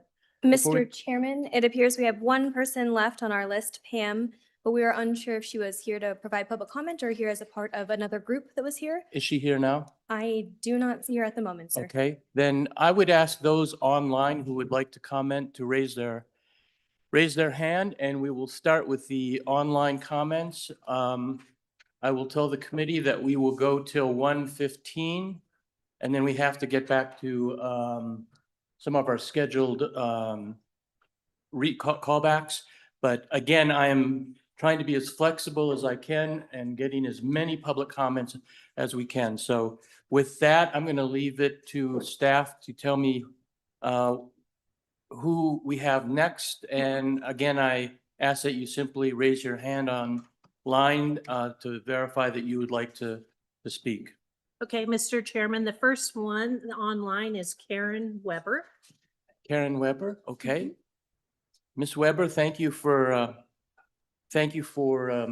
being online and waiting. I appreciate it. For members of those who want to testify as well as the committee, we're going to try and stick with the 2 to 3 minute comment per person so that we have everyone who would like to speak be able to speak. So with that, please proceed with your comments. Hello, I'm Karen Weber from Goshen County. Mr. Chairman and members of the committee, thank you for allowing me the time today.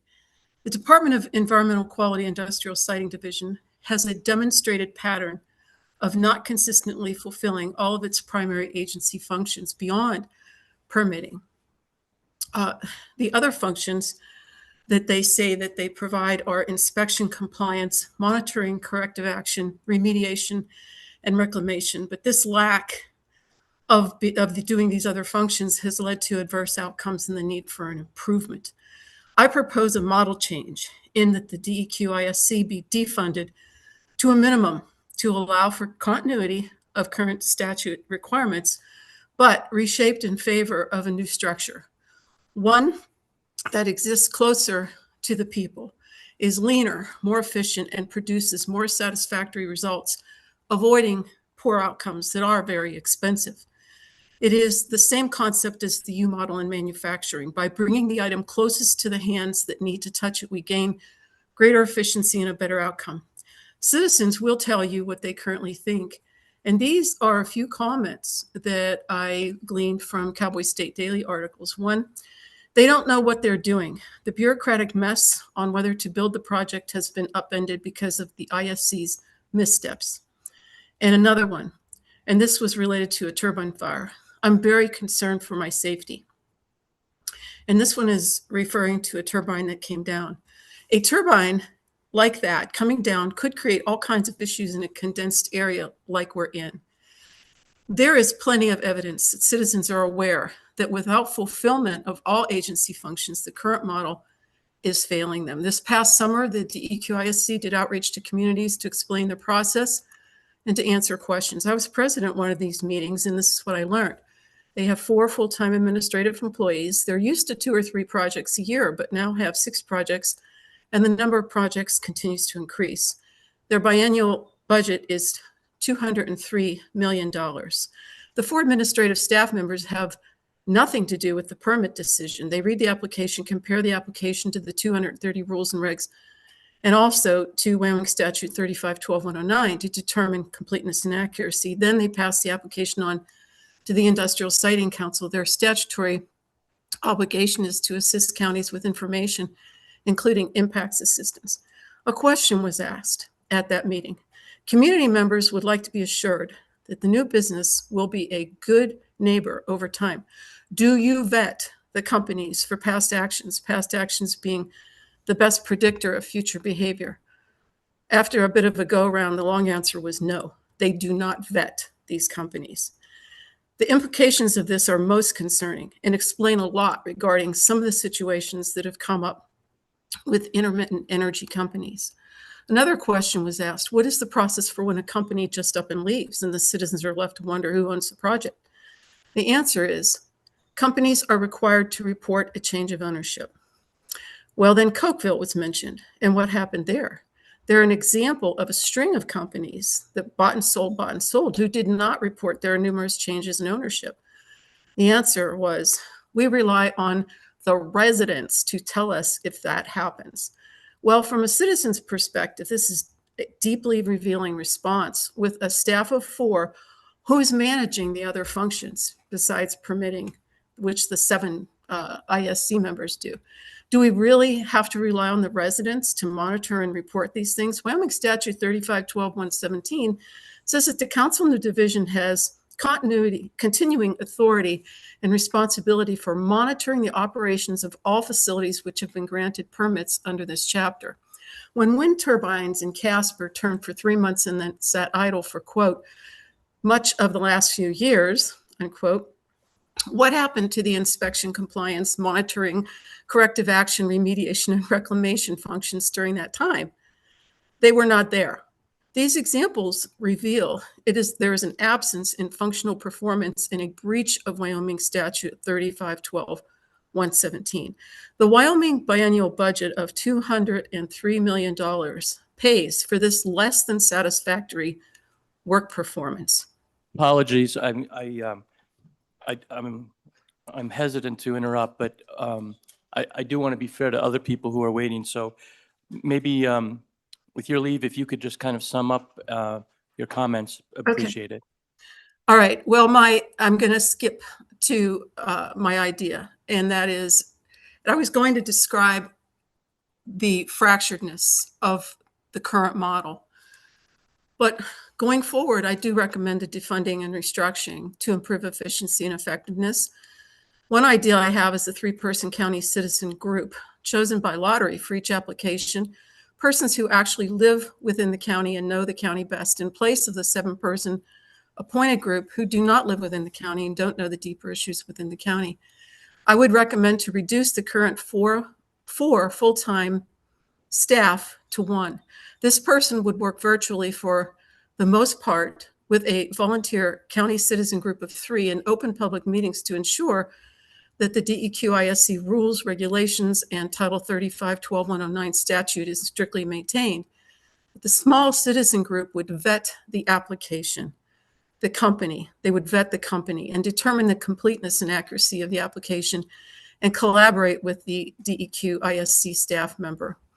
The small citizen group who knows the project well would also serve as boots on the ground to observe going on into the future, to observe for issues that might take place and promptly report them to the DEQ ISC rep, who can then monitor and promptly notify other state resources for faster inspection and compliance, monitoring, corrective action, remediation, and reclamation.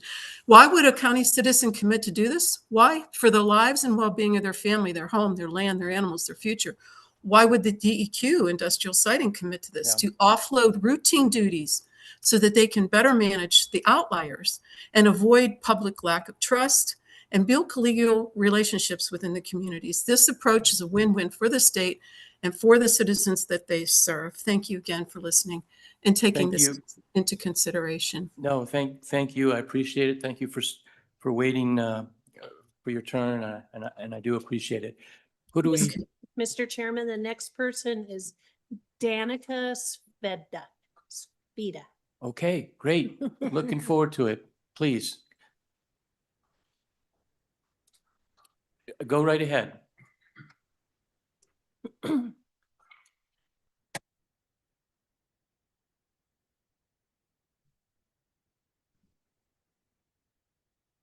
Are you there? Sorry, it muted me. Yes, we can hear you. Please go right ahead with your comments. Okay. My name's Danica Sveda, Executive Director of Food Bank of Wyoming. Thank you for the time to speak and all the hard work of the committee and giving us the time. My comments really, truly will be brief. The 2-week pause on SNAP benefits really clearly demonstrated the level of need in Wyoming. And we know now that without SNAP, the food security network as it currently exists cannot absorb the number of individuals and families who would be left without that support. I would like you to please fully support the full DFS budget as it's written, of particular focus ensuring that SNAP is fully funded. We just do not have the capacity. Food Bank of Wyoming, you can think of us as the Costco of all the food pantries across the state. We serve about 160 of them. And with that pause, we did not have the capacity to get that much food out, and our partners don't have the capacity to hold that much food to take the extra need that happened when the SNAP shutdown occurred. And I would encourage you to remember that 44% of those who benefit from SNAP are children, and also recognize that SNAP funding is also tied to all the government commodity programs in Wyoming that serve older adults through the CSFP program and supply food pantries with no-cost food through the TFAP program. I recognize you have many difficult decisions that you're facing this session, but I appreciate your service to the people of Wyoming. And please remember that food is a necessity for healthy communities. You don't have mental health, there's no education if people don't have enough to eat. Food Bank of Wyoming will continue to do our work to the best of our ability, but we can't do it alone. And I would welcome any questions you have later, I'm sure, and invite anyone to join us at a food distribution or a mobile pantry in your community. Representative Sherwood has helped us out in Rock River, so we appreciate that. But I would encourage anyone that wants to come see the work in action, just please reach out. We'd love to host you. Thank you for your comments. Appreciate that. Yes, we will definitely listen. Who do we have next? Mr. Chairman, the next individual is Michael Lehman. Mr. Lehman?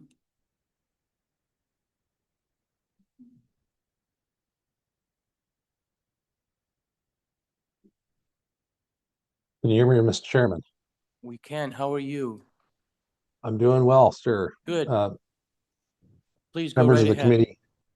committee, co-chair, and thank you. My name is Mike Lehman. I am representing the Catholic Diocese of Cheyenne, and I have been listening to the discussion between about the role of government and the role of faith, and I hope you understand the spirit of my testimony is in no way contentious, but I think it's a good opportunity to kind of share from our perspective.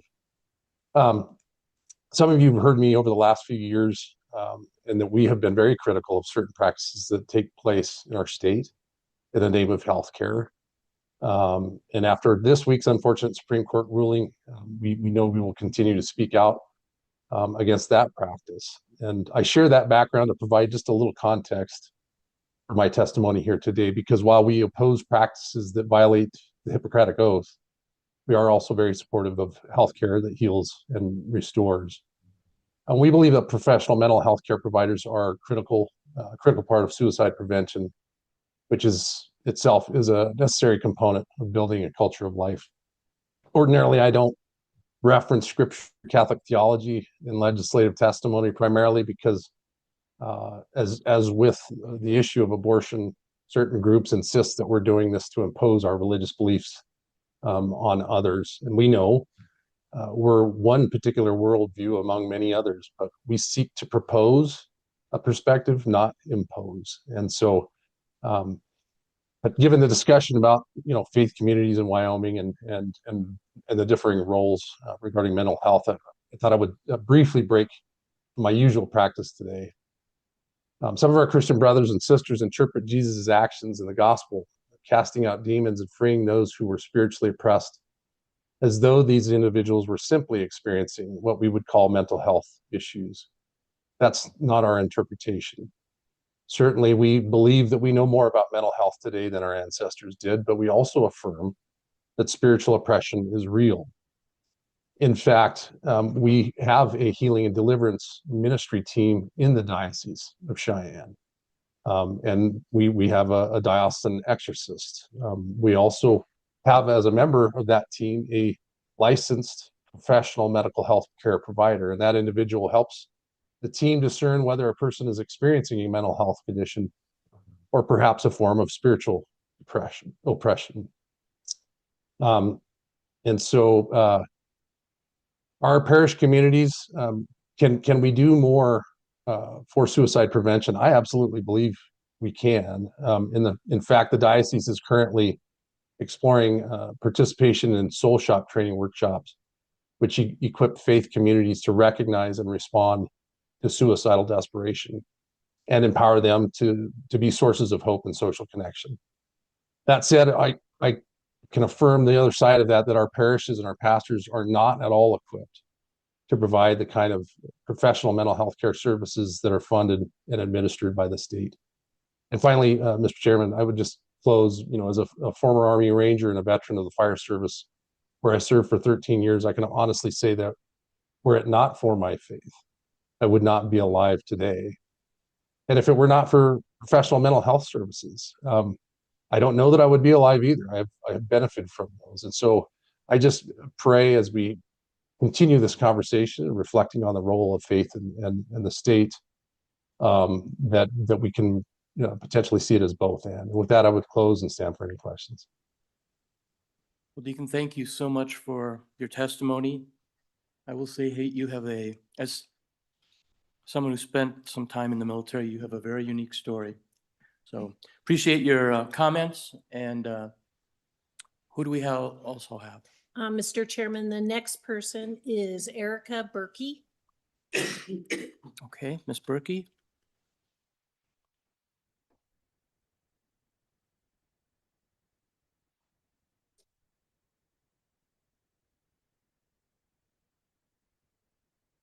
Can you hear us?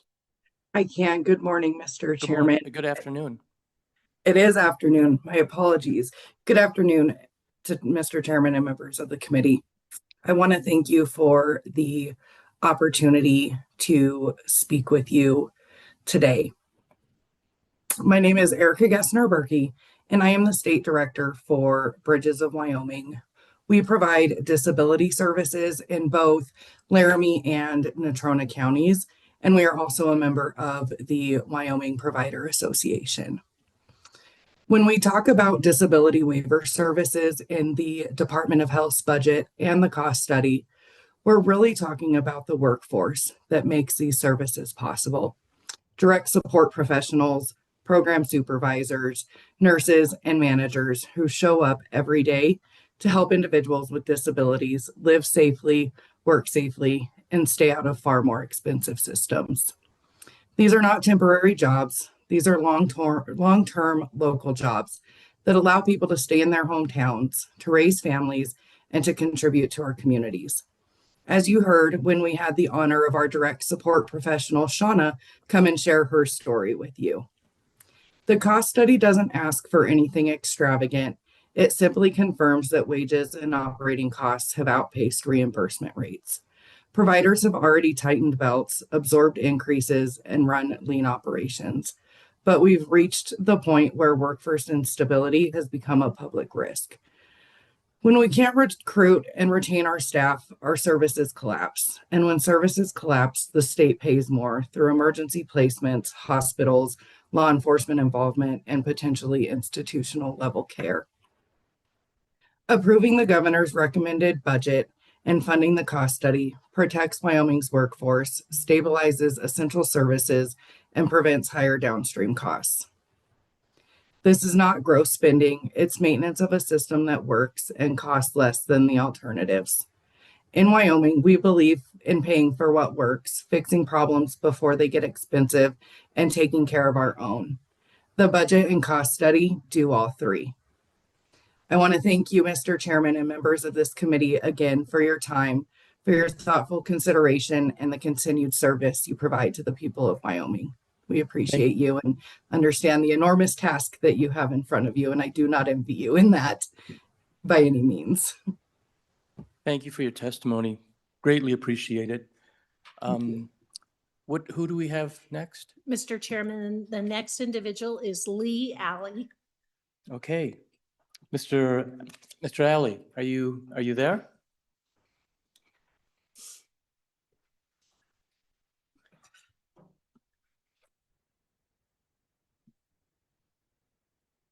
This is a Mr. Lee Alley, is it?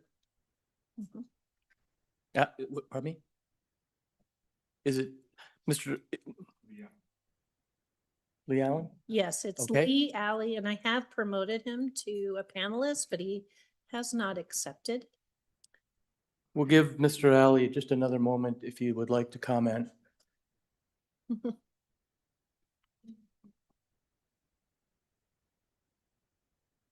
For the committee's information, we'll go to 1:15. I've given an extra hour and but I need to get back on schedule with regard to these callbacks as well. So, Mr. Alley, are you there? If not, we'll have to go to the next individual. Okay, the next individual, Mr. Chairman, is Dylan Fernholz Hartman. Okay. Welcome.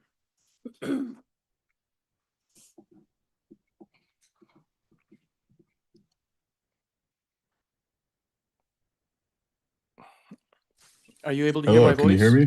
Yes, now we can. Please go forward. Wonderful. Thank you, Chairman, and thank you to the members of the committee. My name is Dylan Fernholz Hartman, and I serve as the Director of External Public Affairs for the University of Wyoming Student Government. I'm here today to testify in support of Priority Request number 6 in the University of Wyoming Supplemental Budget. In my capacity as the ASUW Director, I've been working with stakeholders around the university and in the business community to develop a plan for implementing this By Wyoming for Wyoming internship program. We call the program the Leadership and Student Success Opportunities, or LASSO program, and at ASUW, we have internal funds to host a pilot version of this program.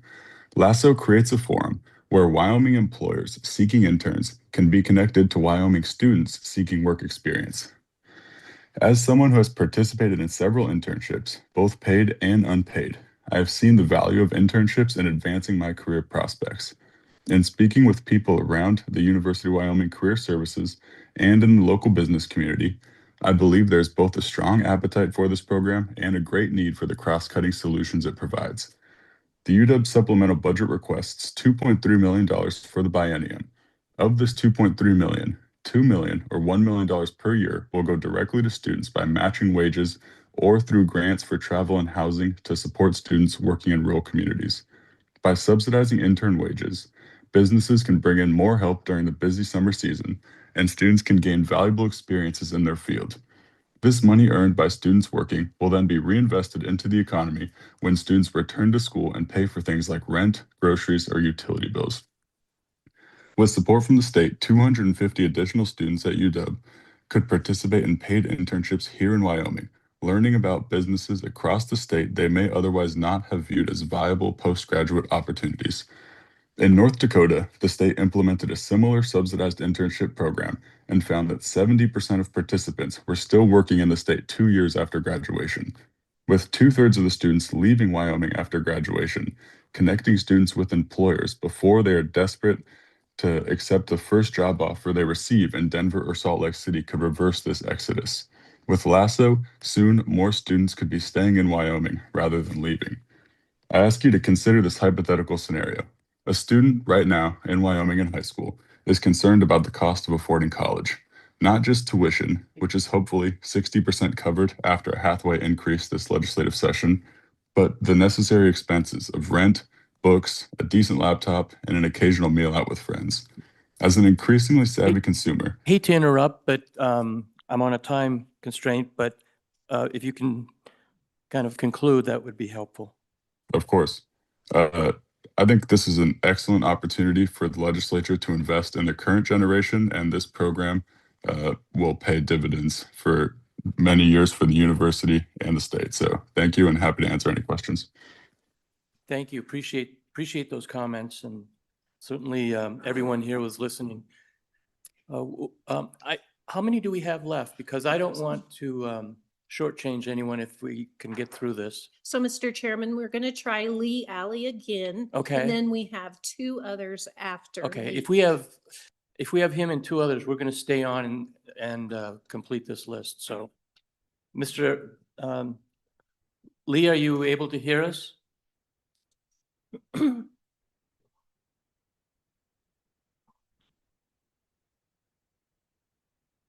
Mr. Alley?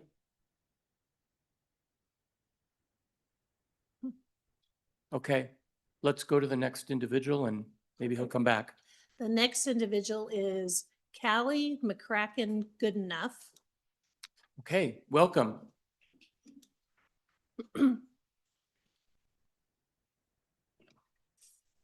Give you an opportunity to turn on your mic and make your comments. Awesome. Hello. Thank you so much for having me today and for staying on. My name is Kaylee McCracken Goodenough, and I am the Food Security Policy Advocate for the Food Bank of Wyoming. I'll jump right in. Food insecurity in Wyoming is on the rise. 1 in 6 Wyomingites and 1 in 5 children in our state are facing hunger. Hunger wears many faces, from children to grandparents, veterans to hardworking adults and beyond. The roots of hunger are varied and complex, and the ramifications of it are felt on a personal level as well as a community level. The solution to hunger necessitates an approach that addresses hunger from multiple perspectives, and I believe the budget presented by DFS helps move Wyoming towards slowing the rise of hunger both today and in the future. I want to note that there are 3 critical programs in their budget ask that I think can help us achieve that, and that's SNAP, SNAP-Ed, and Sunbucks. Danica previously spoke to SNAP and its impact on the state, and I would just add to her comments that every dollar spent in SNAP has an economic return of $1.50 to $1.80. I would also just like to note that as our current food security system stands, we do not have the capacity, the funding, or the infrastructure to replace SNAP. SNAP-Ed, also known as the Sensible Nutrition Program in Wyoming, helps Wyomingites eligible for SNAP stretch their food dollars. This program feels especially relevant right now as we've been having national and state level conversations around ensuring that taxpayer dollars through SNAP are spent on nutritious foods. Wyoming SNAP-Ed's program has a proven track record in increasing fruit and vegetable consumption and decreasing soda consumption for participants. It also helps participants save money and stretch their food dollars across the month so they're not running out of food before the month's end. Lastly, Sunbucks, also called Summer EBT, would benefit 32,000 children in Wyoming and provide an additional support to families during the summer. We heard from several others today about the cost of childcare and barriers such as transportation to accessing food, and this strains on family budgets. Summer EBT, Sunbucks, would help those families make ends meet and ensure their children are nourished during the summer. You have some really tough choices ahead of you in this Wyoming budget session, and I thank you for the service in this work. As you look at budgets next week and during the session in February, I urge you to consider food as a basic necessity that every Wyomingite should have, and that the benefits of a well-structured and funded food system would not only address hunger today, but have the powerful potential to change the story of hunger in the future. Thank you. Thank you. Appreciate your comments and appreciate you waiting so long to make them. So who's next? Mr. Chairman, the next individual is Eber Rodriguez. Mr. Rodriguez?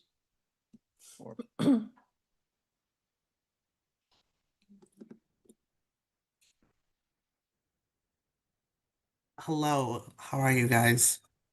Good. Please go right ahead. So, my name is Iber Rodriguez. I work for Main Street Douglas. Chairman, Vice Chairman, and members of the Joint Committee. Thank you for the opportunity to let me speak with you guys today. I appreciate your time and continued commitment to the economic vitality of communities across our state. Main Street, Wyoming represents the heart of our towns and cities, and it's where local businesses operate, where residents gather, and where the identify of our communities is most clearly expressed. The success of our downtowns is not accidental. It is a result of thoughtful planning, strategic investments, and strong partnerships. One of the most critical partners in this work is the Wyoming Business Council. The Wyoming Business Council plays a central role in the success of Main Street Wyoming by providing leadership, investments, and technical assistance that directly support local businesses and the community development efforts. Through its programs and guidance, the Business Council helps committees build capacity, pursue sustainable growth, and respond to local economic challenges in practical and efficient way. Beyond financial support, the Wyoming Business Council offers and coordinates the that are essential to long-term success. Communities participating in Main Street Wyoming benefit from professional training, strategic planning, and access to statewide resources that would otherwise be different to obtain at a local level. This support helps ensure that local leaders and business owners are equipped with the tools they need to make informed decisions and create the latest impact. Importantly, the Wyoming Business Council understands that the community is unique and approaches respect local priorities while aligning them with broader economic development goals for the state. This balance allows Main Street Wyoming communities to preserve and characterize their heritage while strengthening their economic foundations and improving quality of life for their residents. The partnership between Wyoming Business Council and Main Street Wyoming delivers measurable values. It supports small businesses, encourages private investments, and it helps community remain resilient in times of change. The outcome directly contributes to job creation, increased local revenue, and stronger and more vibrant communities throughout Wyoming. In closing, the Wyoming Business Council is not only a supporter of Main Street Wyoming, but is a strategic partner, and it continues to succeed. The leadership and investments are essential to sustaining healthy downtowns and ensuring that Wyoming's communities remain strong places to live, work, and do businesses. Thank you for your time. Thank you. Appreciate your comments and thank you for waiting. Who else do we have? Mr. Chairman, that is all. Lee Alley is no longer on the list. Okay. And nobody else has their hand raised. Okay. Well, let me just make a general statement, and I know the committee agrees with me that public testimony is one of our top priorities. We took the extra time because we very much want to hear from the public on these very important issues, and that's why even though we're behind, public testimony supersedes anything that we were going to talk about today. So that's why we took the time to do this, and I'm glad we did. So we went through everyone who wanted to speak in person, and we went through everyone who asked to be online. Is that correct? Okay, good, good. So with that, Director Richards, what do we have next? Mr. Chairman, I think state parks would be first, and I think they're just heading in. Okay, state parks.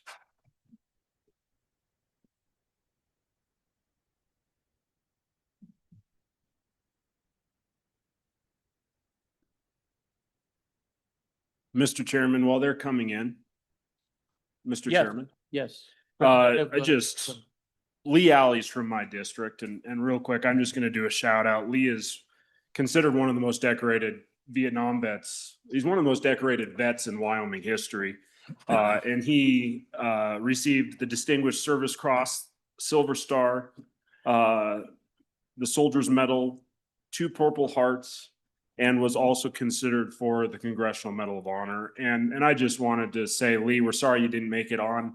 If you have anything that you would like to be brought before the Joint Appropriations Committee, please just get that to me and I'll make sure that this committee hears it. Thank you very much. And where do I start? I wanted to give him all the difference that I could to make sure that his voice was heard. I did receive a text and I did tell him to stay on. We would get to him. And but yes, I want those same sentiments from me, that if at any time he wishes to reach out to this committee with his thoughts, we would very much be happy to hear them. And so, thank you. Okay, with that, I think everyone knows, because we have extended the time for public testimony. We're a little behind.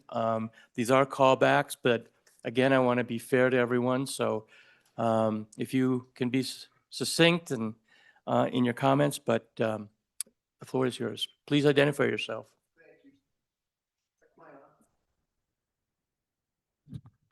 Thank you, Mr. Chairman. Dave Glenn, Director of State Parks and Cultural Resources. Good to see y'all. I just wanted two quick highlights right off the bat. Yeah. Director Richards, I'm just constantly blown away by your professionalism and decorum, and it's something I aspire to. So thank you for that. And he's staying right where he is. He's not going to any area. And with me today is Deputy Director Nick Nealon, and behind me is Deputy Directors Chris Floyd and Sarah Sheen, as well as Karen Erickson, our CFO. And I sat here exactly 1 year ago in front of you on January 9th, and I said, it's Karen's birthday. And today is Karen's birthday, so happy birthday to you, Karen. So it's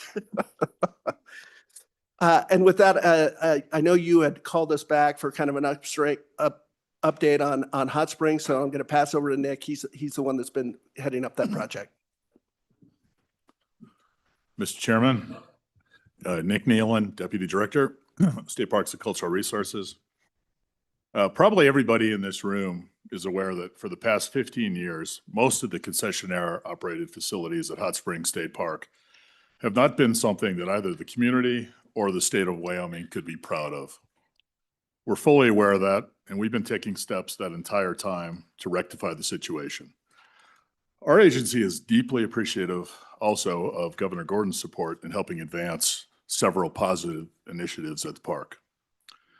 The two Hot Springs State Parks concessions operations in question today are the Star Plunge and the Hot Springs Hotel, formerly known as the Days Inn.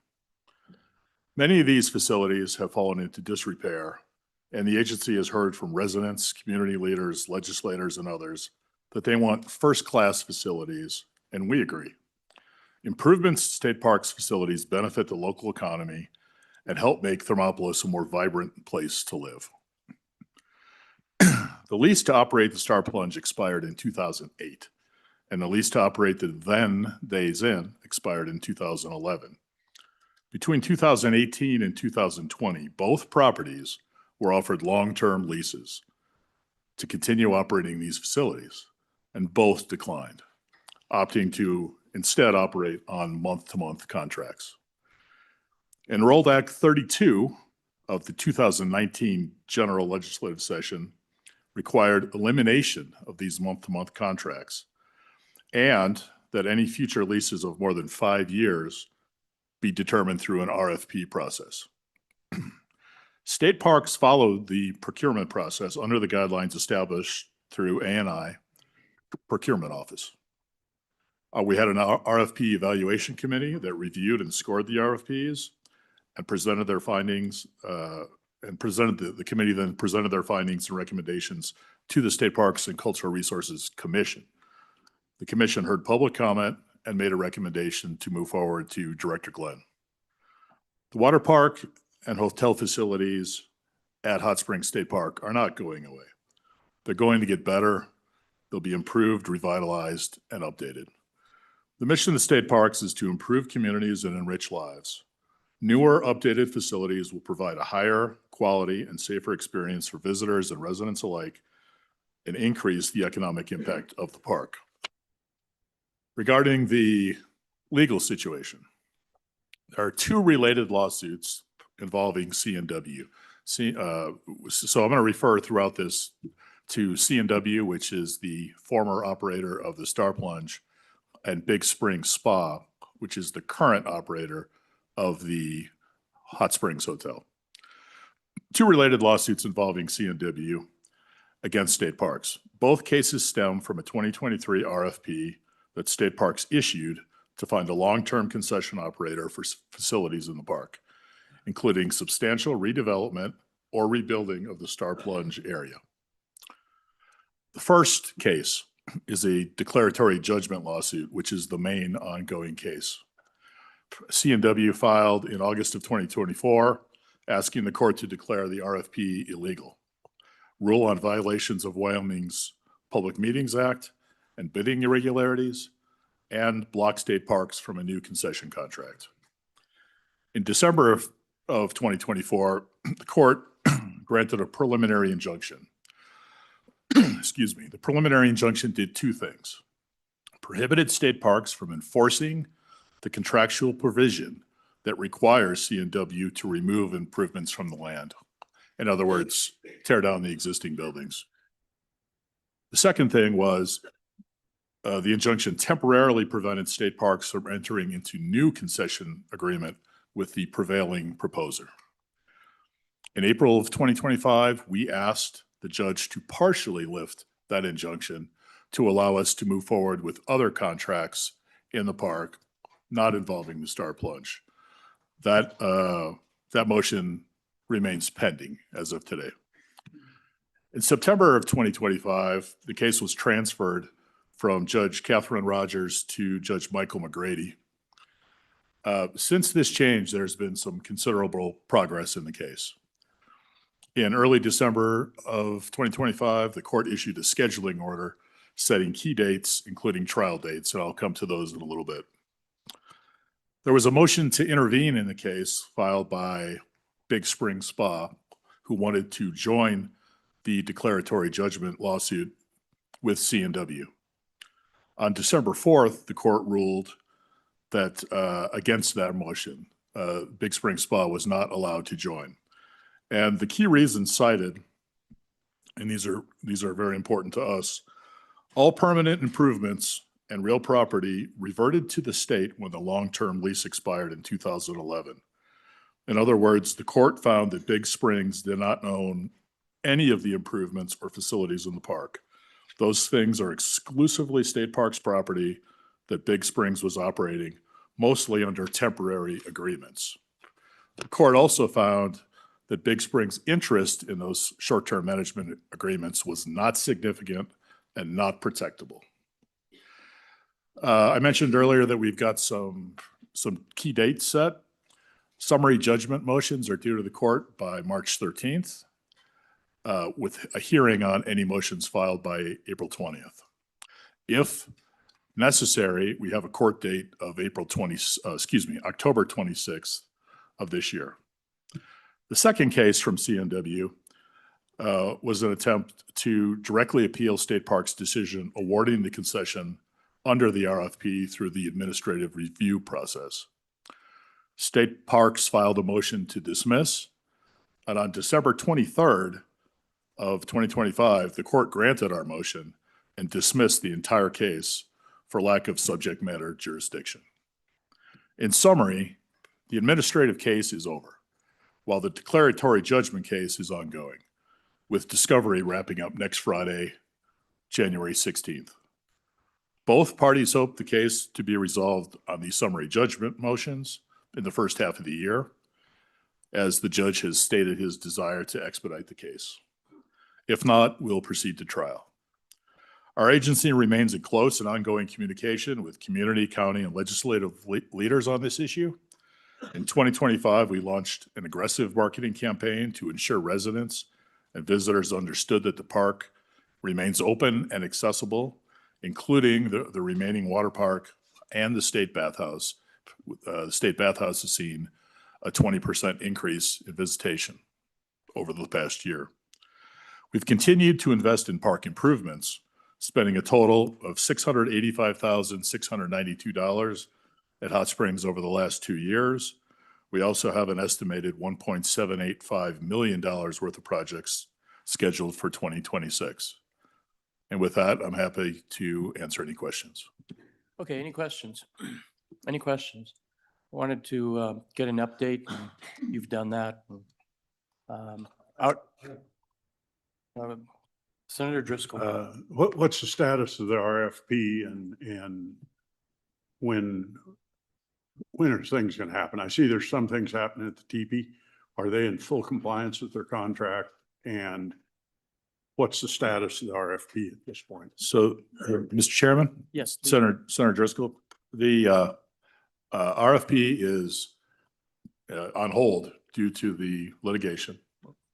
The teepee pool is an interesting case. We have To date, they have spent $181,746 on updates to the site, with another $134,880 for this scheduled to happen this winter. That's a total of $316,626. We don't want them to spend a lot of money on the pool because the long-term goal is to tear that facility down. What we've asked them to do is to focus specifically on health and safety issues at this point. Okay, with that, as a courtesy, I thank you, appreciate your testimony. Is there anything else you would like to mention? That was primarily what we asked for, so thank you again, appreciate it. As a courtesy, I will take any type of public comment on this issue, and again, for the members of the committee, this is not going to be a long process, but I did want to give an opportunity for brief public comment on this particular issue. So, hello, how are you? Please introduce yourself and go ahead and make your public comment. Okay, my name's Roland Lonnie. My family purchased the Star Plunge in 1975. We've been the stewards of Star Plunge for 50 years. We purchased the building, the facility, the pools, and Wyoming State Parks knows that they acknowledged that we do own the facility. It's not owned by State Parks. They have a different idea and a different direction from what we were doing at the pool. They would like to take my facility and award it to someone else without compensating me. Just take it and give it to someone else. So since litigation, we had a meeting last spring, and in springtime, the idea of having a third-party manager come in, and we've been open to that. We've been open, or we've been negotiating in good faith, and we haven't really had a response. So and our goal, my goal, is to get the pool open. It does so much for the community. Good, thank you. Mr. Chairman, yes. Matt Michaeli with Yes. the law firm of Holland and Hart. We represent C&W, and this is Roland Looney. I don't know if you introduced yourself, but he's the owner of C&W, which owns the Star Plunge facility. I think Mr. Looney expressed everything. There's no dispute. When we heard about Big Springs is in a different situation than the Star Plunge. Star Plunge owns the buildings. They own the infrastructure. The only thing we've asked for is fair compensation. That's really the only piece that we're trying to resolve. And then the second point is we do believe that it's better for the community to have that pool open. There's no legal reason for it not to be open. And we are willing to work with the state or anybody to try to make that happen.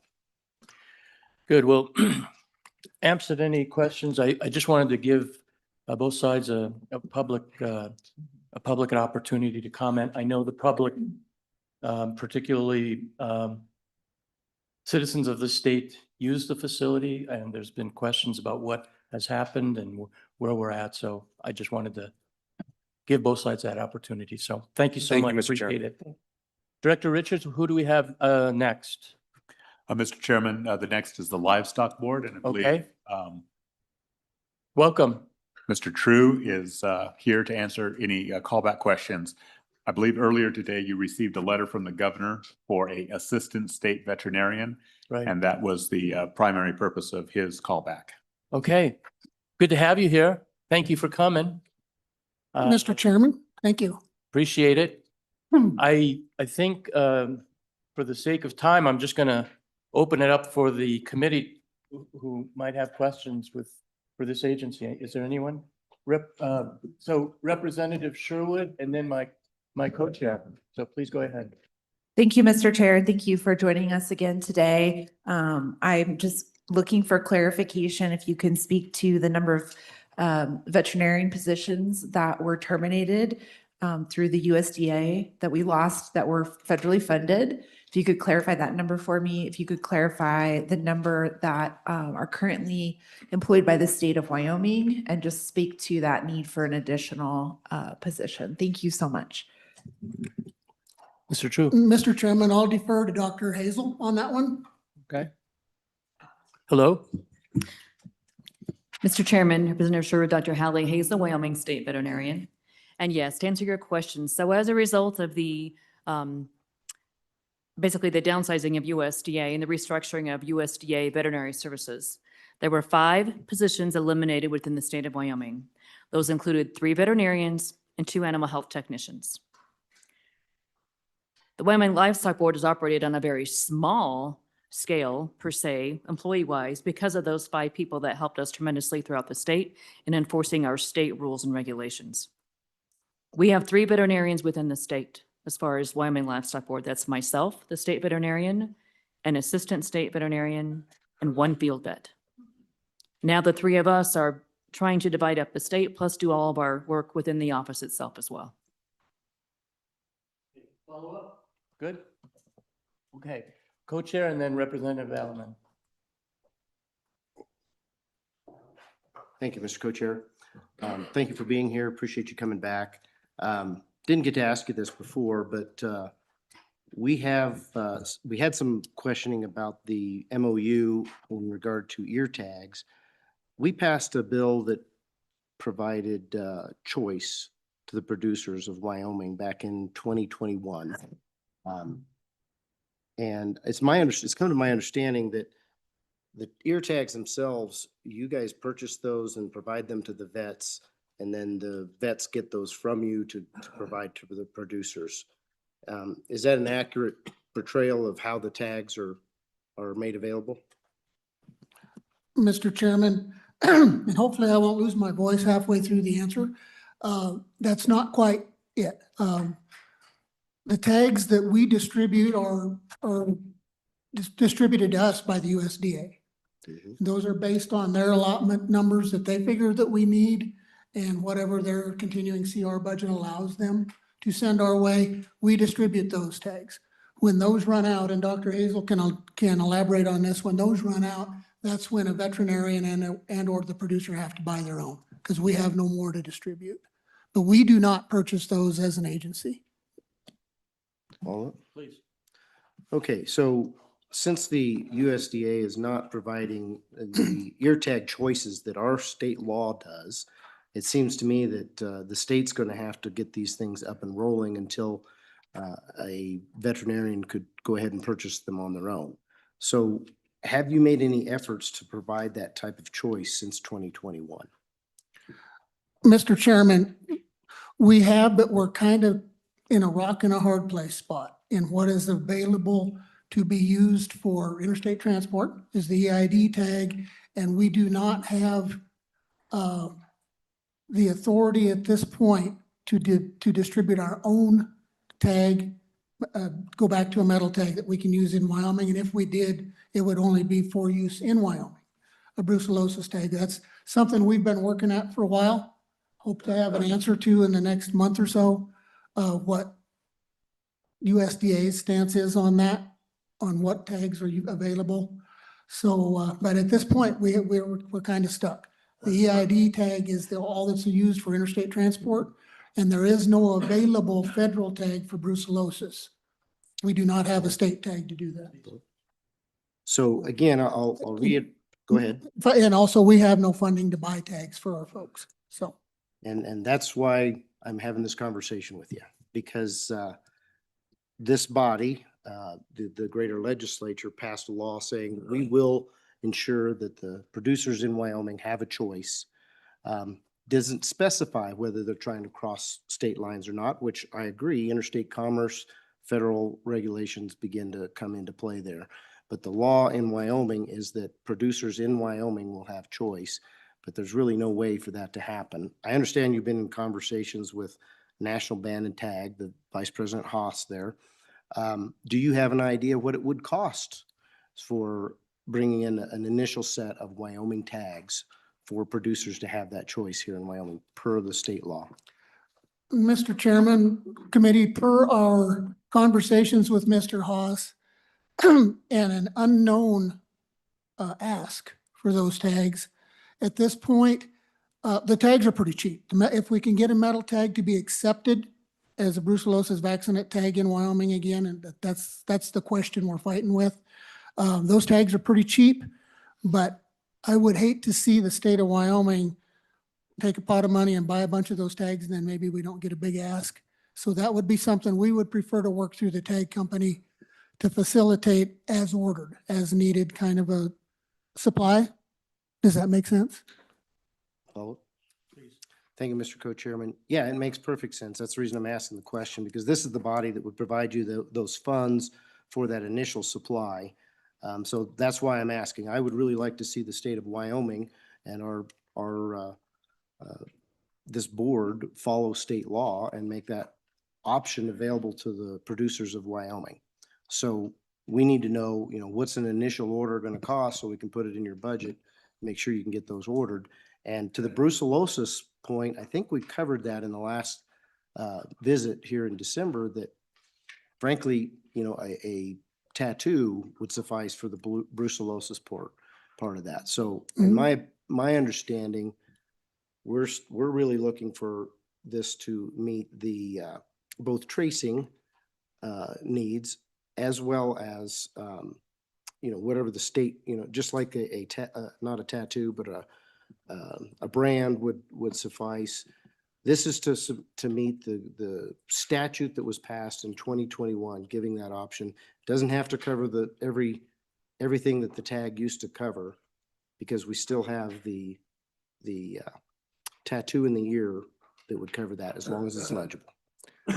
Mr. Chairman, there's one more step to that. In the brucellosis CFR 78 requires an official vaccination tag and a tattoo.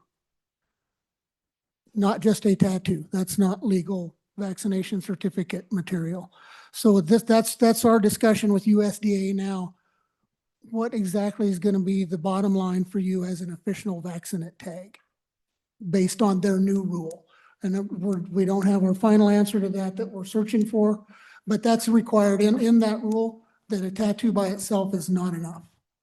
I'm getting different testimony on that, but maybe we'll continue to have that conversation. I'd be happy to provide you with the CFR, Mr. Chairman. What this committee really needs to know is what would be the initial ask to ensure that we had tags available to vets so that we can follow state law.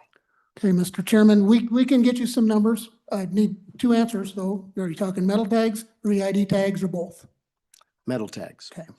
We can get you a rough count of what we think, but we don't know what the ask will be. Okay. That's what we'd like. Okay, Representative Allen. Thank you, Mr. Chairman. Thank you, folks, for being here. This is for Dr. Hazel. Are the New World screwworm, are they going to die because of our cold, or because they're a southern fly? I guess they're not even halfway through Mexico yet. Are they going to die when they get here because of our weather? Mr. Chairman, Representative Alaman, as you've noticed, our winter weather hasn't exactly been winter. I know. So just to clarify that, as far as the New World screwworm is concerned, they will die after continuous days around that 45, 48 degrees, maybe down to 34, between 34 to 48 degrees. They will die after prolonged exposure during that period. However, there are certain stages of the larvae that can persist through that weather if they are encased in their shell. So it is not a guarantee that they will necessarily die after prolonged exposure to below, say, 48 to 34 degrees. That also being said, they do not live well above 7,000 feet.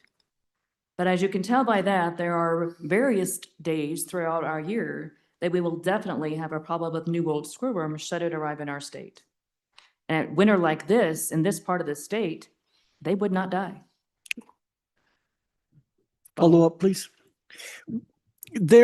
What I understand, thank you, Mr. Chairman, Dr. Hazel. I understand they're in southern Mexico at this point. How fast are they moving north? Is this something we really need to be looking at today, or is it something we can put off for a while? Because there's nothing we can do about them until they get here. Yes, please. Mr. Chair, Representative Alaman, I want to jump out of my seat when you said that. Yes, there is a tremendous amount that we can do before they get here. And that means planning. Should they arrive, what's our next step? What actions do we take? What quarantines do we establish? Do we have people trained? Do we know how to treat them? Is it available? Who's going to treat them? What inspections need to happen at our livestock markets? How do we identify those animals? Tremendous amount of planning that's going to everything right now across the United States. We have working group calls twice a week at 7 a.m. between our state animal health officials to make sure that we have a plan in place to establish rules for interstate movement should a market have infested, or I shouldn't say infested, have a positive New World screw animal. We need to have those plans in place. What is going to happen at those markets? What happens to that producer? And do we have folks trained to respond to this?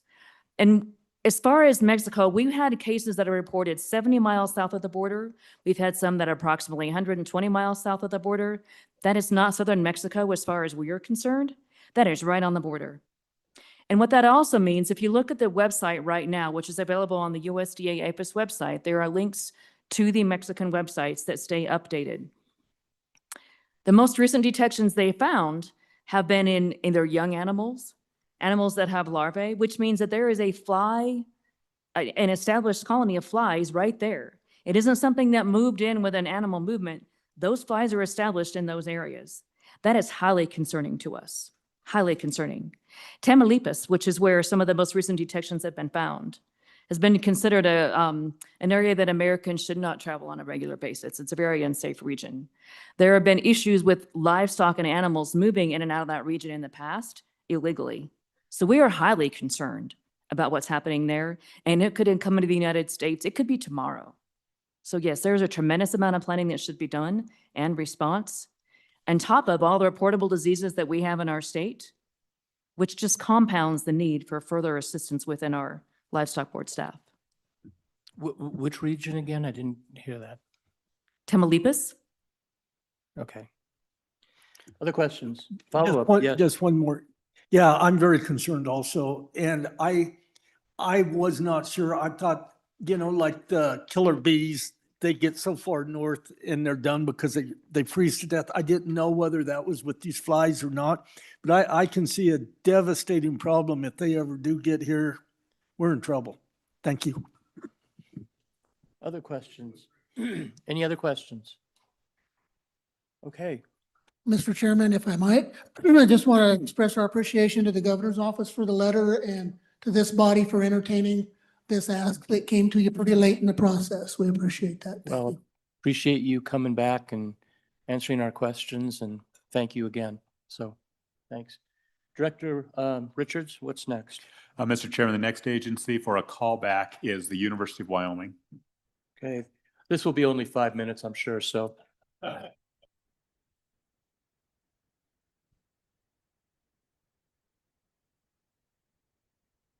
Well, welcome.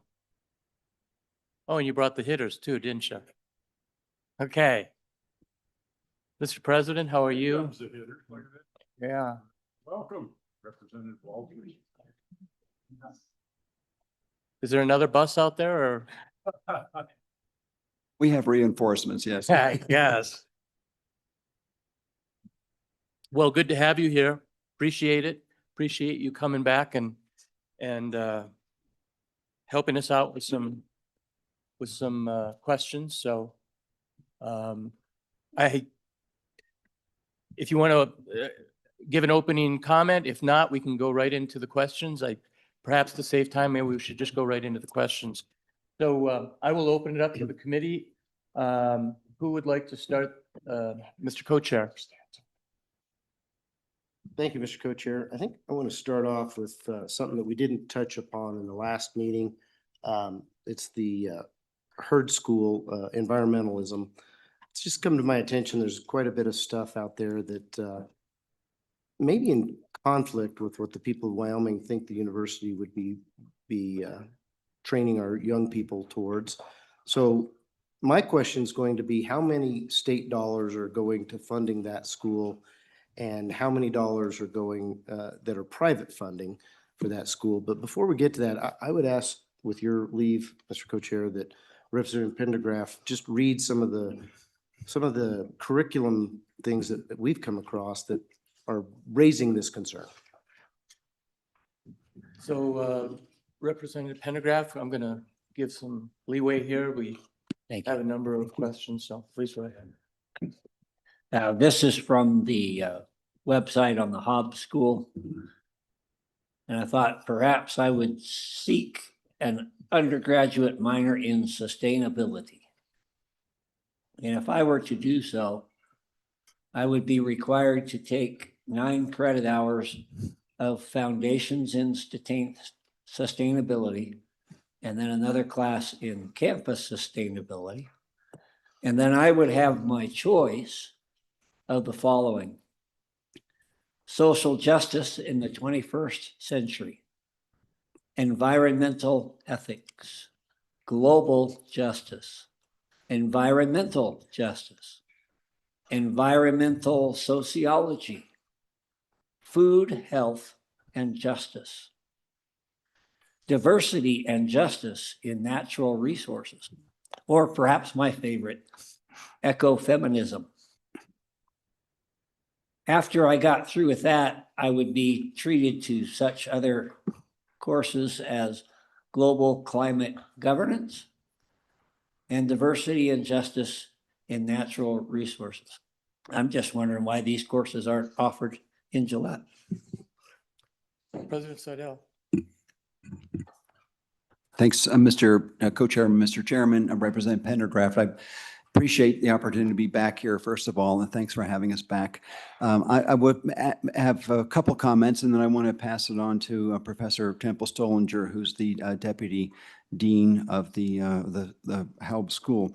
I just want to say, first of all, that the Haub School has quite a range of programs, including the Kemmerer Worth Initiative, something we're very proud of, that's supporting the growth of tourism and hospitality in the state and supporting the industry, and quite a lot of other things. It's a nationally, internationally known program for the things that it does. It has partnerships with the College of Agriculture, also through the law school, and Professor Stollinger is also a professor in the law school, the School of Computing, and it brings together many programs across the entire university. It has programs in things like range management and conservation biology, water resources, and so on. So I just wanted to point out it's quite broad, and it's something that we're very proud of, and it is well supported by private donors, including the Haub family. And I'll just pass it on to Professor Stollinger.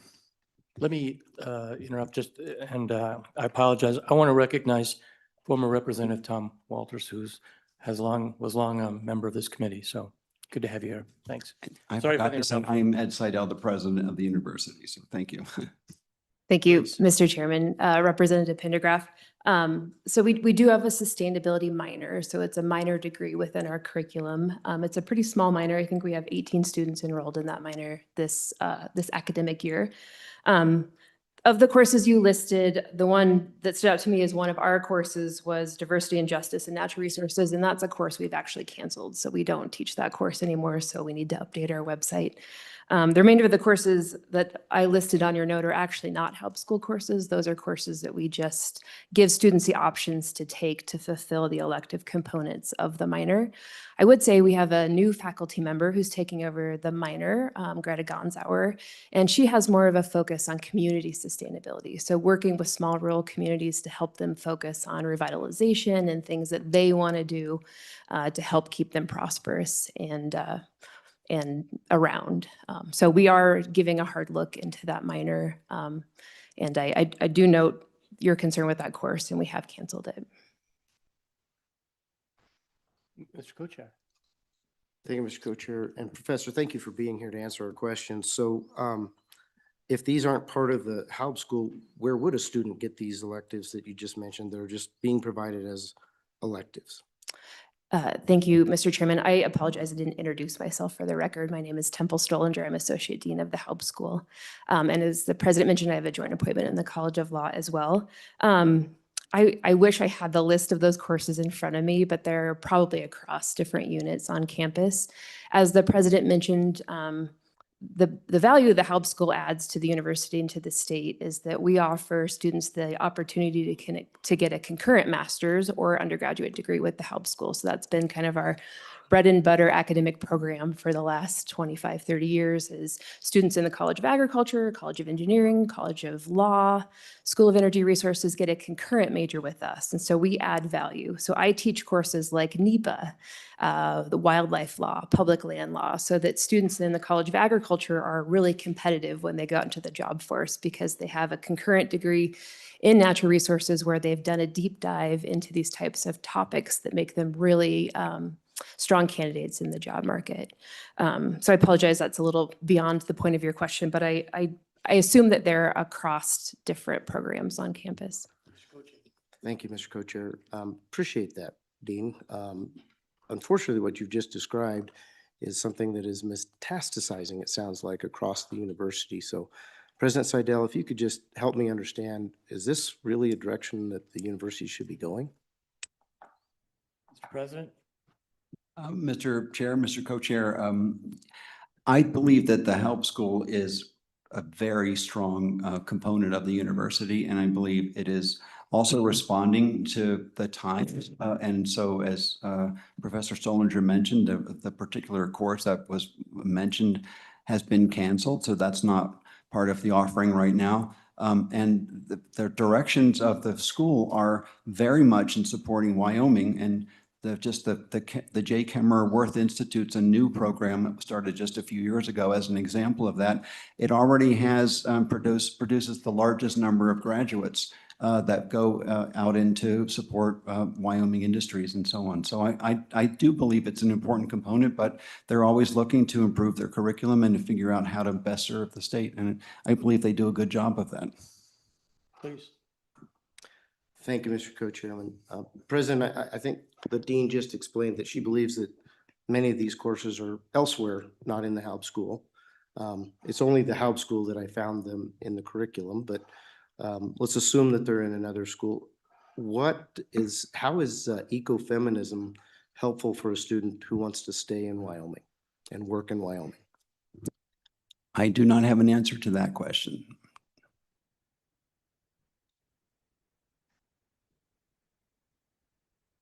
Representative Harrelson.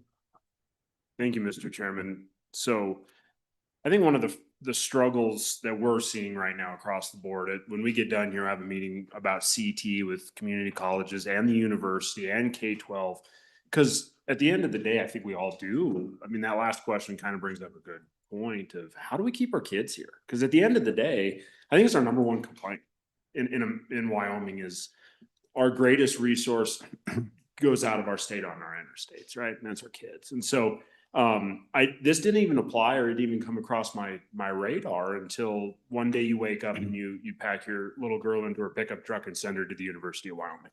And then it gets real because you're like, wait a second, we're here. And so I think that one of these struggles that I have, and I get a lot of people from my community who have kids that go to the university and then get degrees that don't work in Wyoming. They get degrees that don't have validity. And so like, honestly, I just did a really quick search on UW's site in the little upper right-hand corner. And I said, gender studies of Wyoming. And I grabbed the gender and women's studies undergraduate. And it says, if you take this, you have the opportunity to make $83,000 a year on an average salary. There's 1.8 million currently employed in this position. And there's 533 job postings. Where am I going to take and have a young woman in the state of Wyoming get a genders study undergraduate minor, graduate minor, and find money of that nature? And I guess these are the struggles. These are the things that we're saying, hey, you know what? We want to help support you in your guys' endeavor as the University of Wyoming. But when we have things of this nature, and I didn't even know they were going to talk about this, but as we have things of this nature, it's hard to defend you guys when we see these things come up. Because these are the things that we've been fighting over the last couple of years and saying this isn't the direction that our publicly funded land-grant college should be pursuing, in my opinion, and in the opinion of the people that have elected me, or a majority of them. And so I guess my question is, Why are we still seeing these study courses? And I think in a way, why are we being disingenuous to these people who are taking this going, you can make $83,000 a year doing this. How, where, and where am I going to find 533 job openings to make that $83,000 a year with this degree course?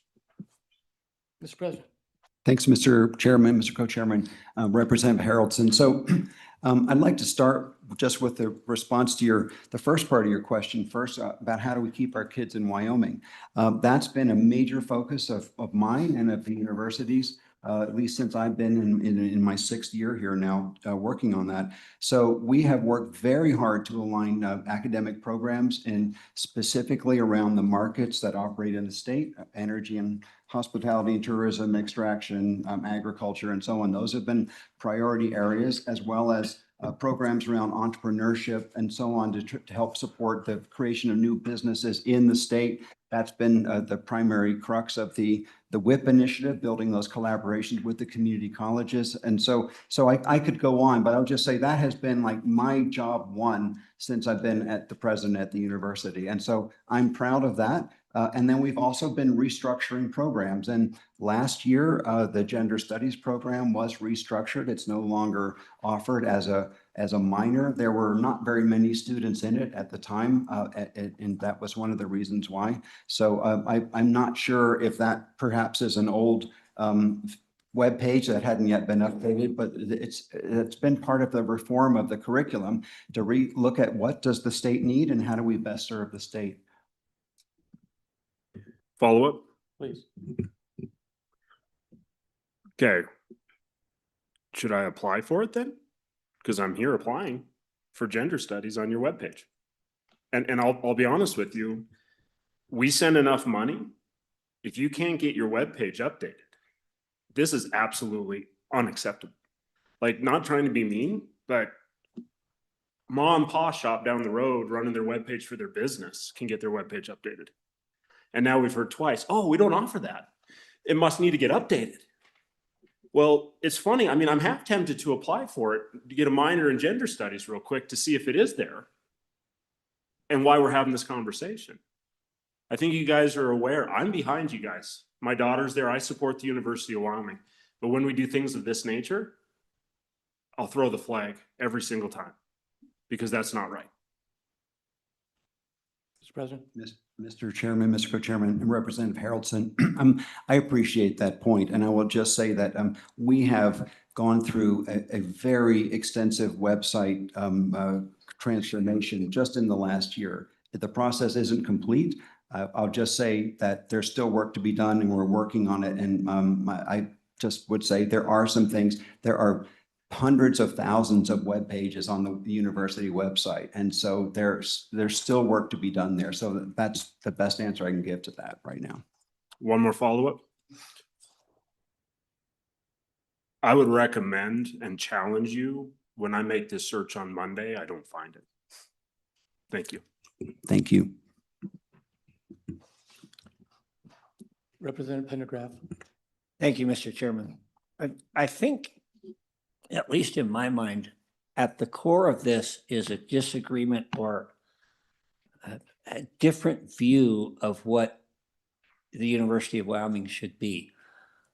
Wyoming is a small community of 580,000 people, got long streets. We are also very blessed by abundant mineral wealth. And so we've been able to have things that a normal community of 600,000 people couldn't dream of. And probably the gem of that is your institution, our institution. I walk around that campus and it is magnificent. It is gorgeous. I can see how it attracts people to want to come and be there. And I get that. I see how once you started down a path, you want to be the very best that you can be. And I admire that. And I heard when I was there visiting from several different deans, we want to be world-class. College of Law, publishing and being able to compete with the very best of the best. And while those things are admirable, I have to question, are they sustainable when things get rougher? And I believe they're going to get rougher. I'm an opto-defeatist, I guess. But when I go back, and I believe we've had this conversation before, I go back and I look at Article 7 of the Constitution, Section 16, in order that the instruction furnished may be as nearly free as possible.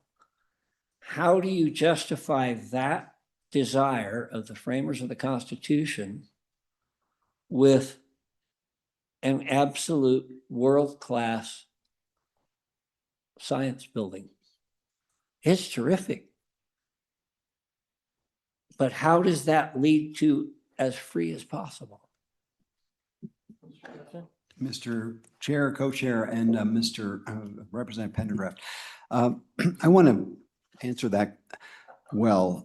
I would say, first of all, our goal as a university is first and foremost to serve the state.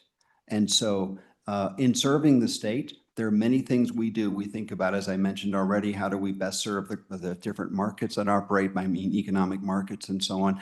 And then also, how do we make sure that we attract great faculty, and how do we bring in additional funds, say from agencies, science agencies, Department of Energy, and so on. And that depends on merit review. So those agencies look and see, are you competitive with the best in the country? And so therefore, we also want to be the best we can be in terms of our science facilities and so on. That also better educates our students. It attracts the kinds of faculty we want, and it helps us leverage the state funding that brings in additional dollars that supports grad students and undergraduates and so on. So that's all how that overall program works. But we don't, as say, our top priority is to be world class. We want to be the best we can be. Now, on the point about being as free as possible, we talk about that all the time. The board talks about it all the time. I do, our team does, and we're very proud of it. We have among the lower, I don't remember exactly where we're ranked anymore, but among the most affordable campuses in the country. We keep costs as low as we can. We have graduation rates that are higher than many of in our peer group, while also having lower costs of attendance. We have, I've forgotten the numbers now, perhaps VP Keene has them, but over 50% of our students have no debt. The average debt is something like, of those who have debt, something like $17,000 for people who graduate from the university. So we keep that first and foremost in our mind. So it's serving the state, making sure it's affordable, making sure any student that is qualified, and we have a very broad set of students who come from many different backgrounds and qualifications. And so we're proud of that. So I think we do a good job at addressing those priorities that we have. Follow? Who else has a question? Anyone else have a question? Yes, Senator Guru. Thank you. Mr. President, you were just quoting about 50%. I remember when you testified before, I thought you said it was somewhere like above 60%. It is. I did not exaggerate. And that average debt load of the people that do have debt, 17,000. So just to give me some context, across the rest of the 49 states and the universities out there, do you have an idea what the average debt load that a graduate, someone who graduates from a university, a land grant university, would expect to have? Mr. Chair, Mr. Co-Chair, and Senator Guru, thanks for the question. So here I do have the numbers in front of me. It is, if overall undergraduate student debt, it's 64%. I didn't want to be caught exaggerating, so I was conservative, but 64%. And that if you have Hathaway scholarship, it's 69% that have zero debt. And of those who have debt, it's $17,500. I think the average among land grant universities is roughly twice that. I don't know. Again, we can get that number, but that's roughly what I keep in my mind. So roughly twice that is what I would expect any other land grant. So when we say as close to free as possible, if we're half of what the debt load is of the 30% or above students that have any debt at all, which is, I think that too is a number that would be nice to know. How many students at the land grant universities in the other 49 states how many of them graduate with no debt? Thank That you. We comparison can to get the those numbers for 64%, to get that, and so we can kind of give that context, it would be helpful. We'll do that. Follow up? Please. Thank you. So in addition to the classes that Representative Pendergraft was mentioning, in that same school, and the dean, I'm sorry, I kind of get a weird angle here, but could you kind of enlighten me to some of the other classes that are involved there in that class, just to kind of give me a fuller picture, because since I didn't graduate from the University of Wyoming, I have no idea. Thank you, Mr. Chairman, Senator. I'd be glad to. We have over 383 students. We have 318 undergraduate students and 65 graduate students. At the undergraduate level, our primary undergraduate degree is Environment and Natural Resources. And again, that's a concurrent degree. So we have many students in the College of Agriculture, for example, who get the concurrent degree. Then we have an Environmental System Science degree. And then 5 or 6 years ago, we added Outdoor Recreation and Tourism Management as a degree as well. Would you like me to pause? So you're saying that's just an adjunct to an ag degree that you're just taking concurrently with that ag degree. So somebody, probably the student, feels that having that concurrent degree is not a bad idea if they're in agriculture to have this as a concurrent degree. Would you agree with that? Mr. Chair, Senator, yes, I definitely would. As I was speaking to before, it makes them very competitive in the marketplace. So let's say, for example, you're a range ecologist. The addition of a help school degree means you're available to take classes like the ones I teach, public lands, wildlife law, the National Environmental Policy Act. So that when you go to the job market and let's say you take a job with the BLM, your career is advanced because you understand how these major statutes work with the Land Management Agency, and maybe you have a chance to become the field manager. So you're really enhancing your career opportunities by adding the concurrent degree in the help school. Follow up? Yeah, please. So even if I was just going back home to work on my family's ranch, that might not be something that would be such a bad thing to have, to be a well-rounded ag degree person, to have that, and that would help me in my daily life. Mr. Chairman, Senator, I definitely agree. Yes, and I would just add, I'm a help school graduate myself. I went on to attend the University of Wyoming Law School and went and worked for Shell at their headquarters in the Netherlands, and my help school degree served me well. One last. Please. If you could, you're the assistant dean. Tell me about your educational background and what got you to that point. Thank you, Mr. Chairman. Senator, it's a great question. I'll try and be concise. I grew up in Kansas, but my mom was from Steamboat, Colorado, so I ski bummed after playing competitive softball in college for 2 years, took a year off, and many of my friends in Steamboat went to the University of Wyoming. As you know, we attract a lot of Colorado students to the University of Wyoming.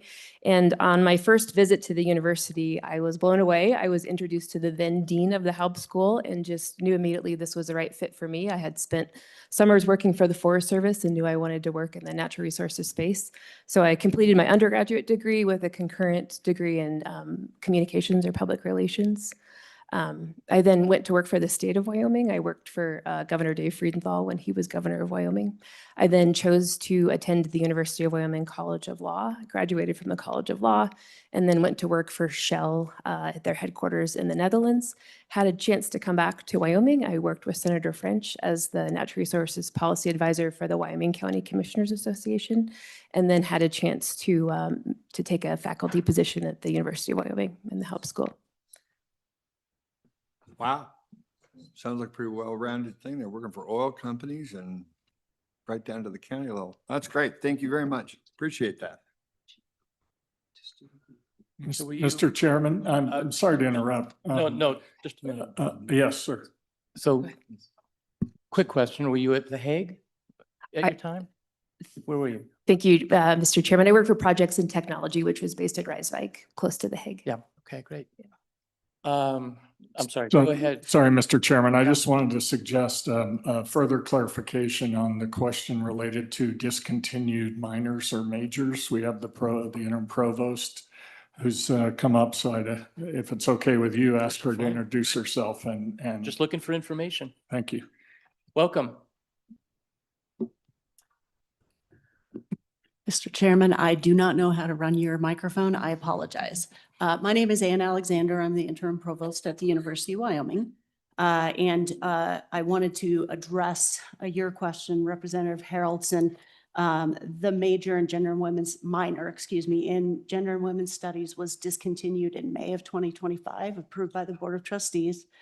The reason the courses show up still in our catalog is because under our accreditation requirements, any students who were in the minor have to be taught out, meaning we have to continue to offer what courses they need to get their minor completed. Once they are done, those will also no longer show up. But I've been chatting with my team on my phone, listening intently, and they are going to ensure that the program does not show up on the website as an option by Monday. Thank you, Mr. Chairman. Co-Chair. Backing up to my first question, I still haven't gotten the answer on the funding, private versus state funding for the Hobbs School. And Professor, you gave a great dissertation of your past, which I can appreciate. You really are well-rounded. I appreciate the senator for asking the question. My question to you is, in your time in the Hobbs School, did you take ecofeminism? And if so, did it help you in that career? Thank you, Mr. Chairman. Representative, I did not take ecofeminism. Thank you. Okay, Do we have an answer to the other one? please. Mr. Chairman, I'm sorry, for the record, Mike Smith, Vice President for Government Affairs. Associate Dean Stollinger may have a percentage number. We provided numbers to LSO of the total amount of what we estimated to be block grant dollars going to the Hobbs School to be, if I read the document right, $1,374,994.99. Now,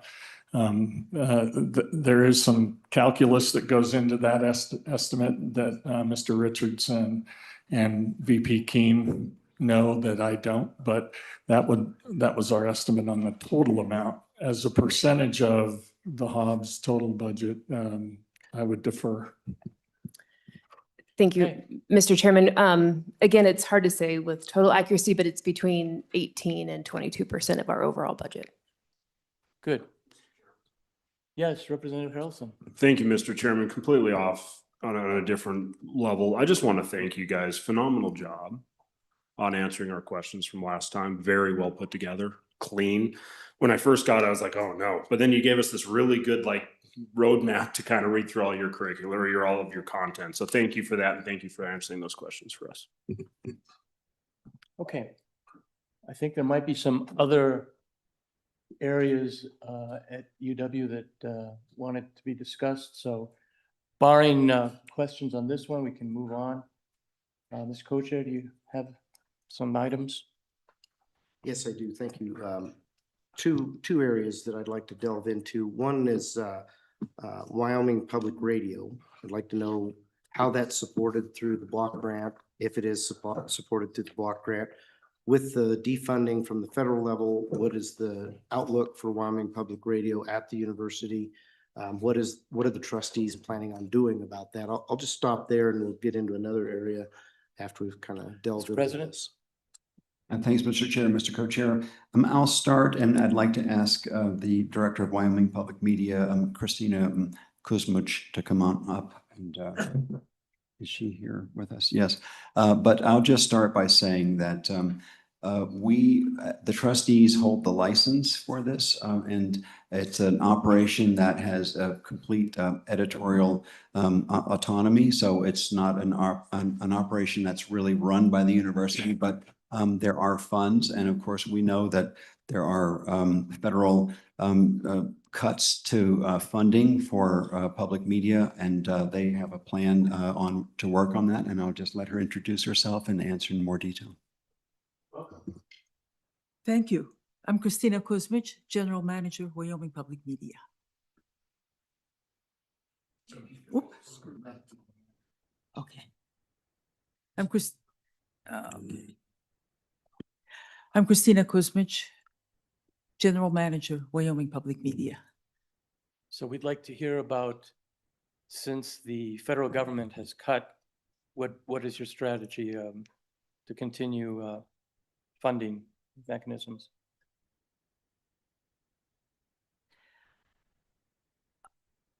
I'm pulling up some numbers so that I can help answer that question.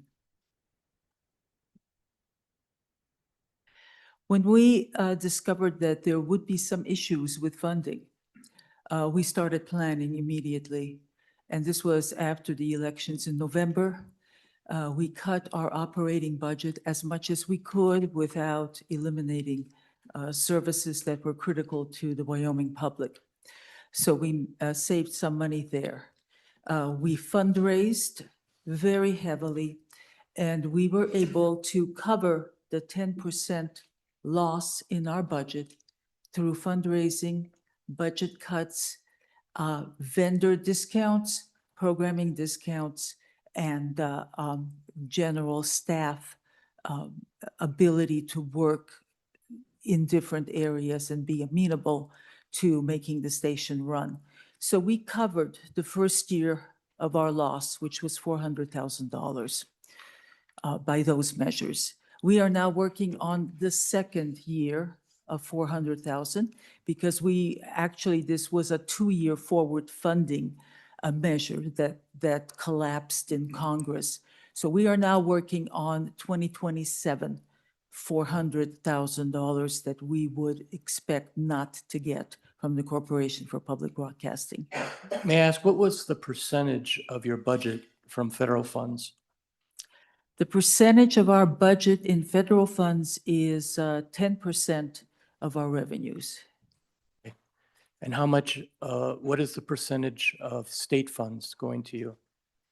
of The your budget? percentage of state funds is 17% of our budget. Okay. It's about $800,000. And where is the rest of your funding coming from? I'll break that out for you. That is individual donors is 41% of our funding. Corporate sponsorship is 7%. CPB was 10%. UW was 17. Then we have investment income, and we have grants, in-kind donations, and other small sundry incomes for 1%. So it sounds to me as if you will survive the federal cuts. We survived the federal cuts thanks very much to Wyoming donors who were very enthusiastic in their support. So the Wyoming donors came up and exhibited greater support for those federal losses, correct? Yes. In the Okay. first year, they did. In the second year, we're on the way to covering that loss, Mr. Chair. Okay. Representative Alleman? Thank you, Mr. Chairman. Were these donors, were they private individuals or were they big charities? Mainly private individuals. Other questions? Yes, Senator Guru. Thank you, Mr. Chairman. I heard you say interest income, so that would lead me to believe that you have an endowment of some kind, or could you explain that? We had 6% of our revenues were investment income. Those come from our foundation endowments, and also interest on the general fund that is held at the university as our operating dollars. Follow up? Yeah, Follow- please, follow up. Yeah, so the size of these endowments, could you give me just a ballpark? The total size, Mr. Chair, the total size of our endowment is approximately $2.2 million that is held at the UW Foundation. Thank you, Mr. Chairman. Okay. Good. Other questions? Any other questions on this issue? Well, I appreciate you having those figures. Thank you. Thank you. Thank you, Mr. Chair. Okay, let's move on. Are there other issues at UW that Mr. Co-Chair? Okay, thank you. Mr. Smith, you and I had a really good conversation last month about the high bay and just wanting to get a better grasp of how that is managed, what the oversight is financially, operationally. if you could just share with the public and, what it is we discussed as far as what kind of an audit we'd like to get to have a better understanding for the legislature of what's going on at the high bay. And then if you've managed to get some estimates so that we can get that in the budget and fund that audit. Happy to, Mr. Chairman, Mr. Co-Chair, and VP Keen can correct me or supplement my comments as necessary. The discussion that VP Keen and I had with a couple members of the legislature, including Chairman Bear, centered around the request for a third-party independent audit of the Center of In-Stream Flow Porous Media, COIFPM, and which is our most successful center and research enterprise on campus. And we are glad to do so. Just quickly and for context, there was discussion reaching back into 2024 about the university performing or hiring a firm to perform such an audit. That didn't occur. From my perspective, there was discussion, but no direction in the end to do so, but we are happy to do so and close that loop. VP Keen and I are in the process of working internally on a draft scope of what that management and financial audit might look like. And so that we're sure we're on the same page as the legislature and this committee on what would be useful for you all to get. And we will share that with you all shortly. I don't know that we have estimates yet on, no estimates yet on the cost of such an audit, but we're not talking hundreds of thousands of dollars. We're talking tens of thousands possibly. And so, and we would hope to be able to complete that in the coming months. Mr. Chairman. Yes, Mr. Vice Chair. I've got, when was the last audit done and how detailed was it? Is this audit going to go into a lot more? Because the last audit that I have was not that long ago. Mr. Chairman, Senator Driscoll, the difference between the audit you saw, that was an internal University of Wyoming audit performed by our internal auditors. I believe, was it 2020 or 2021, where 2021 at the latest where that internal audit was performed, it identified a list of needs for improvement type of things. And those were resolved. I believe the final one was resolved in 2024. And so that's been completed and it was fairly extensive from the internal audit perspective. But this audit that will be performed will be done by an independent third party. Thank you. Any other? Yes, Mr. Co-Chair? I would just like to say that, you brought it up that, there was discussion in 24. This is my effort to close the loop too. We get it on the record here, make sure we all agree upon it. So I appreciate that. If you can get back with us with the estimate when you can, and we're going to try to get that in the budget. We'll put a placeholder for that as we work next week, and we'll do our part so that you can do your part. Thank you, Mr. Yes, Chairman. Senator Grew. Thank you, Mr. Chairman, Mr. President. Talk to me about audits. Yeah, we have, it is a huge university, lots of departments, lots of programs, lots of programming. Can you talk, and just in general terms, you have you do internal audits. How does that, is it rolling average, you audit everything every year? Or do we pick different departments each year on a rotating basis? How does it work exactly? Mr. President? Yeah, Mr. Chairman, Mr. Co-Chairman and Senator Garut. Oh, thank you. I spend a lot of my time working with our our audit team on looking at the entire university, and there are many different aspects of audits. There's looking audits for risk, there's audits for irregularities in accounting and so on. In fact, I spent yesterday 2 hours with our team going over the current report that will come to the board coming up in a couple of weeks. And we have a monthly board meeting where there are discussions about how we're doing in terms, these are internal discussions that we have in terms of our office that looks at all of these things. Is there a Yeah. follow-up? Please. So there's, when talking about financial audits, so there's, I guess, what would be best called best practices that universities around the country entail internally to audit their own functions. And would you say that the University of Wyoming conforms with that? Oh, Mr. Chairman and Senator Garut, I think we do very well, and we have an office that looks at these things. Of course, there's a spectrum. I know you're talking about financial audits, but we're looking at every aspect of process and finances and so on, right?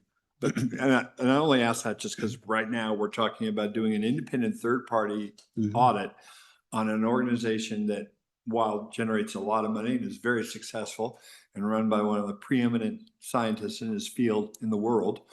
I get that. And I understand there's a lot of dollars involved, but what I'm just trying to get a handle on is, you know, a third-party independent audit is going to cost some money, and that's great that we're going to do that. That's fine. But I was just wondering, up to now, regular audits are performed. There was one performed, an internal audit that was performed in the last 5 years at that institution, but around the rest of the college, the same thing happens. Is that what I could expect? Mr. Chairman, yes, Senator Garut, and we're open to external investigation or just inspection how we're doing, and we have there are various other processes that we engage regularly, so we don't have a problem with that. Thank you, Mr. Chairman. Thank you. Okay, other questions on this particular issue? Anyone? Okay. Mr. Co-Chair. And another issue, and I think my vice chair has one as well. Construction. We had talked when you were here before about looking at for some options on the CTE program before we begin construction there. I hope you guys can get us some feedback as far as, you know, whether this should be built on campus or off campus. That'll help us determine, you know, how many dollars really we should appropriate for that cause, especially the construction portion of it, whether it's a remodel or a new build, off campus, on campus. That I want to reiterate that we'd like to have that feedback from you. I have been contacted by, you know, some construction companies that were a little bit irritated. And so I just want to dive into your processes for construction. When you guys built the parking garage, you had some stipulations on how many parking garages the contractor had built before. And I think what it ended up doing is it limited the number of contractors available from the state of Wyoming, because we just don't build a lot of parking garages in Wyoming. Is that something that you have the flexibility to adjust so that you can try to get an in-state contractor, or is that just, you know, what are the caveats that you run into there? And what is your highest priority? Is it keeping the money in Wyoming, or is it building a particular level of construction? Mr. Chairman, Mr. Co-Chairman, I might like to get a little support on this question, but I think it's stated in our documents here that we do have priority for Wyoming vendors for when there are procurements and so on. Of course, we want to keep our costs low. We want to make sure that the experience base is there to carry out the job, and sometimes there are requirements on what kind of experience qualifies for that. I would perhaps like to turn to VP Smith to add a little bit more to that. Mr. Chairman, and happy to arrange either a visit to this committee at another time. I realize it's kind of last day of doing this, but one-on-one meeting with our Vice President of Operations, happy to walk through individual projects or how those criteria are determined at the outset of a project. We do follow state law on the 5% preference for resident contractors. But there are those situations, and maybe the parking garage was one of them, where as the architects and builders, folks are looking at how do we set the criteria for that balance between sending as many, using as many of those dollars here with Wyoming contractors versus ensuring that the state gets its bang for the buck with the highest quality and lowest price. Sometimes those things are balanced out. I would say an example of the dorms, right? Not a lot of contractors, probably, I'm speaking a little out of turn. I don't know who applied or went through that RFP process, but that's a very large project, the dorm project. And the general contractor was not a Wyoming-based contractor, but the board and the operations group separated out, for instance, the very extensive landscaping pieces of that contract. So it wasn't part of the main dorms. And my understanding is that $6 million project will end up with a Wyoming contractor based on the responses that were received for that. So that's an example of trying to keep that in mind as we're structuring those kinds of bids or contracts. Yes, who else? Representative Pendergraft? Thank you, Mr. Chairman. Mr. Vice President, Mr. President. You and I over the last several years have had any number of pretty frank and affable conversations about a number of tough issues. And I wanted to publicly thank you guys, frankly, for your friendship, for the way that we've been able to work together. And I look forward to more of that. But I especially wanted to wish you, Mr. President, all the best as you move on to your next position. It has truly been a pleasure to work with you both, even if we not necessarily see things eye to eye. But thank you for that. Who else? Anyone else with any questions? Anyone with a different issue for UW? Representative Sherwood. Thank you, Mr. Chairman. I am hearkening back in my memory to a point in time where the University of Wyoming did an economic impact study on the benefit of the athletic program. And I'm wondering if I don't know, is Dr. Alexander still here who can speak to that? Or, thank you.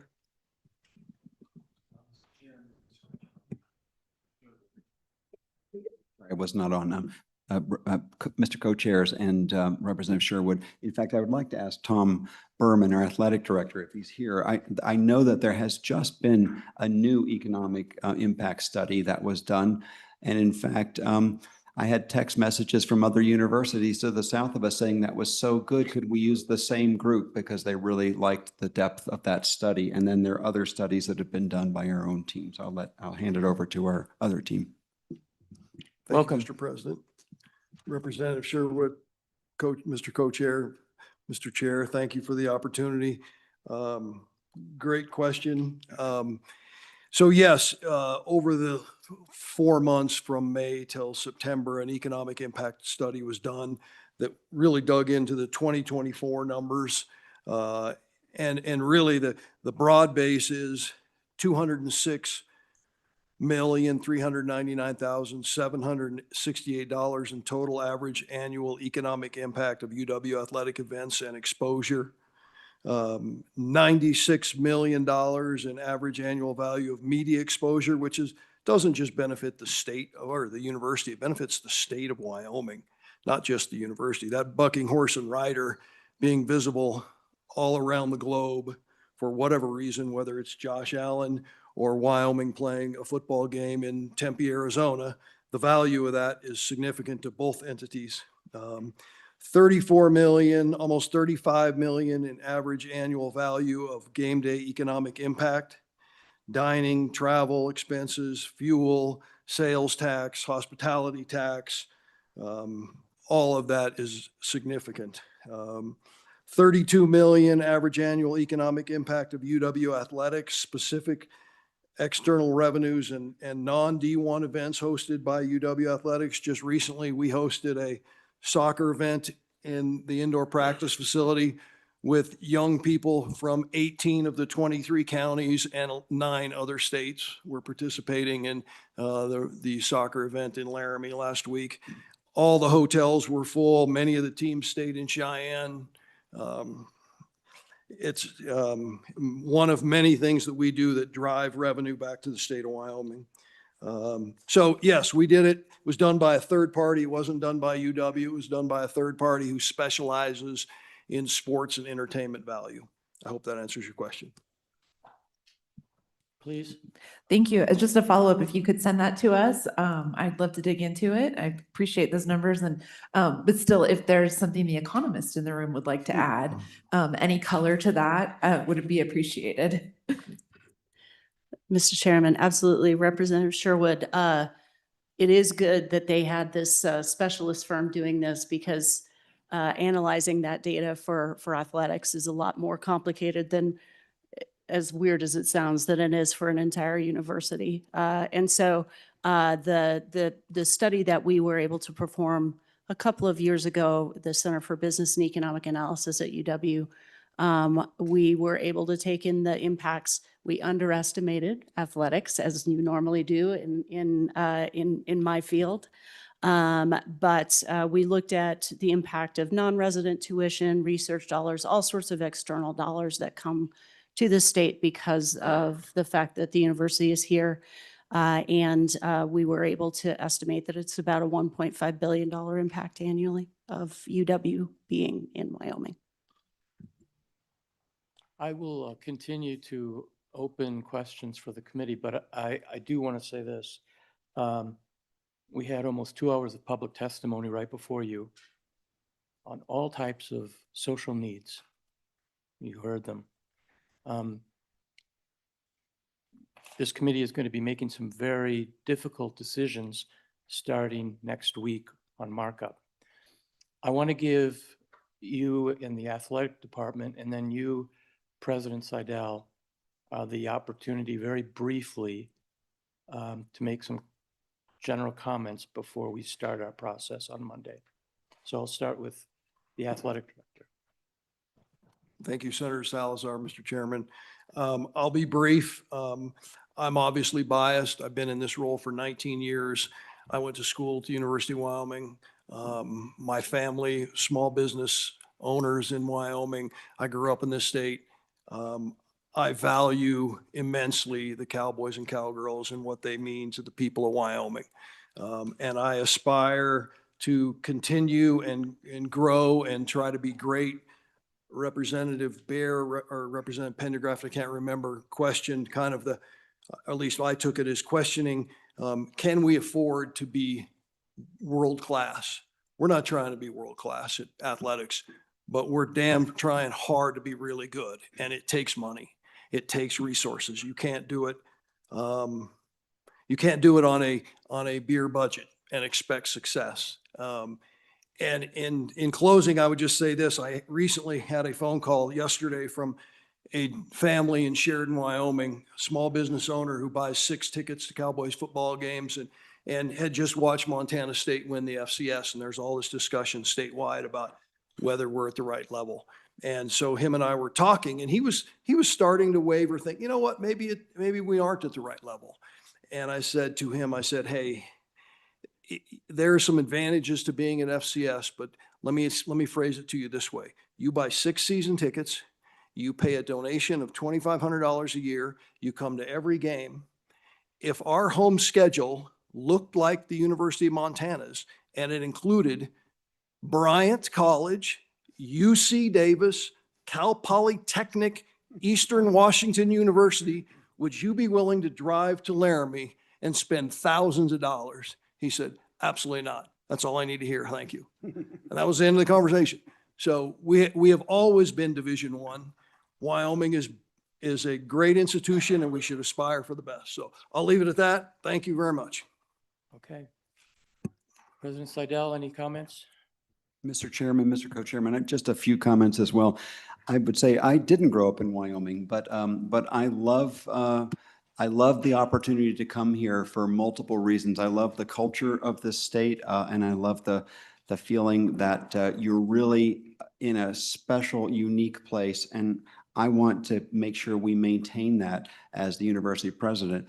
Another thing that I love about this is that our mission and the importance of our institution as the only university in the state. It is about access, it is about transforming lives, and is about trying to help support the growth of the economy and the well-being of the state. We think about that every single day, and we're proud of what we've done, and I think we'll continue to be proud as we have been for 100 and some years going into the future.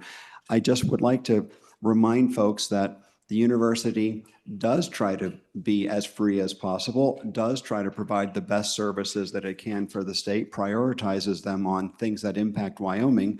But if you look at the last decade of our funding, it's been roughly flat, and there's been enormous inflation.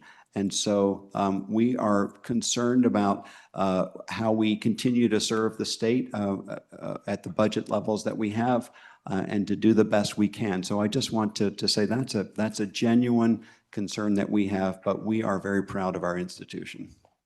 Okay, thank you for those comments. I think that pretty much does it. So appreciate you coming today. Vice President Smith, thank you. And we'll take it all into consideration. Thanks. Thank you all for having us and hearing us out today. I appreciate it. Appreciate it. Director Richards, who do we have next? Mr. Chairman, you have one additional callback. Agency 52, the Medical Licensing Board. Here to present is the Executive Director of the Board, Kevin Bonenblust. Okay, come on up.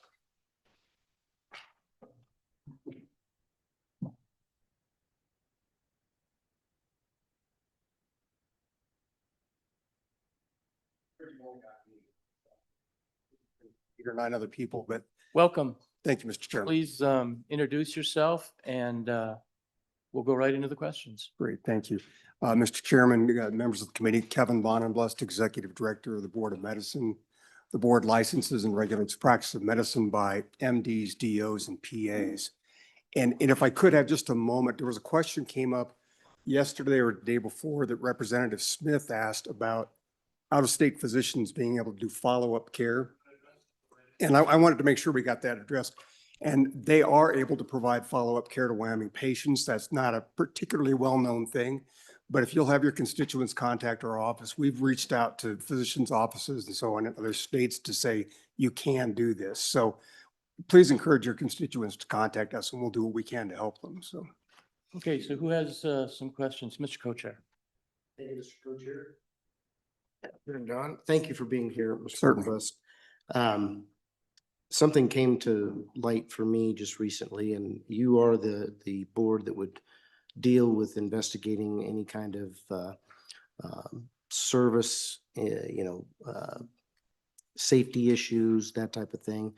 And this is an area that, at first, I think your agency felt like it wasn't under your purview. I think that was your call that it was under your purview. And this is an investigation that I'm told has now been ongoing for 2 years. And so I've asked you here to answer, what is a reasonable amount of time for an investigation? This one in particular has to do with a clinic in Casper that performs abortions. And some eyewitnesses saw in 2 different instances, saw patients being taken to a hospital not in an ambulance, but I think you have all the other particulars of those cases. So just want to know, what is a reasonable amount of time for an investigation like that? What's going on with this investigation?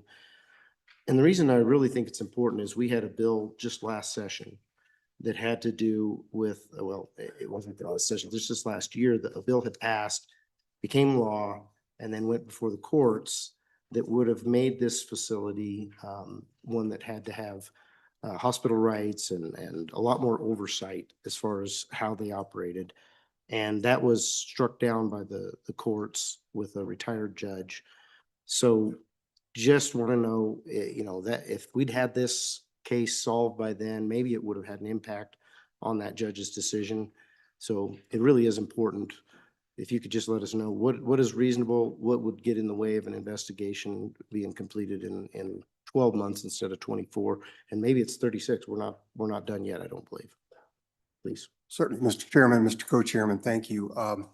And I will start this with sort of a caveat that by virtue of what's in the Medical Practice Act as far as confidentiality concerns go, and also what is in the Wyoming Public Meetings Act as far as executive session and licensing proceedings, I can't speak directly to the facts in a case, but I can give you a general idea of what we're talking about, if that will work for you.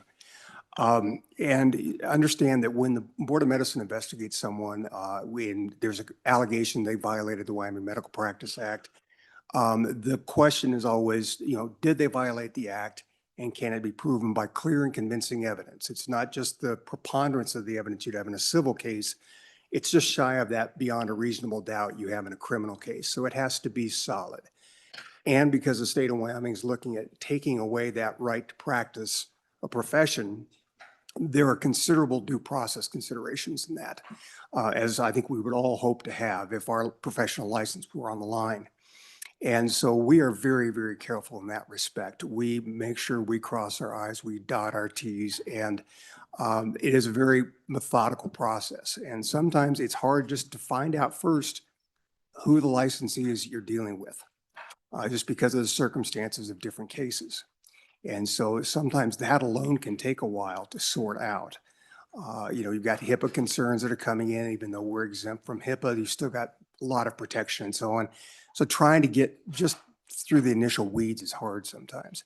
And then there is a very defined process within the board's rules. And then of course, under the Administrative Procedure Act, what we have to do in a license proceeding. And we are always very careful to make sure that, again, we dot the I's, cross the T's, so that if the board decides to discipline somebody, that discipline will survive judicial scrutiny.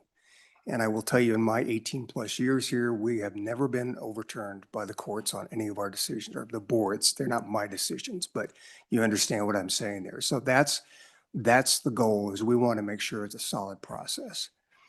All that said, there's a lot of due process involved, and wading through medical records, sometimes voluminous medical records, and also then negotiation, quite honestly. The best goal for our board is to negotiate a settlement to a case to make sure that the problem is rectified and to eliminate the uncertainty of going to hearing or anything else. And so that will take some time occasionally. If there's a point at any time there where the board feels that there's an imminent threat to public health and safety, and those are sort of magic words under the Wyoming Administrative Procedure Act, the board can act to summarily suspend a license, but that's a huge step. And it normally involves things like, pill mills, things like that, or sexual assault of patients, that sort of thing. If you have a one-off instance with a patient, that normally doesn't rise to that level of imminent threat to the public. So but that's a safeguard if we need it. And I can tell you that, sometimes they take a while, because the attorneys, the physicians are normally represented by top tier attorneys. We're not getting their family doc anymore. And as you might imagine, we also get some outside counsel from other states, especially on high profile issues. And so that can also complicate things considerably. I can assure you that we do move forward on cases, and we do try to get them resolved as soon as possible, but making sure that we get it right first is the main goal, so that we don't get overturned. Now, speaking to your question about regulation of facilities that might be performing, say, for instance, abortion, yes, that the Board of Medicine does not have authority over any kind of facilities or practices. It only has authority over the individuals who hold licenses. And the board has no authority to for instance, enter and inspect. The Board of Cosmetologists can actually go in and inspect where their licensees work. The Board of Medicine does not have that authority. So we really don't have any say over what happens in a facility per se. My personal opinion, this is not something from the board, but I think it would be a good idea to look at doing that where there is a certain amount of regulation if you're performing certain kinds of procedures. Just because there's risk, and as the risk rises, you want to have more protection. So my personal opinion, again, not speaking for the board, but I think that that's something worth looking at. And, if you were to give the board some sort of authority to enforce that or whatever, that's great. In the meantime, also, I did need to address this. Whether we like it or not, abortion remains legal in Wyoming. And so the board isn't able to do anything about abortion per se, but it is able to say, look, are you meeting the other requirements of the Wyoming Medical Practice Act? Are you meeting the standard of care? Are you placing the patient at imminent risk of harm? Are you keeping adequate medical records? Are you getting informed consent? And that is where the board has focused its efforts in this arena, and I would say with pretty good success. So again, without getting into details of the case, I hope I'm kind of getting to where you're at, sir. Mr. Co-Chair. You have answered my question there, so I do appreciate that and appreciate the constraints that you're under as well. You mentioned, one of the concerns is making sure that there's no imminent threat to public safety. That was the one caveat where you would go further than you have in this situation or any other based on the information that you have. My question would be, how many non-ambulatory situations justify this being considered an imminent threat to public safety? Mr. Chairman, Mr. Co-Chairman, that's really very situation specific. And it's going to go to things like frequency and a one-off. It's sort of like, when a patient has a bad outcome in any kind of case, and I'm not speaking to an abortion case, but bad outcomes are possible. And so if that is, that's what's happened, a bad outcome is not necessarily an imminent threat to public health and safety. And we have to be very careful with that, because that's a process that's taken with no notice to the licensee or anything else. And so it is a drastic measure. That said, in the circumstances, if you find that there's repeated behavior like that happens more than that one-off or that two-off, it's a regular practice, that then starts also to raise it to that level. So it really is sort of how do I put this? It's a situation specific, and it is very much tied to what the circumstances are, what the conditions are, everything, including, for instance, distance to a hospital or whatever else the case might be. So. Okay, thank you. Okay, any other questions? Any other questions? Appreciate you being here. Certainly. Okay, thank you so much for coming back. Appreciate answering those questions and appreciate what you do. Certainly, and hopefully you all get a chance to get out of here and go home for the weekend. So Thank you. So Director Richards, is there anything else on the docket? Mr. Chairman, that clears your desk.